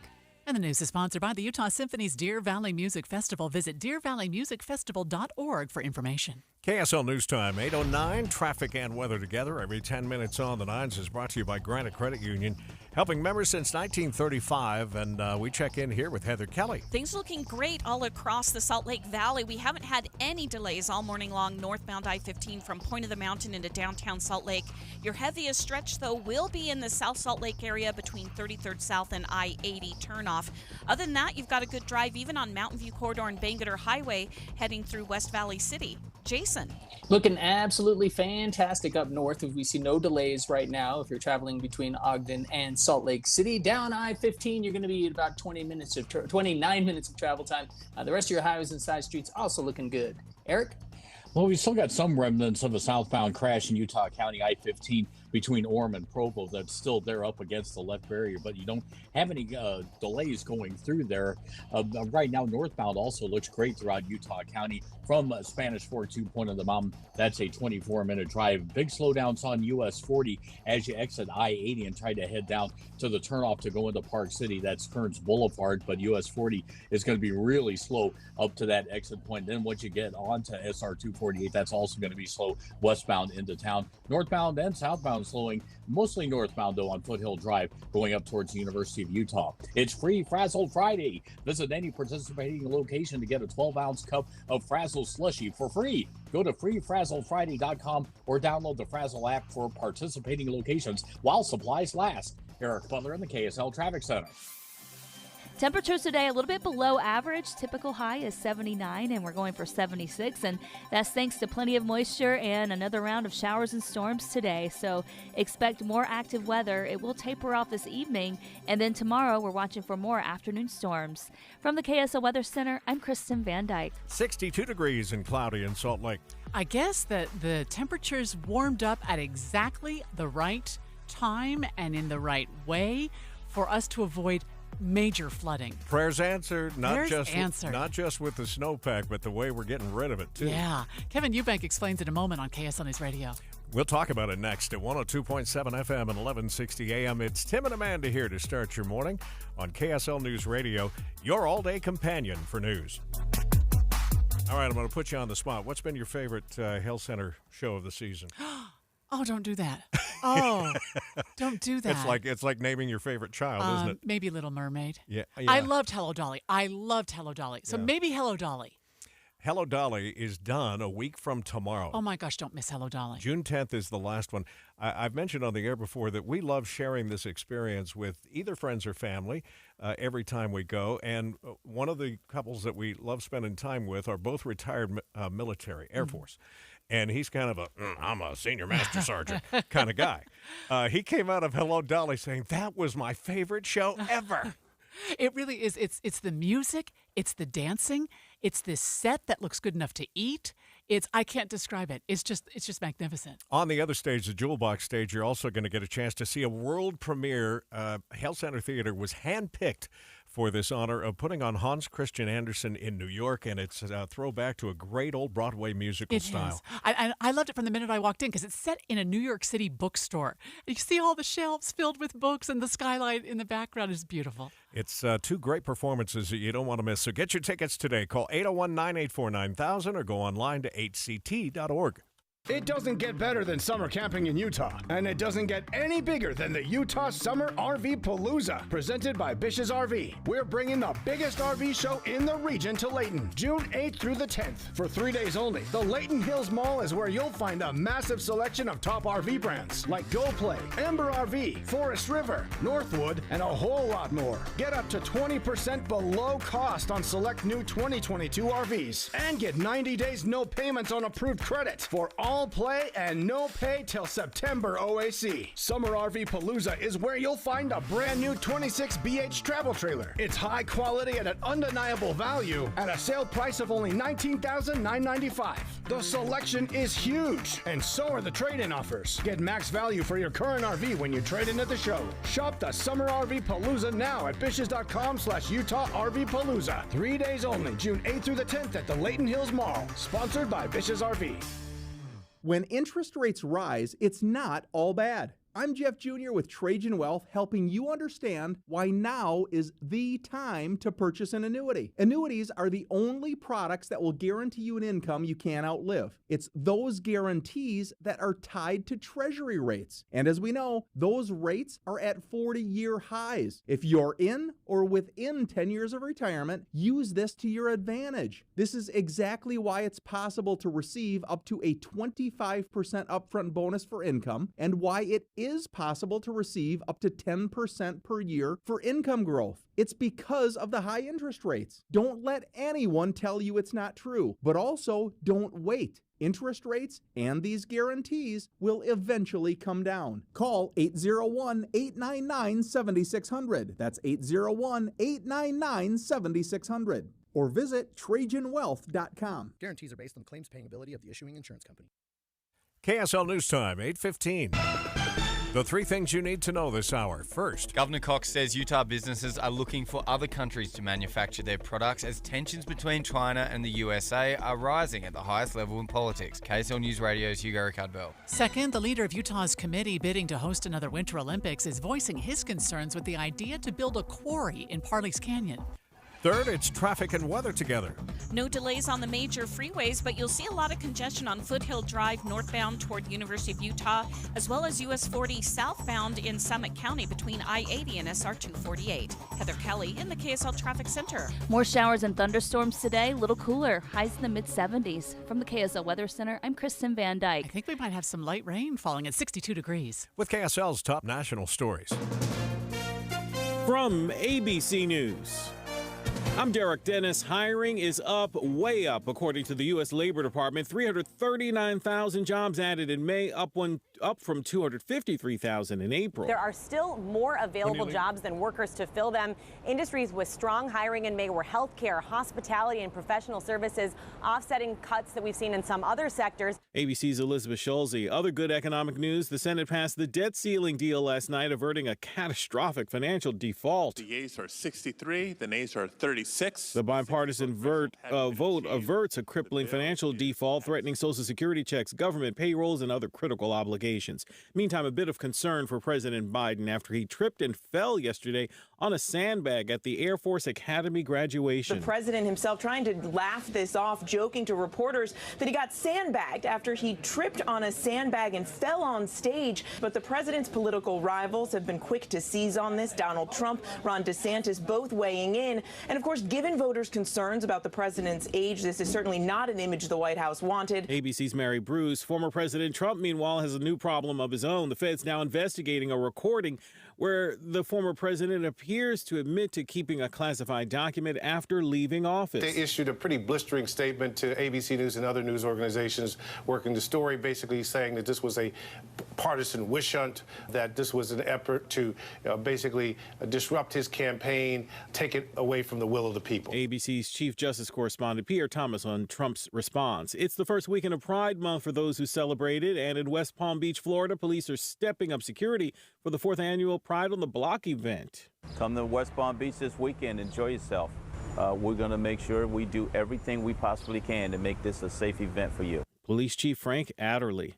You're listening to ABC News. As we've been reporting all morning, Utah just came out of the hottest May on record by a half a degree. KSL News Radio's Kevin Eubank explains. It's not just a half a degree above normal. It's actually about 5 degrees above normal. It's a half a degree above the old record. So Salt Lake City had a warm month of May. Yeah, Kevin says that heat also brought other weather effects that could extend into June. When you're that warm and you have available moisture, you start to bubble up storms. It's very summer-esque in the way it works. So May ended up with half of the month had stormy days in the sense that we had clouds, lightning, thunder, or a little bit of rain. The good news was we didn't have heavy rain. So each day you'd get a couple of hundredths, you'd get a sprinkle here, a sprinkle there, or it would rain real hard, but it would only rain real hard for 10 minutes, and then it would go out. So that was actually really beneficial because we ended up with not adding more snowfall or more precipitation in our mountains, and it allowed us to get warm in the midday, melt a bunch of snow, and then all of a sudden it cooled off early evening, and that kind of slowed the melt down. I felt like I lived back in Florida for the last couple of weeks, where we used to have afternoon thunderstorms every day. That would last for 10 minutes. And they'd be gone in a few minutes. Yeah. I remember, Kevin, early on, toward the end of our winter season, telling David Dujanovic that this was coming. The long-term model showed that we would rise and we'd lower and we'd rise and we'd lower, and it was the perfect scenario, and here it has played out. How lucky are we? Yes, yeah, seriously. 8:19 now. Traffic and weather together every 10 minutes on the 9s. Brought to you by Granite Credit Union, helping members since 1935. And back to you, Heather. Things are still moving along very well all across the Wasatch Front. Dry road conditions for now. We may have a few sprinkles, but they're not causing the roadways to get wet at the moment. You have good speeds on northbound I-15 from Point of the Mountain all the way into downtown Salt Lake. One of our more crowded streets, though, is State Street northbound between 800 and 400 South. Got a lot of delay there. there. Jason. And looking good if you were headed up into Weber Canyon. No problems on 84. Ogden Canyon looks clear as well. No problems in Sardine Canyon. You're accident-free if you're traveling southbound on I-15 in Weber and Davis counties. Likewise in all the major feeders over to I-15. Eric?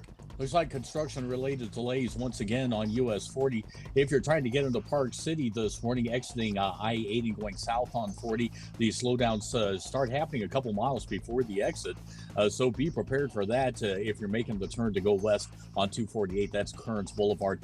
Foothill Drive continues to be slow right now from Parley's Way northbound up to the Sunnyside intersection right before you get to the university area.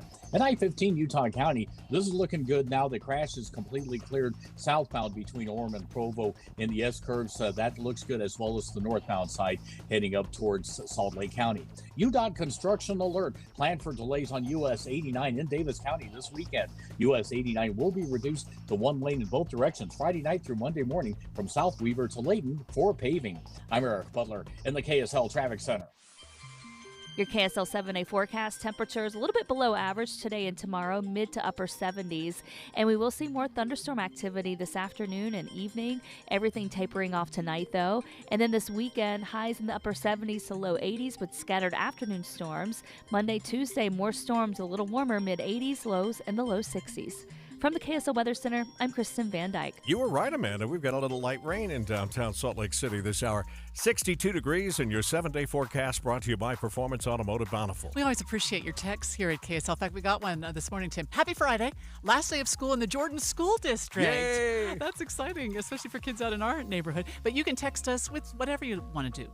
Comment on a news story or let us know about a weather situation to the Cypress Credit Union KSL text line 57500. Kids are out of school. My grandkids spending their last day in class yesterday. You graduated one yesterday. Yeah, I did. Yeah. And so it's officially summer, whether you want it to be or not. Is, yeah. Summer is officially here, and maybe you didn't know that it is Frazzle Free Friday. And so this hour of Utah's Morning News is brought to you by Frazzle. Sam Owens is here. I guess we should start. If people out there don't know what a frazzle is, explain it. Yeah, that's why we're doing this whole promotion, actually. Yeah, hopefully by the end of this thing, no one's going to ask that question anymore. Yeah. A frazzle is simply a slushie that's sold at convenience stores and gas stations, and we're kind of obsessed with flavor. We got flavors like Tiger's Blood, Blue Razzmatazz, Simply Mango. So, a frazzle is a slushie. A frazzle is a great time. And there's a cherry flavor. Isn't there a lemon flavor? Lemon ice, root beer float. Root beer float. We got all sorts of different flavors, yeah. I felt kind of silly because my grandkids, Mason, actually introduced me to a frazzle. I told him they could have any treat they wanted, and he wanted a frazzle. Yeah. I had no idea. You got to get with it, Tim. You got to get with it. I know, but it's been around, what, 2 decades now? Yeah, we're coming up on 20 years here. Yeah, and that's one of the reasons we're doing this is we've got these diehard fans that have been with us from the beginning. And then we have people that have never heard of Frazzle. So, this promotion's not going to be cheap for us, But You're giving one away. We're giving it away. And we think it's going to be well worth it because once people try it, they come back to it. So we're super excited about it. Where can I get a free one? So any participating location all across Utah. And, we got Maverick, Holiday Oil, Top Stop, a ton of other locations that are participating. If you just go to freefrazzlefriday.com, you can find a store locator near you that'll tell you exactly where you can go get your free Frazzle Friday. Frazzle Friday. You got an app too, right? We do. We got an app. Download the app. Same thing. Got a store locator on there as well. I love it. Yeah. I'm known around my grandkids for having a red grin every once in a while from my Tiger's Blood frazzle. All right. Anyway, download the app if you haven't already done it, or go to freefrazzlefriday.com. I switched to Boost Mobile and got a free Samsung Galaxy A23 5G phone. Want to know the best part? It was free? Nope. The fact that it's on America's largest 5G networks? Nope. It's the ding. Oh yeah, love the ding. Right? It's all about the ding. It's the dingarooski, the dingaroner, the ring-a-ding-ding. Unleash your power to save with Boost. Get a free Samsung Galaxy A23 5G phone when you switch. Boost Mobile. Unleash your power. And the ding. Limited time offer. New customers only. Available on select networks. 5G not available everywhere. One device per line. Tax excluded. Additional restrictions apply. See your local Boost Mobile store for details. Watching Utah's Money, brought to you by Trajan Wealth, your trusted local fiduciary advisors, TrajanWealth.com. Your Venmo money might not be secured by the federal government. That's according to the Consumer Financial Protection Bureau, which says money in cash transfer apps might not qualify for the same deposit insurance as failed banks like Silicon and First Republic. Here's a little something to go along with your free frazzle today. National Donut Day is upon us, and that means cheap and sometimes free donuts. Maverick members can get half off all donuts. Krispy Kreme is offering each customer one free donut of their choice, and you can find other deals at Duck Donuts or Dunkin' today. I was so happy to see this morning, Tim. It is a win for Alzheimer's patients and their families.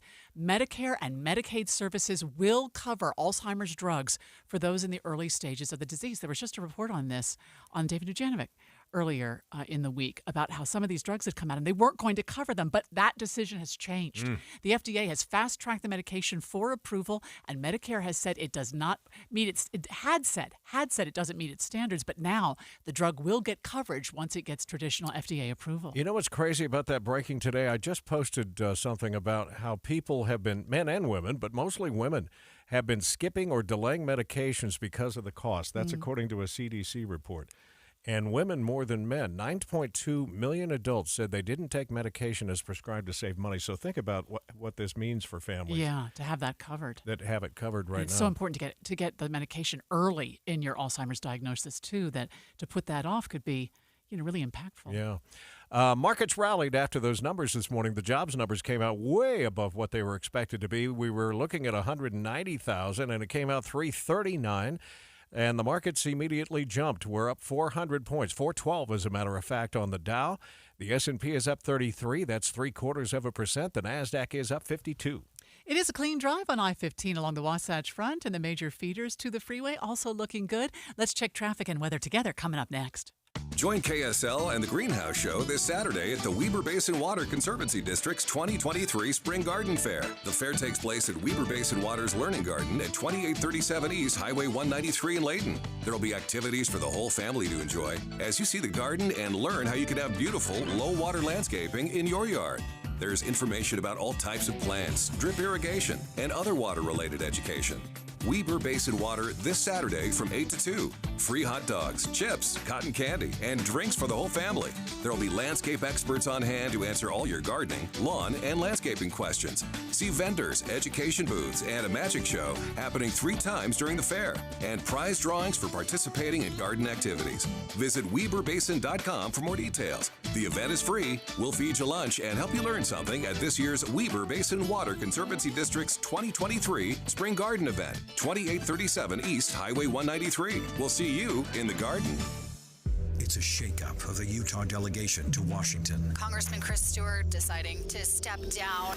The governor has to announce a special election schedule. The seat will soon be vacant. This all sets the stage for a special election and new member of Congress. We're updating the story as it happens on KSL News Radio. Coming up on 829, traffic and weather together every 10 minutes on the 9s, brought to you by Granite Credit Union, helping members since 1935. How's it looking, Heather? Well, the freeways are looking really good in the Salt Lake Valley, but unfortunately we've got a pretty bad crash on Redwood Road in West Jordan. This is at 7400 South, and it's actually blocking both directions of travel. You only have one right lane open heading south between 70th and 7800 South, and it looks like 2 right lanes may be open heading northbound, but you've got a lot of vehicles involved in the crash, plus emergency vehicles continue to arrive on scene.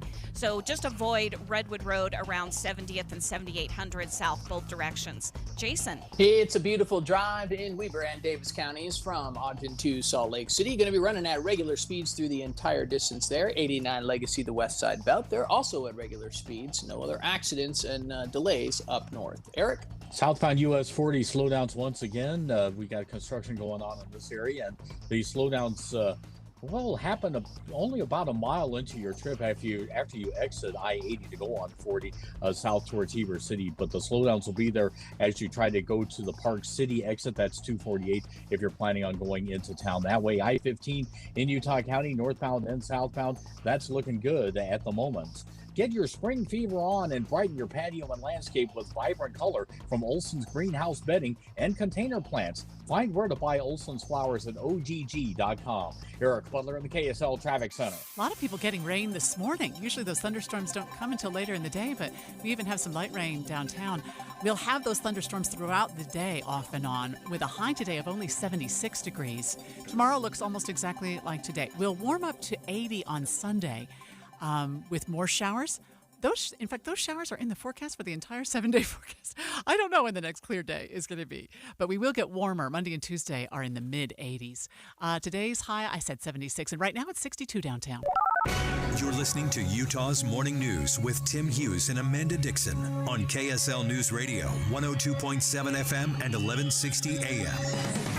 Good morning, KSL News Time, 8:30. KSL's top story this hour. The Granite School District is opening its first ever teen center to help students experiencing homelessness. Details now from KSL News Radio's Hugo Ricard-Bell. The centre is located inside the Cottonwood Heights High School and is the response to a tragedy where a student took their own life 2 weeks ago. It will provide students with a safe place to shower, do their laundry, study and receive one-on-one assistance from family service workers, as well as give them access to food and hygiene products, as well as stationery supplies. This is significant to the district because it has over 1,500 students classified as homeless. Hugo Ricard-Bell, KSL News Radio.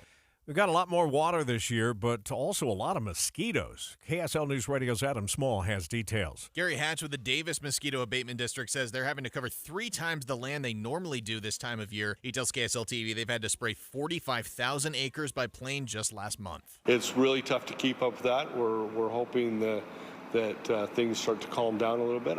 Right now we're not seeing it calm down at all. On top of the floodwater mosquitoes, Hatch says they're now starting to see species that carry the West Nile virus. Hatch says it's to the point that we're going to have to try to eliminate standing water on our properties this summer. Adam Small, KSL News Radio.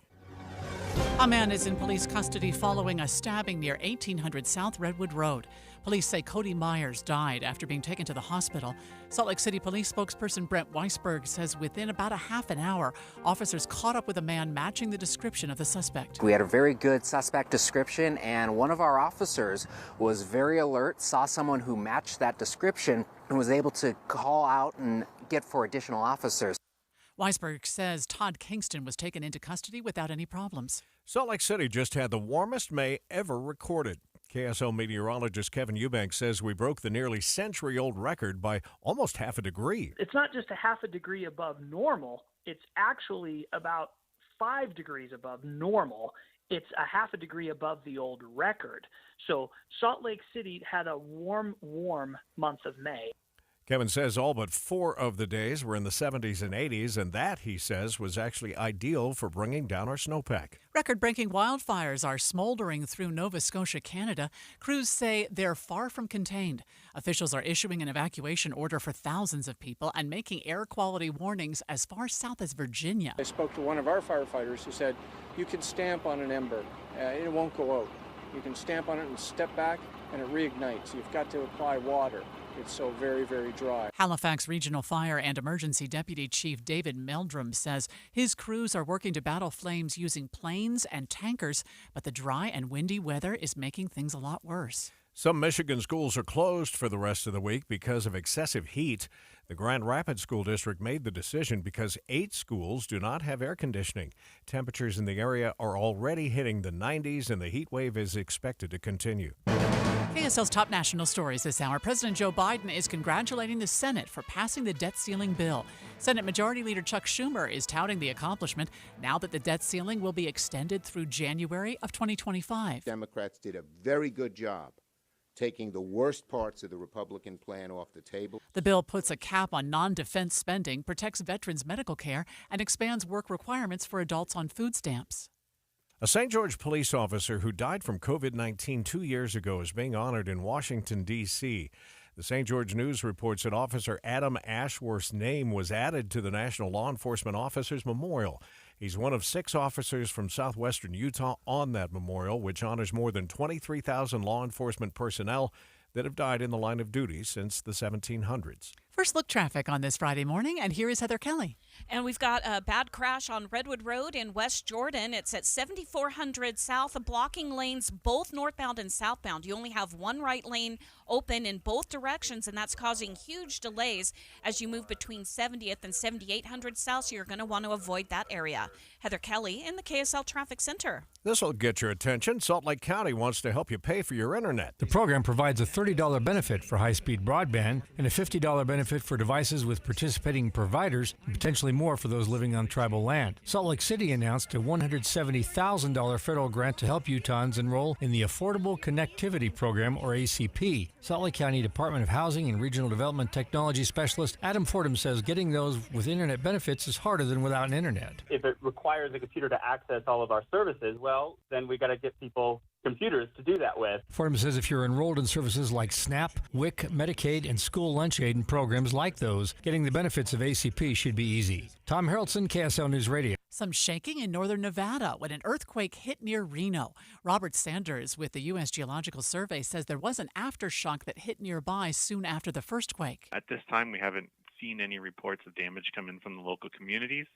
But we do have about 650 reports of the magnitude 4 having been felt in the wider area. Experts say the magnitude 4 quake struck about 20 miles northeast of Reno, but there were no reports of damage. A university in New York is making history. Stony Brook University on Long Island just received the second largest donation to a public college ever in U.S. history, $500 million. The school is cashing in big time. The donation will be matched 40% by the state of New York through a concept created by Governor Kathy Hochul. My small part was to come up with this endowment idea, which I didn't realize was going to be so expensive for me. Wasn't counting on the largest unrestricted endowment gift in the nation's history. I wondered about that. If you're the matching donor, what does that feel like? The massive no-strings-attached donation was made by the Simmons Foundation, formed by an alumni married couple, Marilyn's, is it Simons or Simmons? I'm not sure. And her husband, investment hedge owner and billionaire Jim.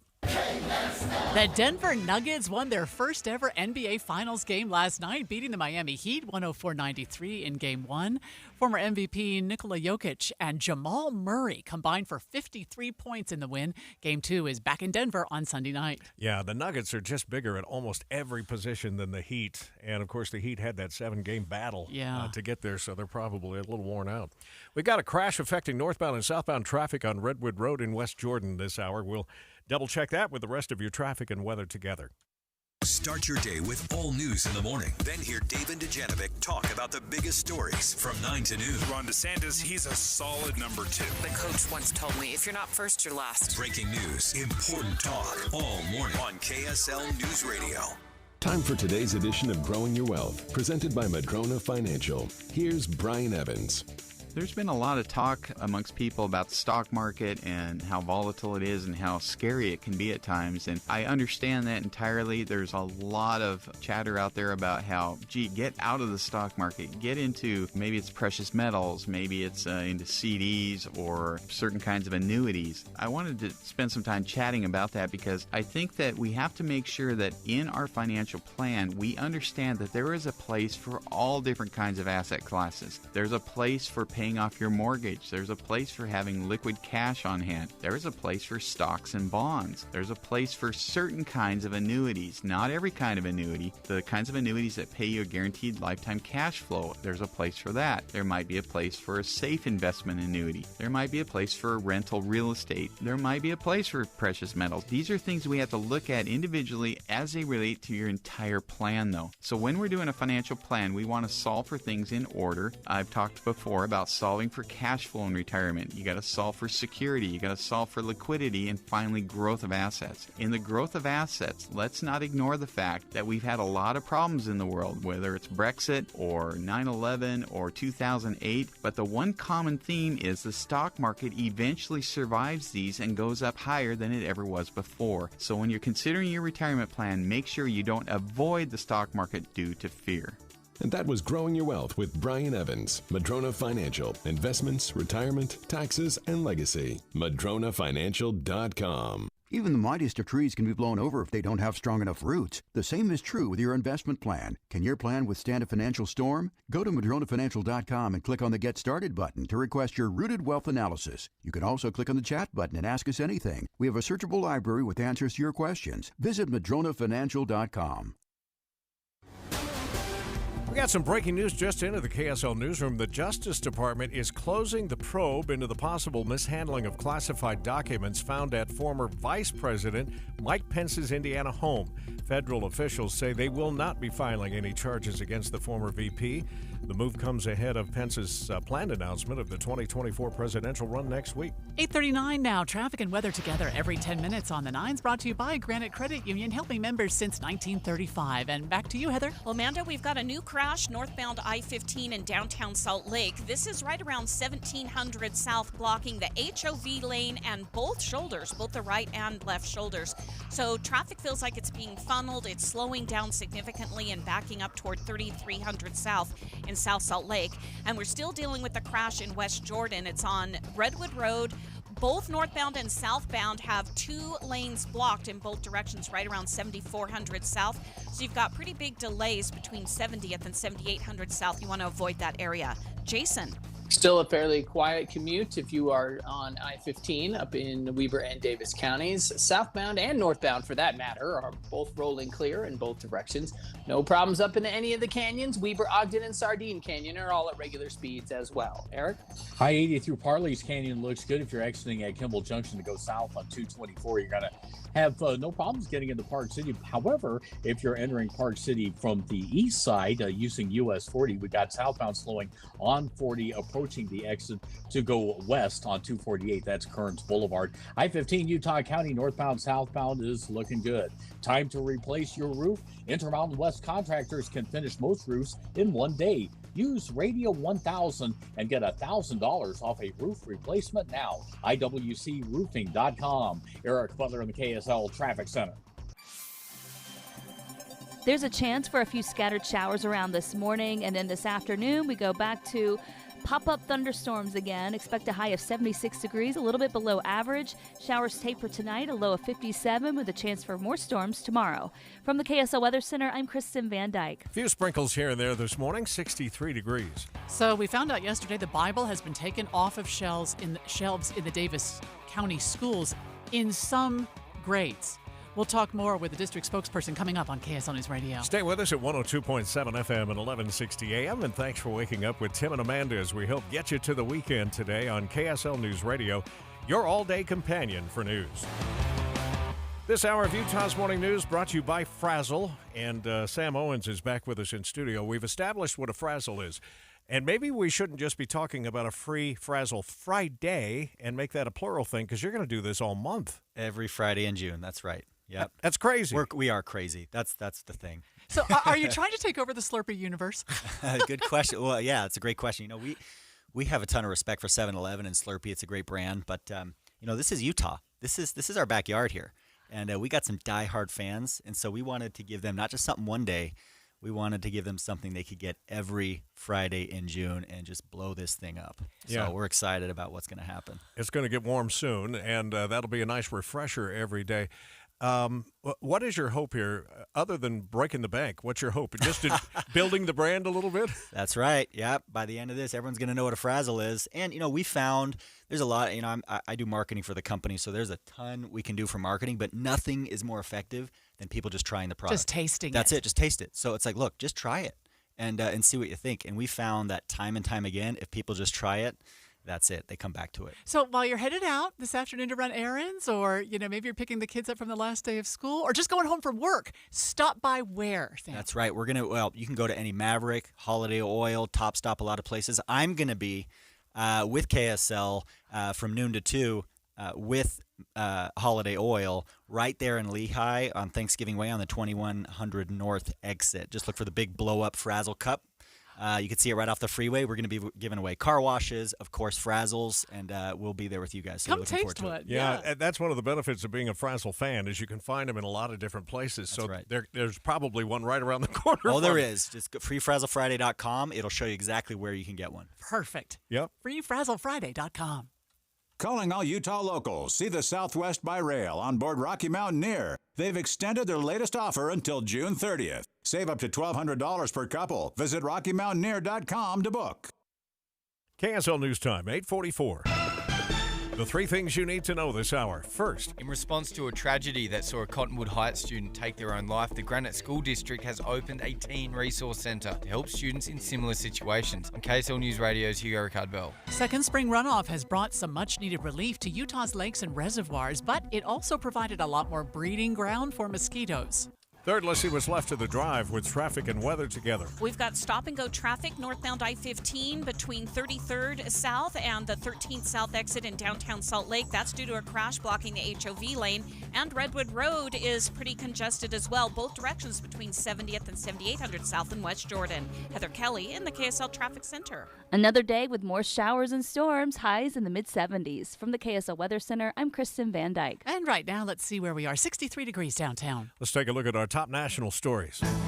Today's a good day for the American economy and American workers. That from President Biden, celebrating the latest jobs report from the Labor Department. 339,000 jobs added in May, up from 253,000 in April. And more economic news. The Senate passed the debt ceiling deal last night, finally, with bipartisan support just days ahead of a catastrophic default deadline. The deal suspends the debt ceiling until January 2025, pulls back billions in COVID and IRS funding, and preserves programs including Social Security and veterans benefits. ABC's Justin Finch. Without an agreement, Social Security checks, government payrolls, and other critical obligations were threatened. The president planning to address the nation tonight. The drone search continues today for 3 people who may still be in the rubble of a collapsed apartment building in Davenport, Iowa.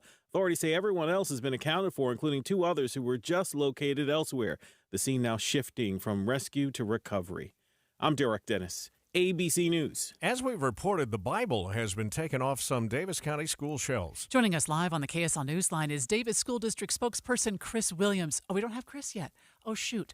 We wanted to ask him about how the decision was made and how it will be implemented. And I did read something in the Deseret News about how it wasn't like there were a lot of kids who were requesting to read the Bible in school. Mm-hmm. But under this law, that was certainly not created for this purpose, this law that wanted to take out any controversial material from the lower grades, that under that law, they decided to remove the Bible from the lower grades. You know more about this than I do. Was it a request from one person that started this? Now, that I don't know. I think it might have been from just one person, but I was hoping to ask him that. And how are they deciding which school shelf it...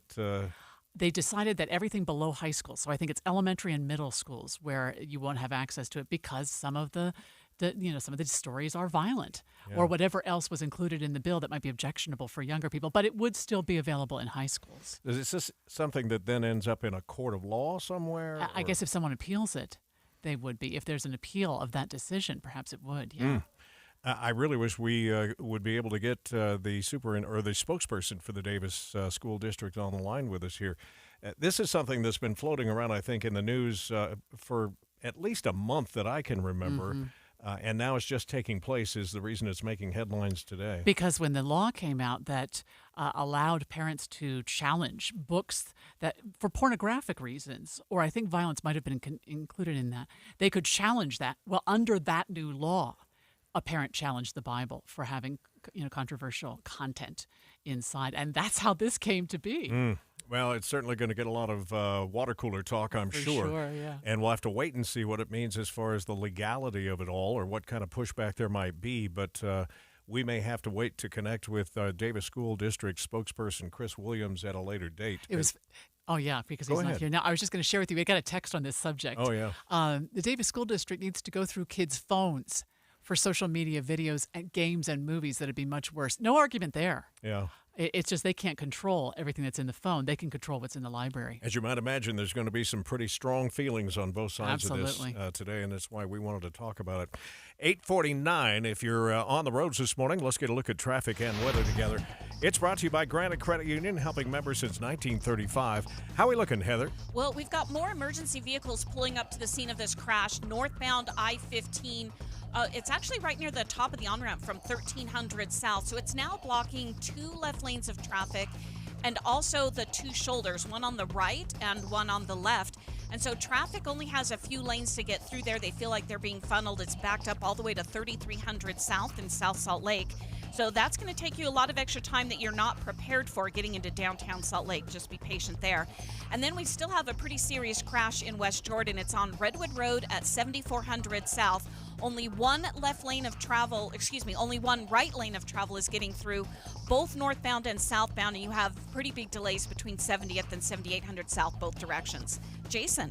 A little bit crowded right now at the south gate of Hill Air Force Base, but that's pretty much all we got up north. If you're going to be looking for some accidents or delays, you're not going to find it as you head out the door to work this morning. Everything is moving smoothly. Eric? In Utah County, we're not seeing any problems as you head north from Santa Quin Payson all the way to Thanksgiving Point. State Street starting to see a little bit more congestion between Orem and Linden, but no major delays. And same for folks out in Eagle Mountain, Saratoga Springs. You're getting over to the freeway in decent time on Pioneer Crossing, Lehigh Main Street, and 2100 North. This is the place, Heritage Park, your family place for summer fun. Learn Utah history while mining for gold, exploring trails, shopping, and eating at the Huntsman Grill. Visit thisistheplace.org. Eric Butler in the KSL Traffic Center. Your KSL 7-day forecast has a thunderstorm chance in it almost daily. Today, scattered storms with a high of 76. Tomorrow, 77 with isolated thunderstorms in the afternoon. Same thing on Sunday with a high of 80, lows in the upper 50s. Monday, Tuesday, mid-80s with a chance for more afternoon storms, and that trend continues. From the KSL Weather Center, I'm Kristen Van Dyke. And right now, cloudy and 63 degrees downtown. The 7-day forecast is brought to you by Performance Automotive Bountiful. If you're just joining us, worth mentioning again that the Justice Department within the hour has announced that they are closing their probe against of the possible mishandling of classified documents that were found at Vice President Mike Pence's home in Indiana. Right. And the federal officials are saying they will not be filing any charges against him just ahead of his planned announcement next week for the 2024 presidential run. That's interesting. Yeah. If they start to clear some of these up. Of course, that comes the day after we found out that President Trump was recorded talking about the classified documents in his Mar-a-Lago home, which could cause some problems for him. Yeah. We'll keep an eye on all of those things, but I'm sure we'll be hearing more about this. I mentioned it earlier this morning, but for those that weren't with us, just a congratulations again to Amanda's family for a graduate this week. Great pictures on your social media. Thank you, Tim. Thank you. And I, like so many of you in our listening audience, had kids graduate from high school or went to a family member's graduation. And it's just a rare, wonderful moment. It really is. Excitement, but question marks and little, sadness, too. Little sadness Where'd that my goes baby go? Well, I've seen him in the gym. He's not your baby anymore. No, that's a big boy. Coming up in a minute. Last time I looked, the markets were closing in on a 500-point gain. We'll see if we made it. Next. Our state's children face a serious threat from the vaping industry, but thanks to state leaders and the Utah Health Department, Utah established the strictest nicotine standards for vaping in the United States to protect our kids. However, the vaping industry sued, claiming their sales and profits are down. Now they're pushing the Health Department to hand control of vaping regulations to the federal government. We can't allow that to happen. The proposed change would automatically increase nicotine levels in vape pens and reintroduce fruity flavors that entice our kids back into Utah convenience stores. Visit StopKidsVaping.com today and make your voice heard. Utah should maintain state control, preserve our 3% nicotine limitations, and prevent vaping flavors from returning to Utah convenience stores. Together, we can secure a better future for our children. Join us at StopKidsVaping.com and tell the Health Department, protect our kids. Paid for by Prosperous Utah Communities. When they're investigating, we can't stop watching. This month on BritBox, sit back, relax, and enjoy watching the detectives. Discover Britain's most bingeable mysteries, including the brand new season of Grace, the hit series based on the books by best-selling author Peter James. Unwind with the detectives you could watch all night long. Stream them all now exclusively on BritBox. Endlessly intriguing. Start your free trial at BritBox.com. Here at the Almond Joy Factory, where tropical vibes abound, we use soft, fresh-tasting coconut. The crunchiest almonds and delicious chocolate candy. Ah, but do you know what our most important ingredient is? Sometimes you feel like a nut. Sometimes you don't. Almond Joy's got nuts and something even way better than that. Yes, Almond Joy is made with almonds and joy. Watching Utah's Money, brought to you by Trajan Wealth, your trusted local fiduciary advisors, TrajanWealth.com. Teens already get lessons about the dangers of smoking and drinking, but now gambling could be added to that list. Virginia recently passed a law requiring schools to include gambling risk education as legal sports betting is skyrocketing. Michigan and New Jersey are considering their own versions of that requirement. Meta will temporarily shut down news on Facebook and Instagram in Canada this month. It's a protest against a new bill that would require platforms to pay publishers whenever their content is linked or reposted online. The company says the news ban could become permanent if Canada's parliament passes the bill. Let's take a look at how the markets are doing. I mentioned we were knocking on the door of a 500-point gain after those jobs numbers this morning. Almost made it. It's 472 right now, or about 1.5%. That's the Dow. The S&P is up 48, more than 1%, and the Nasdaq is up this hour by 115 points. We had a bad crash earlier on Redwood Road in West Jordan. Let's check in and see if that's still causing problems. Just ahead, when we check traffic and weather together here on KSL. This hour of Utah's Morning News brought to you by our friends at Frazzle, and it is Free Frazzle Friday. It's the first of 4, I guess, that are going to be happening. Five Fridays in June. Oh, wow. Now we're dinging your pocketbook. That's right. Exactly. Is this just the perfect way to start the weekend? To stop by and get a free Frazzle? That's right. Start the weekend and start the whole summer. Yeah. And all we need is these rain clouds to go away now and to heat up, and then we're set. Yeah. So this is a Utah company, started about 20 years ago. That's right. Now I'm reading there's 21,000 different machines across the U.S., but internationally it's even catching Really? up. Yeah, that's right. So we're in all 50 states. We're biggest in the Intermountain West in terms of store density, but we're huge in California, Texas, other places. But this promotion, we're doing it really in the Intermountain West to show some love for those that have been with us for a long time. Is there any restriction on who gets the free Frazzle today? No, it's limit one per person. One per person. As long as you're in the store, you go in, you fill up a 12-ounce cup, and that's it. No questions Of asked. any flavor you want. Any flavor you want. That's right. You go and you just get it. I'm a Tiger's Blood guy. What's not to like about that? Blue Razzmatazz, Georgia Peach, Simply Mango. Hopefully all the people behind the counter at Holiday Oil and Maverick and Fabulous Freddy's and Fast Stop and all these places know about it. Oh, yeah. I was checking last night. I went into the stores and I asked the store clerks, are you ready for this? And they looked at me wide-eyed and said, no.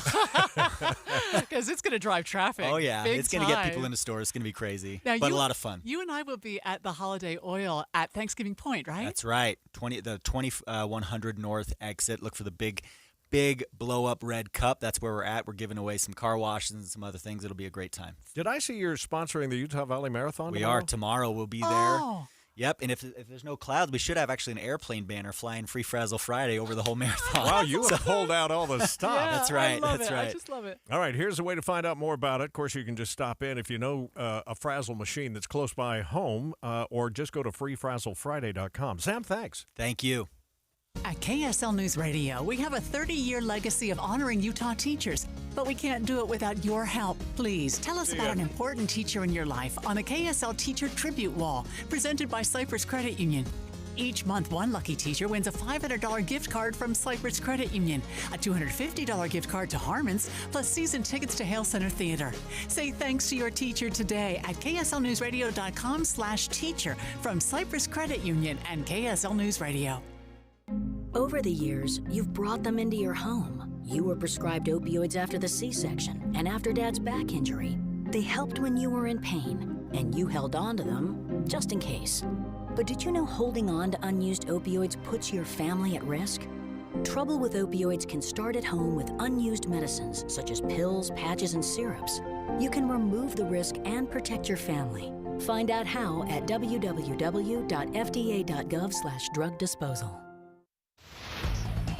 It is 8:59. Traffic and weather together every 10 minutes on the 9s, brought to you by Granite Credit Union, helping members since 1935. Heather? Well, our worst delays right now are northbound I-15 between 3300 South and 13th South in downtown Salt Lake.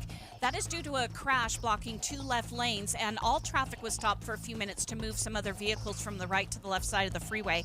You also have delays on Redwood Road in West Jordan. Only one left lane is open, both northbound and southbound between 70th and 7800 South, so you may want to avoid that area. Jason? Still a little busy at the south gate of Hill Air Force Base, but that's still the only thing that we have going on up north. Right now, it's southbound I-15 at regular speeds from Ogden to Salt Lake City. Likewise, 89 Legacy and the West Side Belt. Eric? And we still have slowing for southbounders on US 40 approaching the exit to go west on 248. That's Kearns Boulevard into Park City. Along the 215 East Belt, we do have some northbound slowing now, approaching 4500 south if you're heading up towards the mouth of Parley's Canyon. Down in Utah County, I-15 continues to run along just fine. A little bit of congestion if you're exiting Highway 6 in Spanish Fork, but that's about it as far as delays in Utah County. Drivers, when a motorcycle is in motion, see more than the motorcycle. See the person under the helmet. They could be your friend, neighbor, or relative. Watch out for motorcyclists. I'm Eric Butler in the KSL Traffic Center. 76 for a high. It's 62 degrees downtown. Did I hear a rumor that you're going to be on the Greenhouse Show tomorrow? Yes, helping Maria out because she helps me out from time to time. That'll feel like old times. I'll be hosting with Tom Bettis, so look forward to it tomorrow morning at 8. Have a great weekend, everybody. KSL FM Midvale, KSL Salt Lake City. Listen on the KSL News Radio app and in your